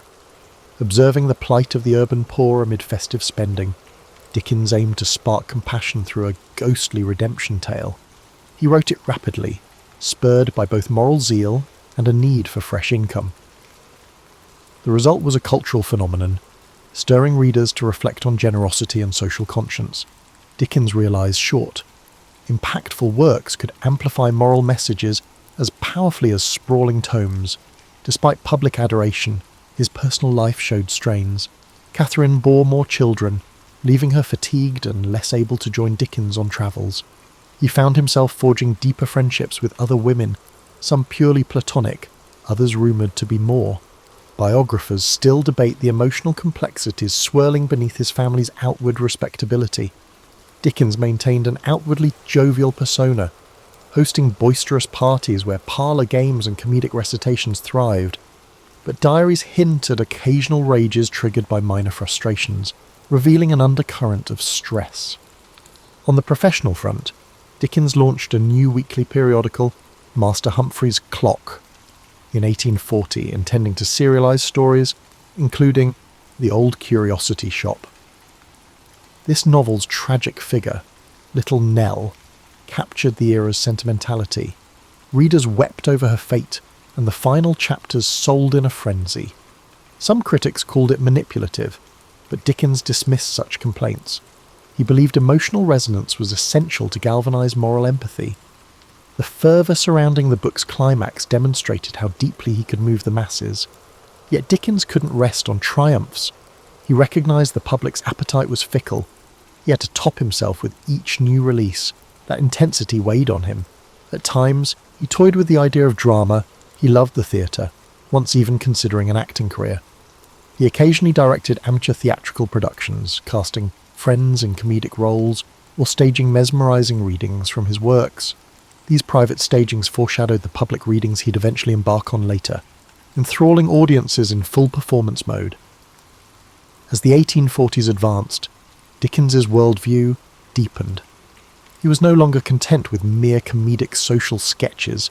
The continent's political upheavals, the 1848 revolutions, widespread poverty, unsettled him. He saw monarchy and aristocracy clinging to power while labourers toiled.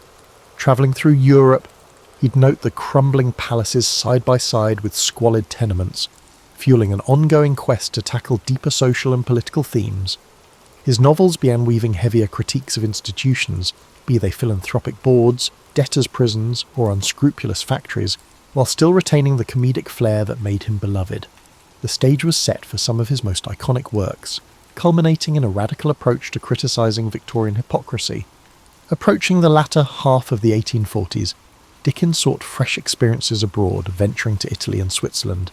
These travels coloured his imaginative palette. In Genoa, he marvelled at medieval alleyways, soaking in the city's layered history. He rented a villa overlooking the Mediterranean, drafting letters that rhapsodised about local customs, noisy festivals, ornate religious processions, the daily swirl of gossip. Yet even in idyllic settings, Dickens's pen could not rest. He sketched future storylines, weaving exotic vistas with homespun moral questions. Between travels, he developed Dombey and Son, 1846 to 1848, a novel dissecting mercantile pride and familial duty.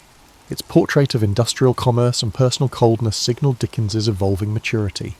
Critics lauded its carefully structured plot, though some lamented the typical bursts of sentiment. Regardless, the serial soared in sales.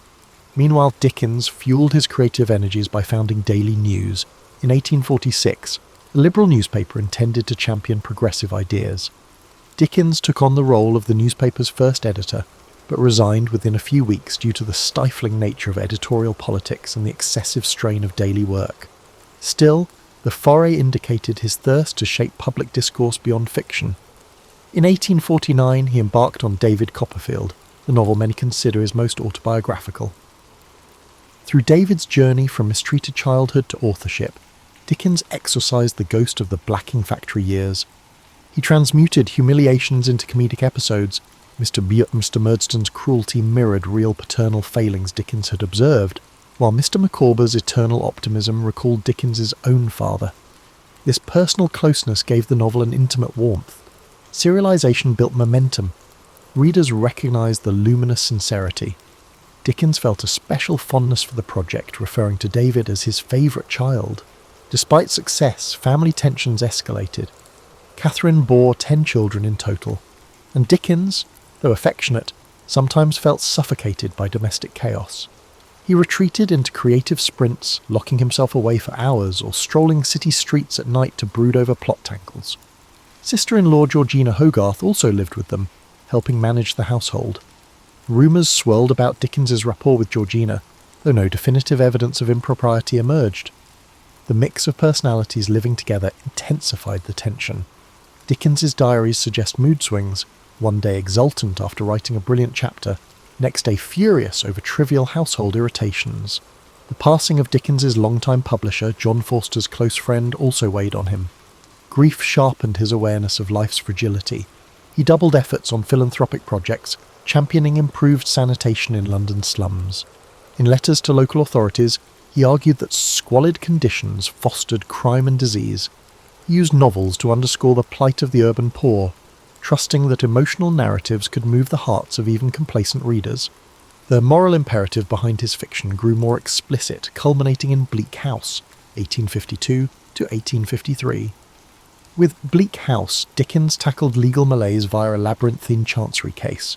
Here he fused satire and tragedy, painting how sluggishly court processes devoured fortunes and lives. The novel's dual narrative style, which alternates between a sardonic omniscient voice and the calm recollections of Esther Summerson, pioneered a new approach. Victorians found the depiction of foggy London literal and metaphorical haunting. Sales soared, though certain critics argued Dickens had grown too didactic. He dismissed such claims, believing the times demanded unflinching critiques. Indeed, Bleak House spurred public debate on legal reform. His personal restlessness persisted. He relocated the family frequently, seeking larger houses, scenic vistas, or more isolation for writing. Catherine tolerated these moves, though their children felt uprooted. Dickens yearned to shape his environment meticulously, from the colour of wallpaper to the arrangement of furniture. Some friends teased him about meddling in minor domestic details while juggling epic social commentary in his novels. But Dickens was unapologetic. Control at home balanced the unpredictability outside. By the early 1850s, Dickens also tested his performance skills. He had toyed with amateur theatricals, but an idea emerged. Reading his works aloud to paying audiences. The concept was radical. Authors seldom performed in public. Yet Dickens suspected his vivid dialogue, comedic voices, and heartfelt passages could electrify spectators if he delivered them. He gave private recitations to friends who raved about his dynamic presence.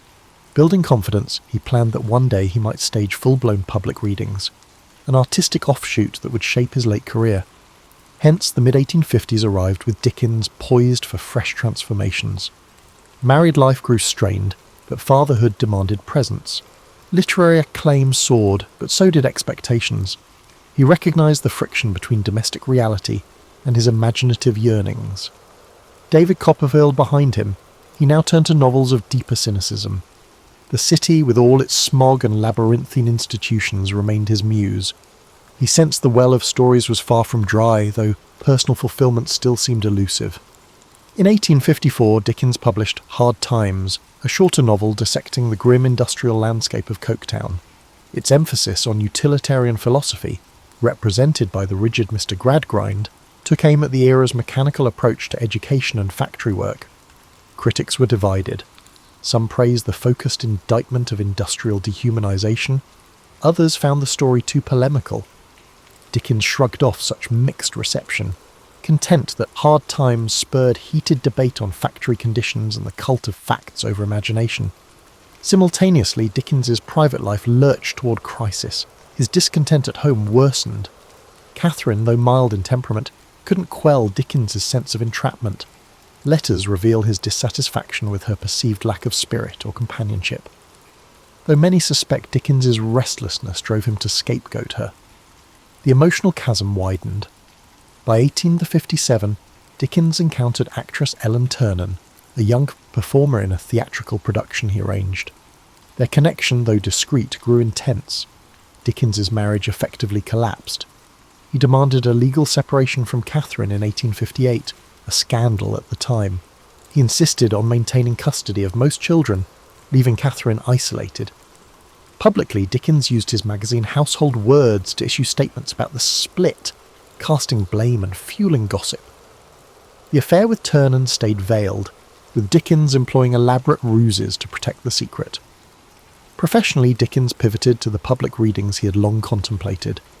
In 1858, he embarked on a series of performances, reciting scenes from Oliver Twist, A Christmas Carol, and more. Audiences were enthralled. He performed each character's voice, pacing the stage with theatrical flair. Some spectators wept at the pathos of Nancy's fate, while others laughed uproariously at his comedic turns. For Dickens, these readings offered both creative fulfillment and a lucrative sideline, yet they drained him physically, as he poured intense energy into every gesture. He joked about the exhaustion, but relished the applause.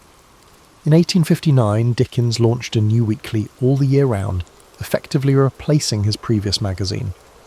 The inaugural issue featured the start of A Tale of Two Cities. Now more interested in historical drama, Dickens spun a story of the French Revolution, weaving themes of sacrifice and resurrection. The novel's style was more compact and less digressive than his earlier works. Perhaps personal upheaval had sharpened his narrative focus. The opening lines about the best and worst of times entered the cultural lexicon, capturing a duality that resonated with Victorian anxieties. The novel soared in popularity, bolstered by the magazine's circulation. In parallel, Dickens found time to champion philanthropic innovations. He joined debates on public sanitation, urging expansions of London's sewer system, though city officials bickered over funding. He also contributed funds to help create better housing for the poor. But Dickens's philanthropic impulses were inseparable from moral paternalism. He believed discipline and moral instruction were keys to uplifting the impoverished. This outlook could clash with more radical voices demanding structural change. Still, Dickens's currency as a public figure lent weight to calls for incremental reform. Another major novel, Great Expectations, emerged in serialized form from December 1860 to August 1861. Written amid Dickens' separation scandal, it resonated with questions of identity, social ambition, and illusions. Pip's yearning for gentility paralleled Dickens's own drive to transcend humble origins. The moody atmosphere around Satis House mirrored Dickens's emotional state, a mix of regret, bitterness, and abiding compassion for flawed humanity. Readers embraced the story as a masterpiece, praising its taut plot and minimal sentimentality. Dickens cherished the success, yet behind the scenes, he struggled with heartbreak and a sense of personal failure. As the 1860s wore on, Dickens's health began to falter. He endured gout, swollen foot pains, and near constant fatigue. Relentless reading tours demanded travel by train, sometimes late at night. The 1865 Staplehurst rail crash nearly took his life.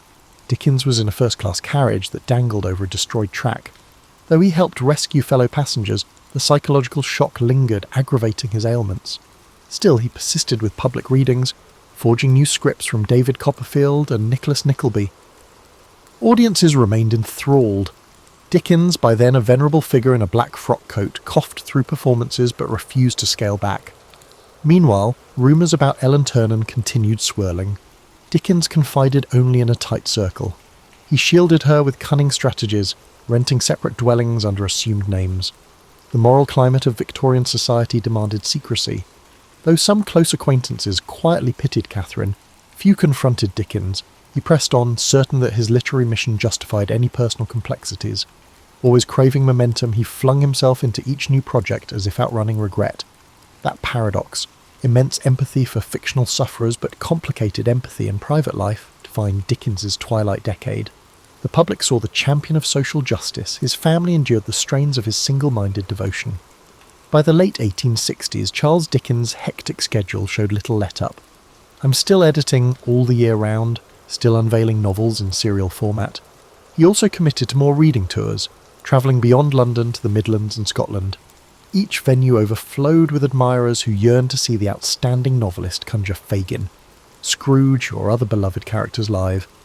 Dickens refined his renditions, perfecting dramatic pauses and comedic timing. Ticket prices soared, yet spectators felt it worth the cost to witness that magnetic stage presence. Amid these tours, Dickens embarked on Our Mutual Friend, 1864 to 1865, which delved into themes of river dredging, inheritance mania, and social climbing. By weaving a plot around a mysterious drowned man and a dust-heap fortune, Dickens captured the macabre side of Victorian London. Critics found it dense and somewhat sprawling, though many admired its biting satire of wealth obsession. The novel's portrayal of moral corruption ironically paralleled Dickens's own concerns about ageing in a society he felt was losing moral vigour. The prolonged emotional stress took a heavier toll on Dickens's health. He often wrote letters complaining of headache spells, insomnia, and shortness of breath. Nevertheless, he refused to reduce his pace. Some historians argue that Dickens found frenetic activity a balm against introspection. The fracturing of his marriage, hidden personal relationships, and unrelenting public expectations all weighed on him. Plunging into labour kept darker reflections at bay. Meanwhile, Catherine lived quietly, seldom appearing in Dickens's social circles, resigned to the separate life Dickens had ordained. In 1867, Dickens accepted an invitation to revisit America for a major reading tour. Time had softened some American resentment from his earlier criticisms, and the appetite to see him on stage was massive.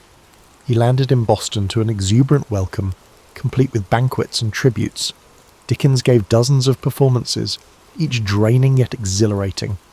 He earned substantial sums, helping him stabilize finances. However, he again encountered slavery's lingering scars in the post-Civil War landscape, along with the stark racial inequalities. Though Dickens seldom wrote extensively about American racial issues, he privately recognized the deep rifts that threatened the nation's reconstruction. The trip's punishing travel schedule further eroded his health, leading to collapses after certain readings. Yet the adoration of fans spurred him to persist. Upon returning to England in 1868, Dickens began what he called his farewell readings, touring provincial towns he had not yet visited. Some nights his voice faltered. He coughed violently, pressing a handkerchief to his lips, determined to complete each programme. Friends pleaded with him to rest. Still, Dickens believed his contract obligations, and the moral compulsion to connect with audiences, outweighed caution. Meanwhile, he launched a new novel, The Mystery of Edwin Drood, an unsettling murder mystery. Dickens considered it a fresh experiment, blending psychological undercurrents with the structure of a whodunit. He wrote notes about how the final solution would shock readers, enthralling them with hidden clues. But he never completed it. On June 9, 1870, Dickens suffered a stroke at his country home, Gad's Hill Place. He died the next day, aged 58, leaving Edwin Drood unfinished, a puzzle sealed into literary lore. The nation plunged into mourning. Queen Victoria noted her regret at never having met him. Memorials poured in, from everyday readers to luminaries. Against Dickens's personal wish for a simple funeral, he was interred in Poets' Corner at Westminster Abbey. Dickens's grand resting place symbolised the public's esteem for him, a stark contrast to the lonely hush of Marshalsea Prison, where his father had once languished. In the aftermath, speculation erupted about Edwin Drood, fans scrambling for rumoured outlines or concluding pages. None definitive surfaced, fueling a realm of Dickensian scholarship dedicated to solving that last riddle. More broadly, critics reappraised Dickens's oeuvre. Some pointed out his sentimentality, others praised his comedic genius, while reformers lauded his crusading lens on poverty. Over time, that kaleidoscopic legacy only broadened. His flair for unforgettable characters, be they cunning or saintly, shaped the global concept of the Victorian novel. Dickens left behind a tangle of personal contradictions, a champion of empathy who was sometimes harsh with intimates, a moral voice who concealed his private entanglements. Yet no one disputed his capacity to conjure life from the page, melding tragic undercurrents with comedic levity in a manner few have replicated. The muddy streets of Victorian London will forever carry his echo, a man whose childhood humiliations birthed compassion for the neglected, whose comedic brilliance coated savage indictments of social inequality, and whose busy pen never ceased describing the complicated labyrinth of the human heart. In the decades following Charles Dickens's death, his stature as a literary titan only grew. Biographers scrambled to gather letters, diaries, and reminiscences, yet they stumbled upon inconsistencies. Dickens had destroyed swathes of correspondence, anxious to mask certain personal affairs. Even his children offered varied perspectives on his moods, praising his creativity but recalling unpredictability at home. Over time, critics assembled a portrait that balanced the beloved national icon with a flawed, restless man. Dickens's cultural influence radiated across continents. Translations of his novels proliferated, from Russian to Japanese. Tolstoy admired how Dickens's pathos uncovered moral truths within daily existence. Meanwhile, in America, Mark Twain cited Dickens's comedic mastery as an inspiration. Stage adaptations thrived. Theatre troupes dramatised Oliver Twist or A Christmas Carol, enthralling audiences who experienced these moral tales live. Eventually, with the emergence of film, Dickens's episodic style lent itself to cinematic versions, hooking new generations on characters like Scrooge and David Copperfield. Yet beneath the general adoration lay deeper debates. In the early 20th century, the modernist movement dismissed Dickens as sentimental and structurally messy. Overshadowed by psychological realism from authors like James Joyce, they disdained Dickens's improbable coincidences and stark moral polarities. However, around mid-century, a scholarly reappraisal highlighted the purposeful craft in Dickens's narrative arcs and social critiques. Far from naive, his comedic touches often disguise sharp societal barbs, letting him slip radical criticisms past censors and readers unaccustomed to confrontation. Dickens also shaped philanthropic and social activism.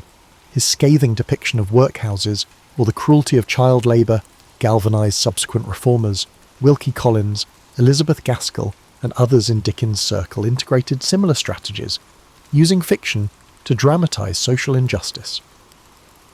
Modern charities focusing on literacy or child welfare sometimes invoke Dickens's name, pointing to the universal empathy that his works evoke. Even today, policy discussions about homelessness or child poverty occasionally mention Dickens as a moral reference, a reminder that ignoring society's vulnerable fosters deeper crises. In the personal realm, revelations about Ellen Ternan emerged in the late 19th and early 20th centuries, shaking Dickens' pristine image. Letters and memoirs indicated he financially supported Ternan, dividing his life between public duties and a hidden domestic arrangement. Some fans felt betrayed that the moralist had lived a double life. Others argued that Dickens' private complexities underscored the raw human contradictions fueling his fiction. The debate paralleled broader shifts in how Victorian icons were reassessed under modern scrutiny. Dickens's method of serial publication also influenced subsequent generations of writers. The concept of releasing stories in weekly or monthly segments, maintaining suspense, and forging a close bond with readers found echoes in everything from 20th century pulp magazines to today's online web serials. The interplay between real-time audience reaction and the writer's evolving plot shaped Dickens's approach. He adjusted character arcs mid-serialization if he sensed a shift in public sympathy. Contemporary authors who experiment with episodic storytelling owe a quiet debt to his pioneering structure. Tourists still flock to Dickensian landmarks in London, the Dickens Museum in Doughty Street, the blacking factory's location near the Thames, and the austere Marshalsea prison relic. At Christmas, especially, people revisit A Christmas Carol, with countless adaptations reinforcing generosity's victory over miserliness. The story's cultural resonance persists because Dickens tapped into elemental themes: regret, redemption, and communal warmth. The name Scrooge remains a byword for stinginess, a testament to Dickens's enduring hold on language itself. Dickens's life is reflected as an illustration of reinvention and unstoppable drive. From a traumatized boy polishing boots to an international celebrity juggling philanthropic causes and labyrinthine plots, he exemplified resilience fueled by moral impetus. Though times have changed, his emphasis on shining a spotlight on the marginalized rings contemporary. We see echoes in campaigns for social justice, echoing Dickens's call for empathy. Ultimately, Charles Dickens stands as both the comedic chronicler of Victorian quirks and the fierce critic of institutional failings. His labyrinthine plots, bursting with eccentric figures, overshadow none of the raw undercurrents of injustice. He remains a puzzle of contradictions, public moralist but private enigma, champion of familial warmth yet fracturer of his home, comedic entertainer yet scathing social commentator. That complexity, rather than undermining his legacy, enriches it. His works endure, reminding us that laughter and compassion can coexist with deep outrage at cruelty, and that a single pen, guided by empathy and irrepressible imagination, can shift how an entire society views itself, was more impressionable. Perhaps because they were eager to leapfrog over rivals in the exploration race. Columbus bided his time in Andalusian port towns, forging friendships with local captains, cartographers, and the occasional monk with an interest in exotic geography. He cultivated a sense of mystique around himself, dropping hints about rumoured islands beyond the horizon. And yet, winning over the Catholic monarchs demanded more than grand promises. Columbus needed to demonstrate some shred of credibility. So, he appeared at court armed with numbers and references. Although many modern experts debate the accuracy of his calculations, especially his underestimation of Earth's circumference, he was undoubtedly passionate about them. He insisted that the distance westward to Asia wasn't as colossal as mainstream scholars maintained. Moreover, he insisted on titles and privileges for himself if he were successful. This wasn't mere hubris. He believed that if he discovered new lands or profitable routes, he deserved recognition and wealth. It's worth noting that Columbus, as a man of his era, cloaked his intentions in religious justifications. He talked about bringing Christianity to the far reaches of the world. This approach resonated with an Iberian court fresh from the triumph over Granada and eager to spread Catholic influence abroad. But behind the religious language, there was also a shrewd negotiator who understood that spiritual rhetoric often smoothed the path toward funding. If you could couch your proposed voyage in terms of salvation or the glory of God, you'd find fewer obstacles in the corridors of power. What followed were months, some say years, of haggling. Advisors to the crown debated whether Columbus was an inspired savant or a fool. Traditional geographers scoffed, referencing ancient authorities who argued that the Atlantic was vast, filled with unknown dangers. A few murmured that even if Columbus did find land, it could be an inhospitable wilderness unworthy of the trouble. Columbus, however, radiated a calm sense of certainty. He occasionally flashed a map, though how detailed these charts were remains a mystery. Scholars have speculated for centuries about the source of his unwavering assurance. Some posit hidden documents or secret knowledge gleaned from seafarers who stumbled upon unknown islets. Others assume it was sheer stubbornness, an unshakable conviction that a western sea route must exist. Eventually, the Catholic monarchs took a calculated risk. They granted Columbus the funds for 3 ships, a modest investment from their perspective. The arrangement was that if he found nothing, the loss would be brushed aside by the Spanish treasury, but if he succeeded, Spain would catapult ahead in the scramble for new lands and trading routes. The recollection of Portugal's prosperity from gold and spices weighed heavily on their minds. Nobody wanted to miss out on the next wave of riches. Columbus, exultant with the royal nod, hurried to assemble a crew.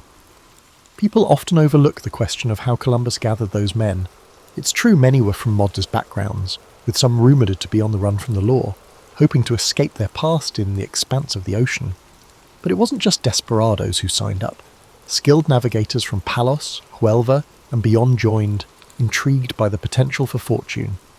The ships, commonly referred to in simplified form as the Nina, the Pinta, and the Santa Maria, were repurposed commercial vessels, not the grand, specialised craft of some modern imagination.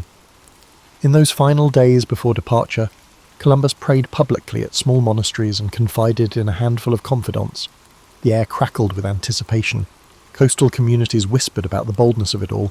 Some saw it as an act of madness or vanity. Others felt the giddiness of perhaps witnessing the dawn of a new era, though they likely didn't phrase it that way. For his part, Columbus maintained a controlled composure, but one can imagine the swirl of thoughts in his head. What if the critics were right, and Asia lay much farther than he had predicted? What if the currents were too treacherous, or the men mutinied out of fear? Despite the swirling uncertainty, Columbus pressed on. In the context of the times, caution often yielded smaller gains, while boldness, especially in exploration, could reshape kingdoms and redefine maps. And so, in August of 1492, with the last fleeting gusts of summer wind, he led his ragtag armada out of Palos de la Frontera.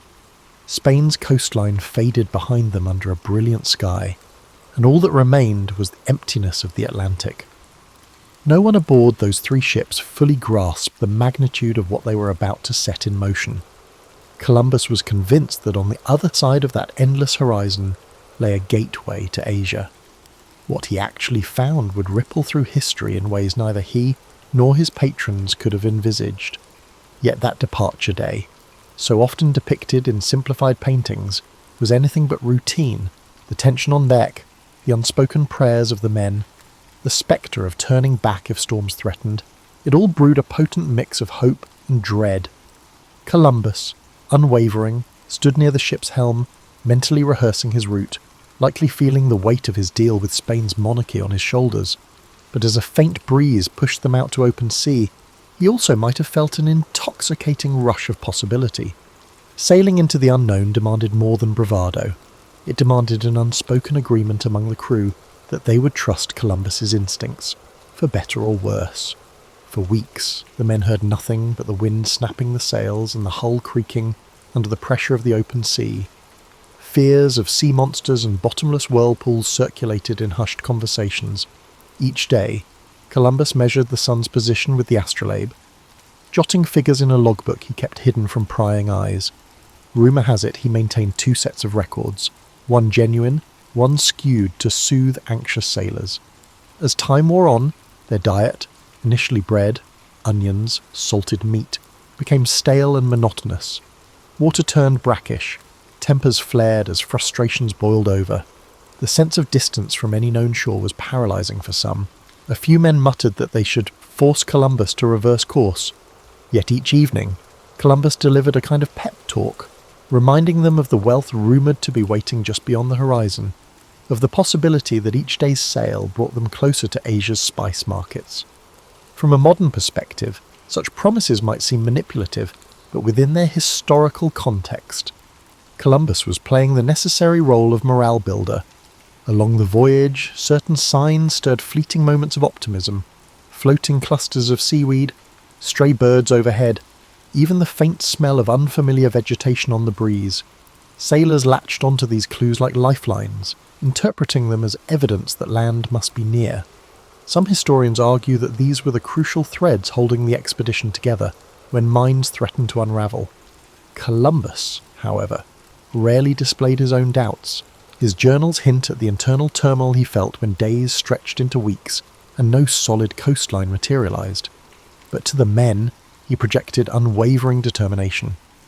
Then came a fateful night in October, when the cry of "Tierra, Tierra" finally broke the silence. The men scrambled to the sides of the ship, eyes scanning the dark horizon. Shrouded in moonlight was a low, dark outline that could only be land. Relief, excitement, and a twinge of disbelief shot through the crew. They had survived the dreaded emptiness. When morning came, they saw a lush island, beaches gleaming under the sun. Columbus, convinced he was near Asia, unfurled the Spanish flag and claimed the land for the crown. In his diary, he described the island's inhabitants as friendly, curious, and naive about European ways, though he likely wrote with the tinted lens of an outsider imposing his own worldview. The early interactions between Columbus and the indigenous people, often referred to as the Taino, began with gestures of goodwill.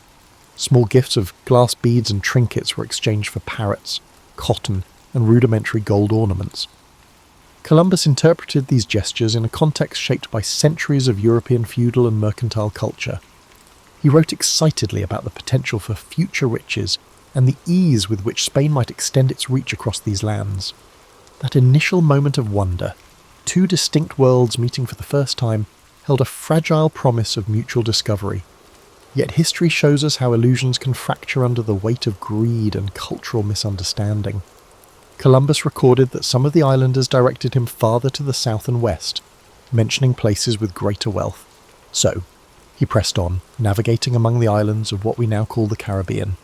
The further he travelled, the more he convinced himself that the Grand Khan's palaces might lie just around the next coastline. He heard stories, interpreted them through his own lens, and wrote letters back to Spain brimming with excitement. However, the land was not the Asia of silks and spices he had imagined. The mistake was largely geographical. The world was far bigger than he had presumed. Unwittingly, Columbus had stumbled upon a separate continent that was new only to Europeans, though not to the millions who already lived there. The seeds of future conflict were sown in these early encounters. The Spanish crown's policy was expansionist, steeped in an ideology of superiority, and Columbus's reports about malleable islanders only fueled the monarch's ambitions. He built a makeshift fort on Hispaniola, leaving some men behind while he returned to Spain with captured islanders as evidence of his discoveries. In modern eyes, that action signals a grim foreshadowing of how the New World's inhabitants would be treated, as curiosities, labour sources, or impediments to colonial aims. But in Columbus's time, such manoeuvres were considered strategic. He wanted to ensure further funding by demonstrating tangible results. Returning with natives, though entirely unethical by contemporary standards, served as proof that he wasn't just spinning tall tales. As he sailed back, Columbus already envisioned subsequent expeditions, likely anticipated wealth, honours, and a permanent place in the aristocracy. He had entered the islands as an emissary of a new empire in the making. Much like a businessman presenting a prototype to investors, he came back with enough evidence to secure additional patronage from Spain. Royal receptions greeted him upon his return, and he responded by describing the islands as paradises brimming with potential for Christian conversion and resource extraction. The tale of first contact is often romanticised, but the reality was more complex and ominous. Suspicion lurked beneath the surface, both from the Spanish who found less gold than rumoured, and from the indigenous peoples who now witnessed the arrival of more foreigners seeking land and labour. Columbus's navigational victory had unknowingly unlocked a door that would soon see waves of conquistadors. Missionaries and fortune-seekers flood these shores. For now, though, in the immediate aftermath of that first voyage, Europe saw Columbus as a triumphant discoverer who validated the westward route. The next chapters would unveil the consequences of that discovery. For a brief flickering moment, there existed an in-between time when Europeans and native islanders engaged without fully understanding what was at stake. The aura of curiosity pervaded their interactions, but behind the curiosity lay a chasm of cultural difference and the looming possibility of violence. Columbus, for all his zeal and cunning, remained somewhat oblivious to the Pandora's box he had pried open. His mind was fixed on proving to the Spanish crown that he was the man to lead the next wave of expeditions into these unfamiliar waters, confident that wealth and glory lay just over the horizon. Not long after Columbus's celebrated return to Spain, word spread throughout Europe about the new lands. The name Indies stuck, reflecting Columbus's ongoing misbelief that he had neared the outskirts of Asia. In response, the Spanish crown organised a second expedition on a much grander scale. Columbus would no longer command a modest trio of ships, but rather a flotilla aimed at establishing a permanent foothold. Soldiers, settlers, and clergy accompanied him, each with their own agenda. What was the ultimate objective? Transform these islands into profitable colonies for the Spanish realm. The spectacle of this second voyage contrasted sharply with the tentative nature of the first. Resources flowed in: cannons, livestock, seeds for European crops. The monarchy envisioned these distant shores as an extension of Spanish civilization. In Columbus's eyes, the project was both an opportunity and a test. He welcomed the chance to govern as a viceroy of sorts, but the weight of responsibility also rested heavily on his shoulders. He had to turn uncharted islands into functioning colonies, maintain favour with the crown, and keep the natives from slipping out of Spanish control. Upon arrival back in Hispaniola, the atmosphere was palpably different. Where before there had been curiosity, now there was tension. The men Columbus had left behind in the makeshift fort had engaged in violent conflicts with locals, straining relations. The Taino were not a monolithic group. They had their own leadership, alliances, and internal politics, but collectively, they recognised that these foreigners sought to claim land and resources as their own, ignoring existing structures. Discontent and confusion spread, on both sides, often fueled by the language gap. Columbus tried to govern, but the role required more than just navigation skills. Administering a settlement demanded diplomacy, patience, and foresight. Pressed by the Spanish crown for gold, he imposed demands on the Taino for tribute. This policy alienated them, transforming a guarded tolerance into outright hostility. Rebellions flared, and the Spanish met them with harsh reprisals. Columbus found himself caught between his promise to Spain that these territories would yield wealth, and the reality that extracting riches from these communities required force or, at the very least, intimidation. Meanwhile, friction also arose among the Spanish settlers themselves. Not everyone respected Columbus. Aristocrats resented taking orders from a Genoese outsider. Soldiers chafed under what they viewed as incompetent leadership. A swirl of accusations circulated, mismanagement of supplies, favouritism, and even cruelty toward both settlers and mid-dawn natives. Columbus strove to maintain a grip on the situation, but as ships came and went, they carried back to Spain letters and rumours that cast him in a questionable light. People who once heralded him as a visionary began to wonder if he was a tyrant. And yet, Columbus managed to launch further exploration from these colonial footholds. He navigated around Cuba, ventured into Jamaica, and glimpsed more of the Caribbean's island chain. Each landfall brought new interactions with indigenous populations. Some initial encounters seemed peaceful enough, featuring small exchanges of goods or gestures of amity. But as Spanish ambitions grew, tensions invariably escalated into conflict. Even so, Columbus's spirit for exploration never truly dimmed. He continued sketching rough maps, confiding in his journals about how these islands might connect to the broader Asian continent. One underappreciated dimension of Columbus's second voyage was the attempt to introduce European agriculture and husbandry to the New World. Horses, pigs, and cattle unloaded from Spanish ships trotted across Caribbean shores for the first time. Wheat and sugarcane seeds were planted with the hope that they would thrive. These experiments would eventually reshape local ecosystems, though Columbus and his contemporaries didn't foresee how foreign plants and animals could disrupt native habitats. They also didn't foresee the profound demographic collapse that would befall the Taino due to disease, forced labour, and armed confrontation. Amid the daily swirl of colonial administration, Columbus also wrestled with personal disappointment. Precious metals seemed less abundant than he had hinted in his early letters. The dream of easy gold faded, forcing him to tighten the screws on both colonists and native populations to meet Spain's expectations. This pressure fueled further discontent. Some settlers plotted against him, drafting scathing reports to royal officials. Columbus responded with imprisonments and strict measures, hoping to maintain order and prove he could handle the responsibilities vested in him. He was not entirely oblivious to the unravelling situation. Letters he penned to the Spanish crown reveal a weary individual, pleading for more support, complaining that rebellious colonists undermined his policies, and defending his harsh treatment of natives as necessary under the circumstances. Historians continue to debate whether these pleas stemmed from genuine concern or a desperate attempt to preserve his authority. Possibly it was both. By this stage, Columbus was no longer just the triumphant mariner who had revealed unknown islands to Europe. He was an embattled governor, pinned between colonial demands, rebellious factions, and indigenous resistance. Eventually, the tensions reached a point where the Spanish crown could no longer ignore the colonial chaos. The Spanish crown dispatched officials across the Atlantic to conduct an investigation. Columbus's name, once applauded in royal halls, started to be whispered with skepticism. The monarchy needed order and profit, not unending complaints and allegations of brutality. Columbus, for his part, insisted he remained steadfast in his loyalty, that his measures were misrepresented, that others were sowing discord against him. But the drumbeat of criticism was relentless. These were pivotal years in which the promise of new lands collided with the practical realities of conquest. The idea of finding a paradise was replaced by the harsh realities of colonization. Columbus's navigational achievements could not shield him from the complexities of trying to rule a far-flung colony under the watchful, profit-hungry eyes of the skull of the Spanish crown, and so, amid fractious settlers and indigenous communities on the brink, the stage was set for a reckoning.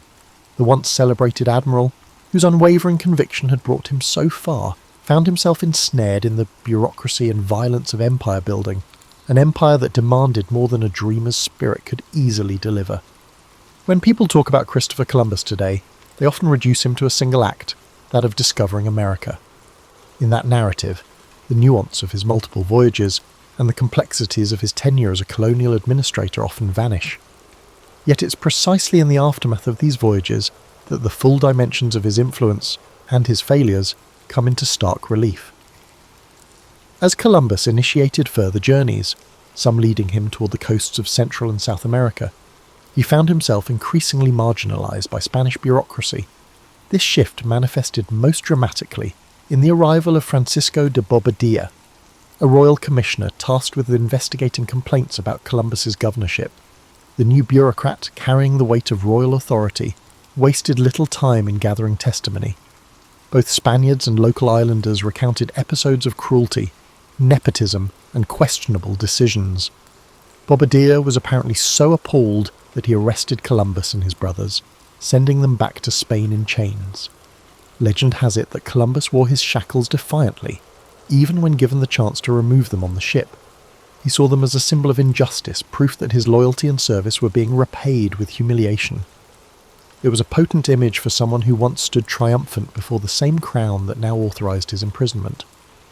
The question of guilt remains tangled in historical debate. Some accounts suggest that Columbus, overwhelmed by the labyrinth of colonial politics and the pressure for gold, resorted to extreme measures. Others argue Bobadilla's actions were also politically motivated, using Columbus as a scapegoat to appease the crown's dissatisfaction with the colony's performance. Upon returning to Spain in disgrace, Columbus managed to secure an audience with Queen Isabella. Accounts from the time suggest that he pleaded his case with tears in his eyes, lamenting how he had been treated.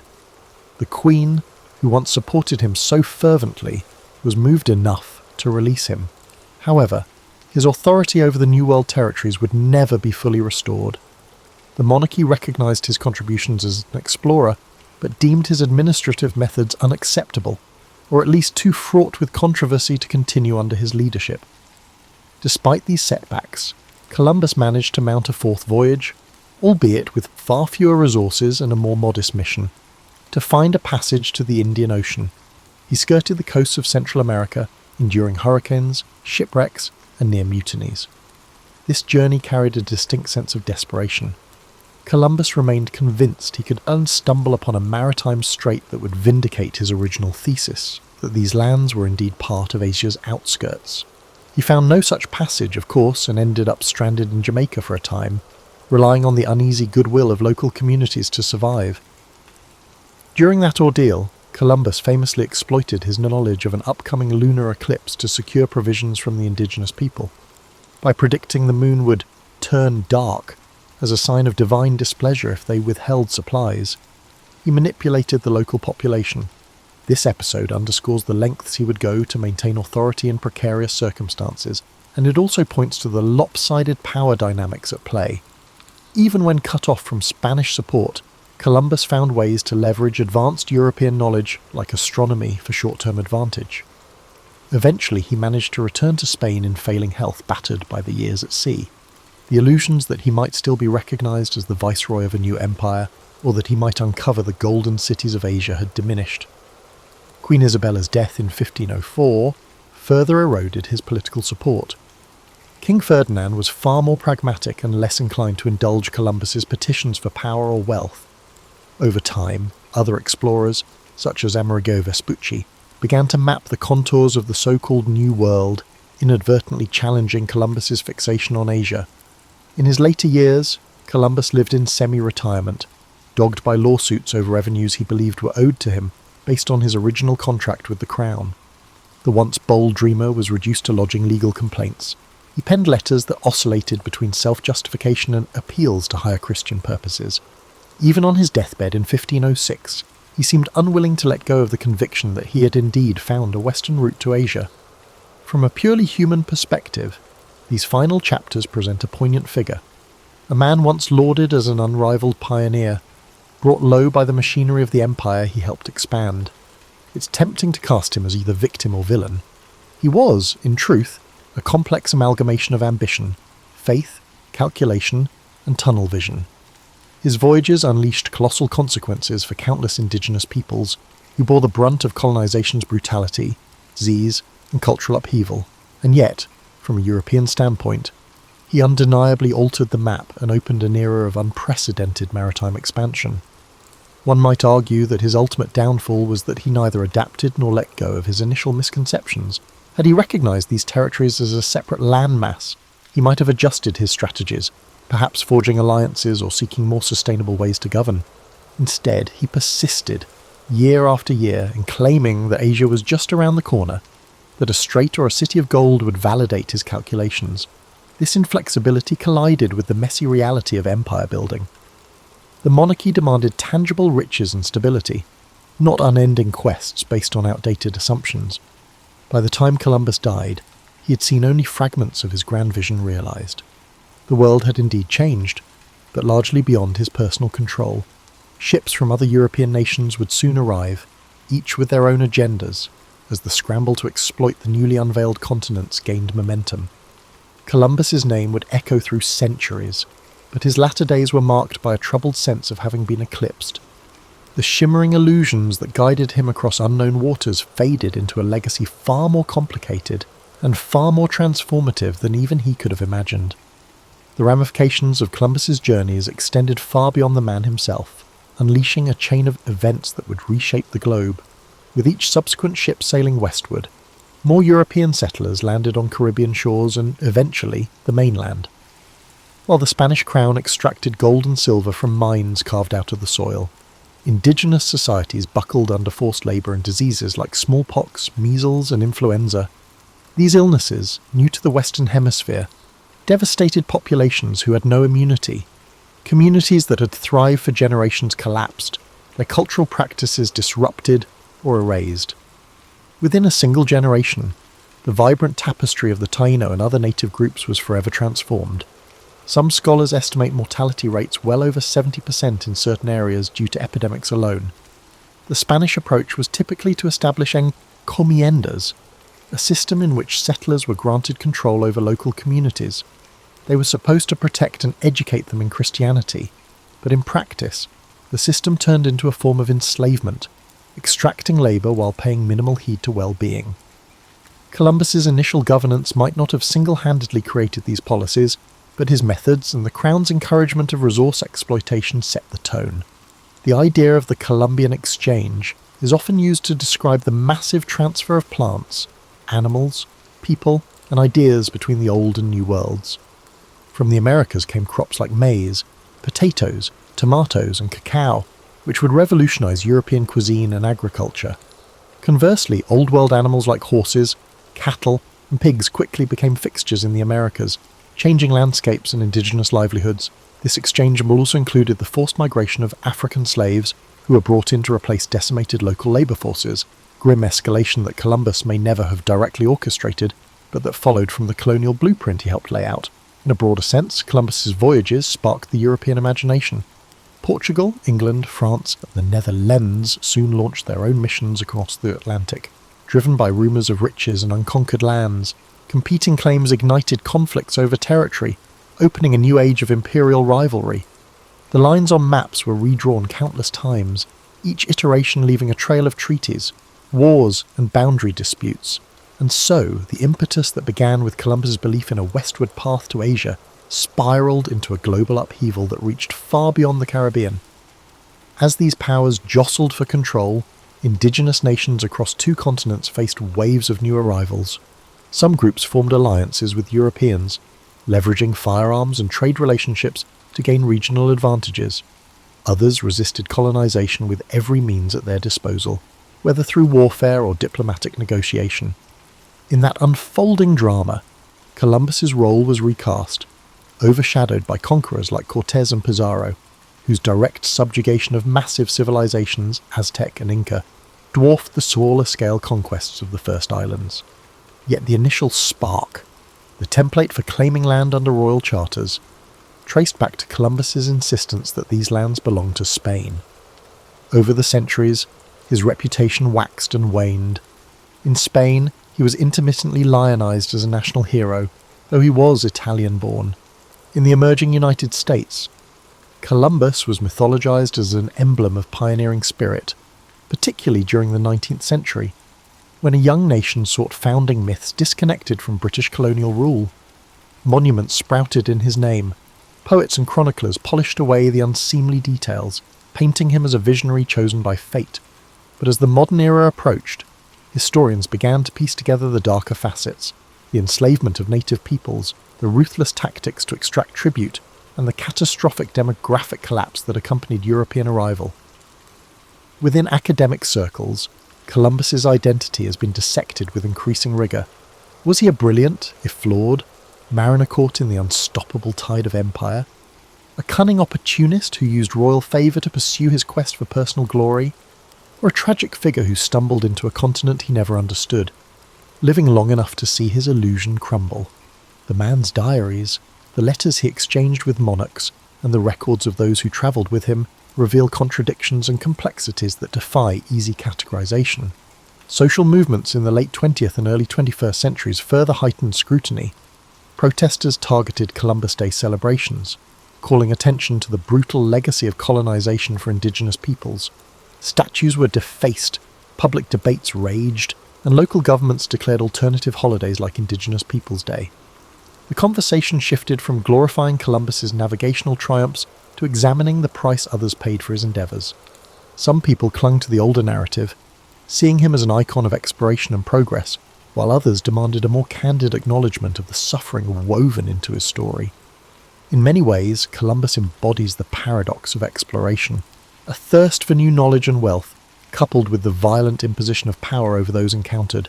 Modern sentiments often try to reduce historical figures to moral absolutes, hero or villain, but people, and particularly those who lived centuries ago, exist in moral shades shaped by the context of their times. Columbus was no exception. He followed the traditions of his society, exploitation, religious zeal, hierarchical rule, while also forging new paths that irrevocably altered the world's trajectory. Reflecting on this, one sees that the significance of Columbus's voyages cannot be understated. Regardless of how one judges his personal character, entire continents were thrust into a new era of connectivity and strife. Commodities, pathogens, and cultural practices mingled in a transoceanic dance, with consequences that continue to unfold. That global transformation can be traced to this determined navigator who, despite incorrect assumptions and an inflexible mindset, was the catalyst for an epical shift. History, for all its tumult and tragedy, hinged on that moment he and his crew sighted land in 1492. With the benefit of hindsight, we might picture Columbus standing at a symbolic crossroads, holding the map of his flawed calculations in one hand and a fervent sense of destiny in the other. To some, he remains an adventurer who proved the feasibility of crossing the Atlantic, bridging worlds that for thousands of years had developed independently. To others, he represents the darkest impulses of colonial ambition, unleashing oppression and subjugation on societies that neither desired nor invited his arrival. Through the prism of 5 centuries, perhaps both views hold merit, intertwined in the complexities of historical momentum.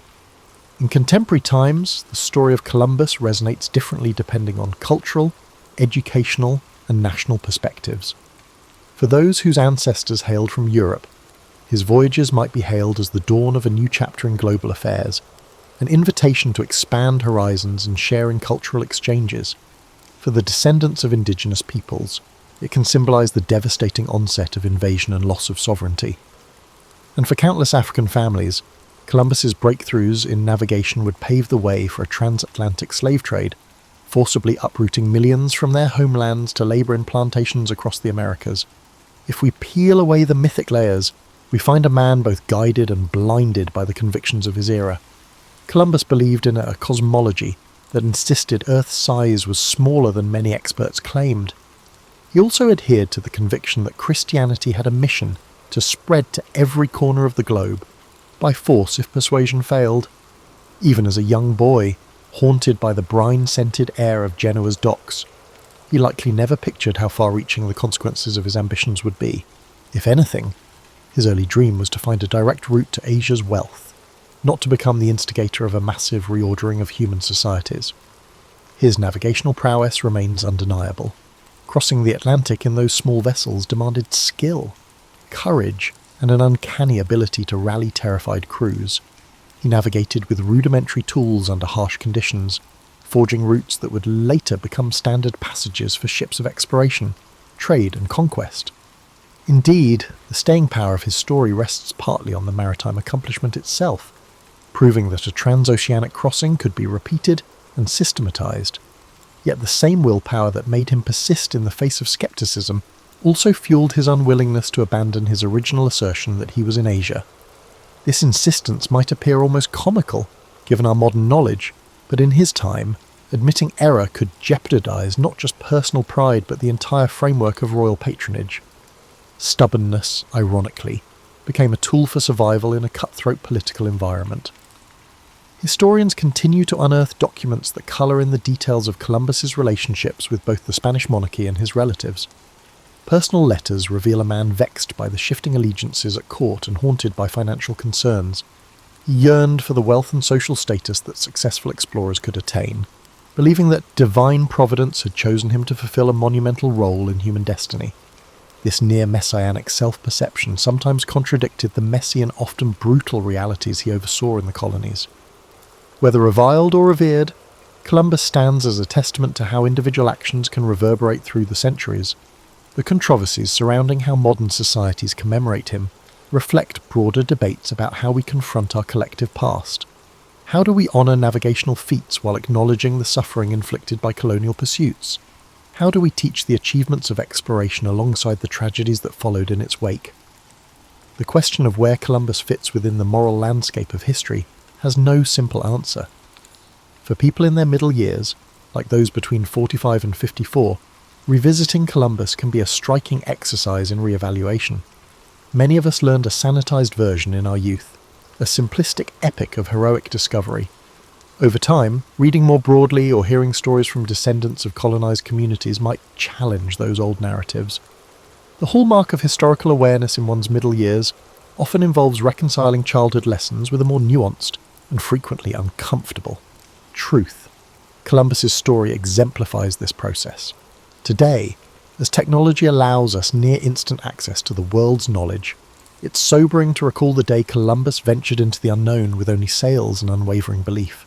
That leap, underpinned by flawed assumptions, still gave birth to our interconnected modern world.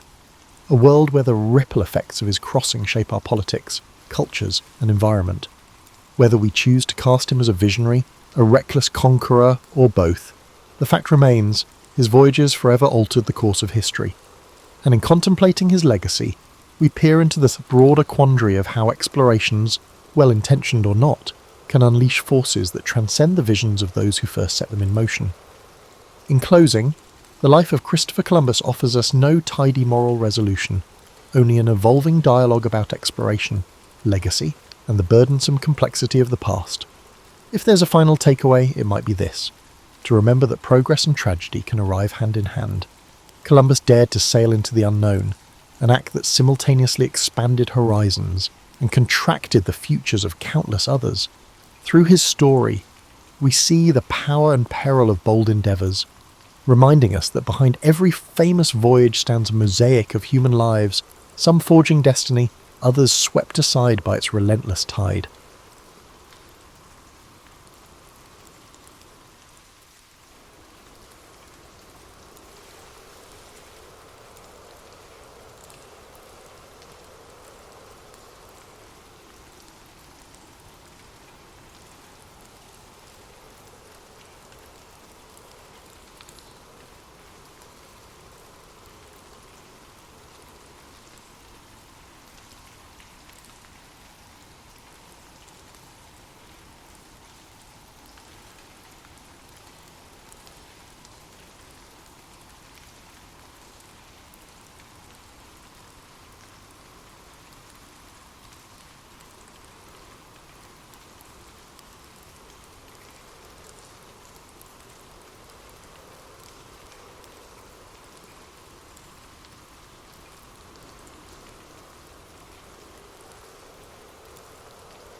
Theodore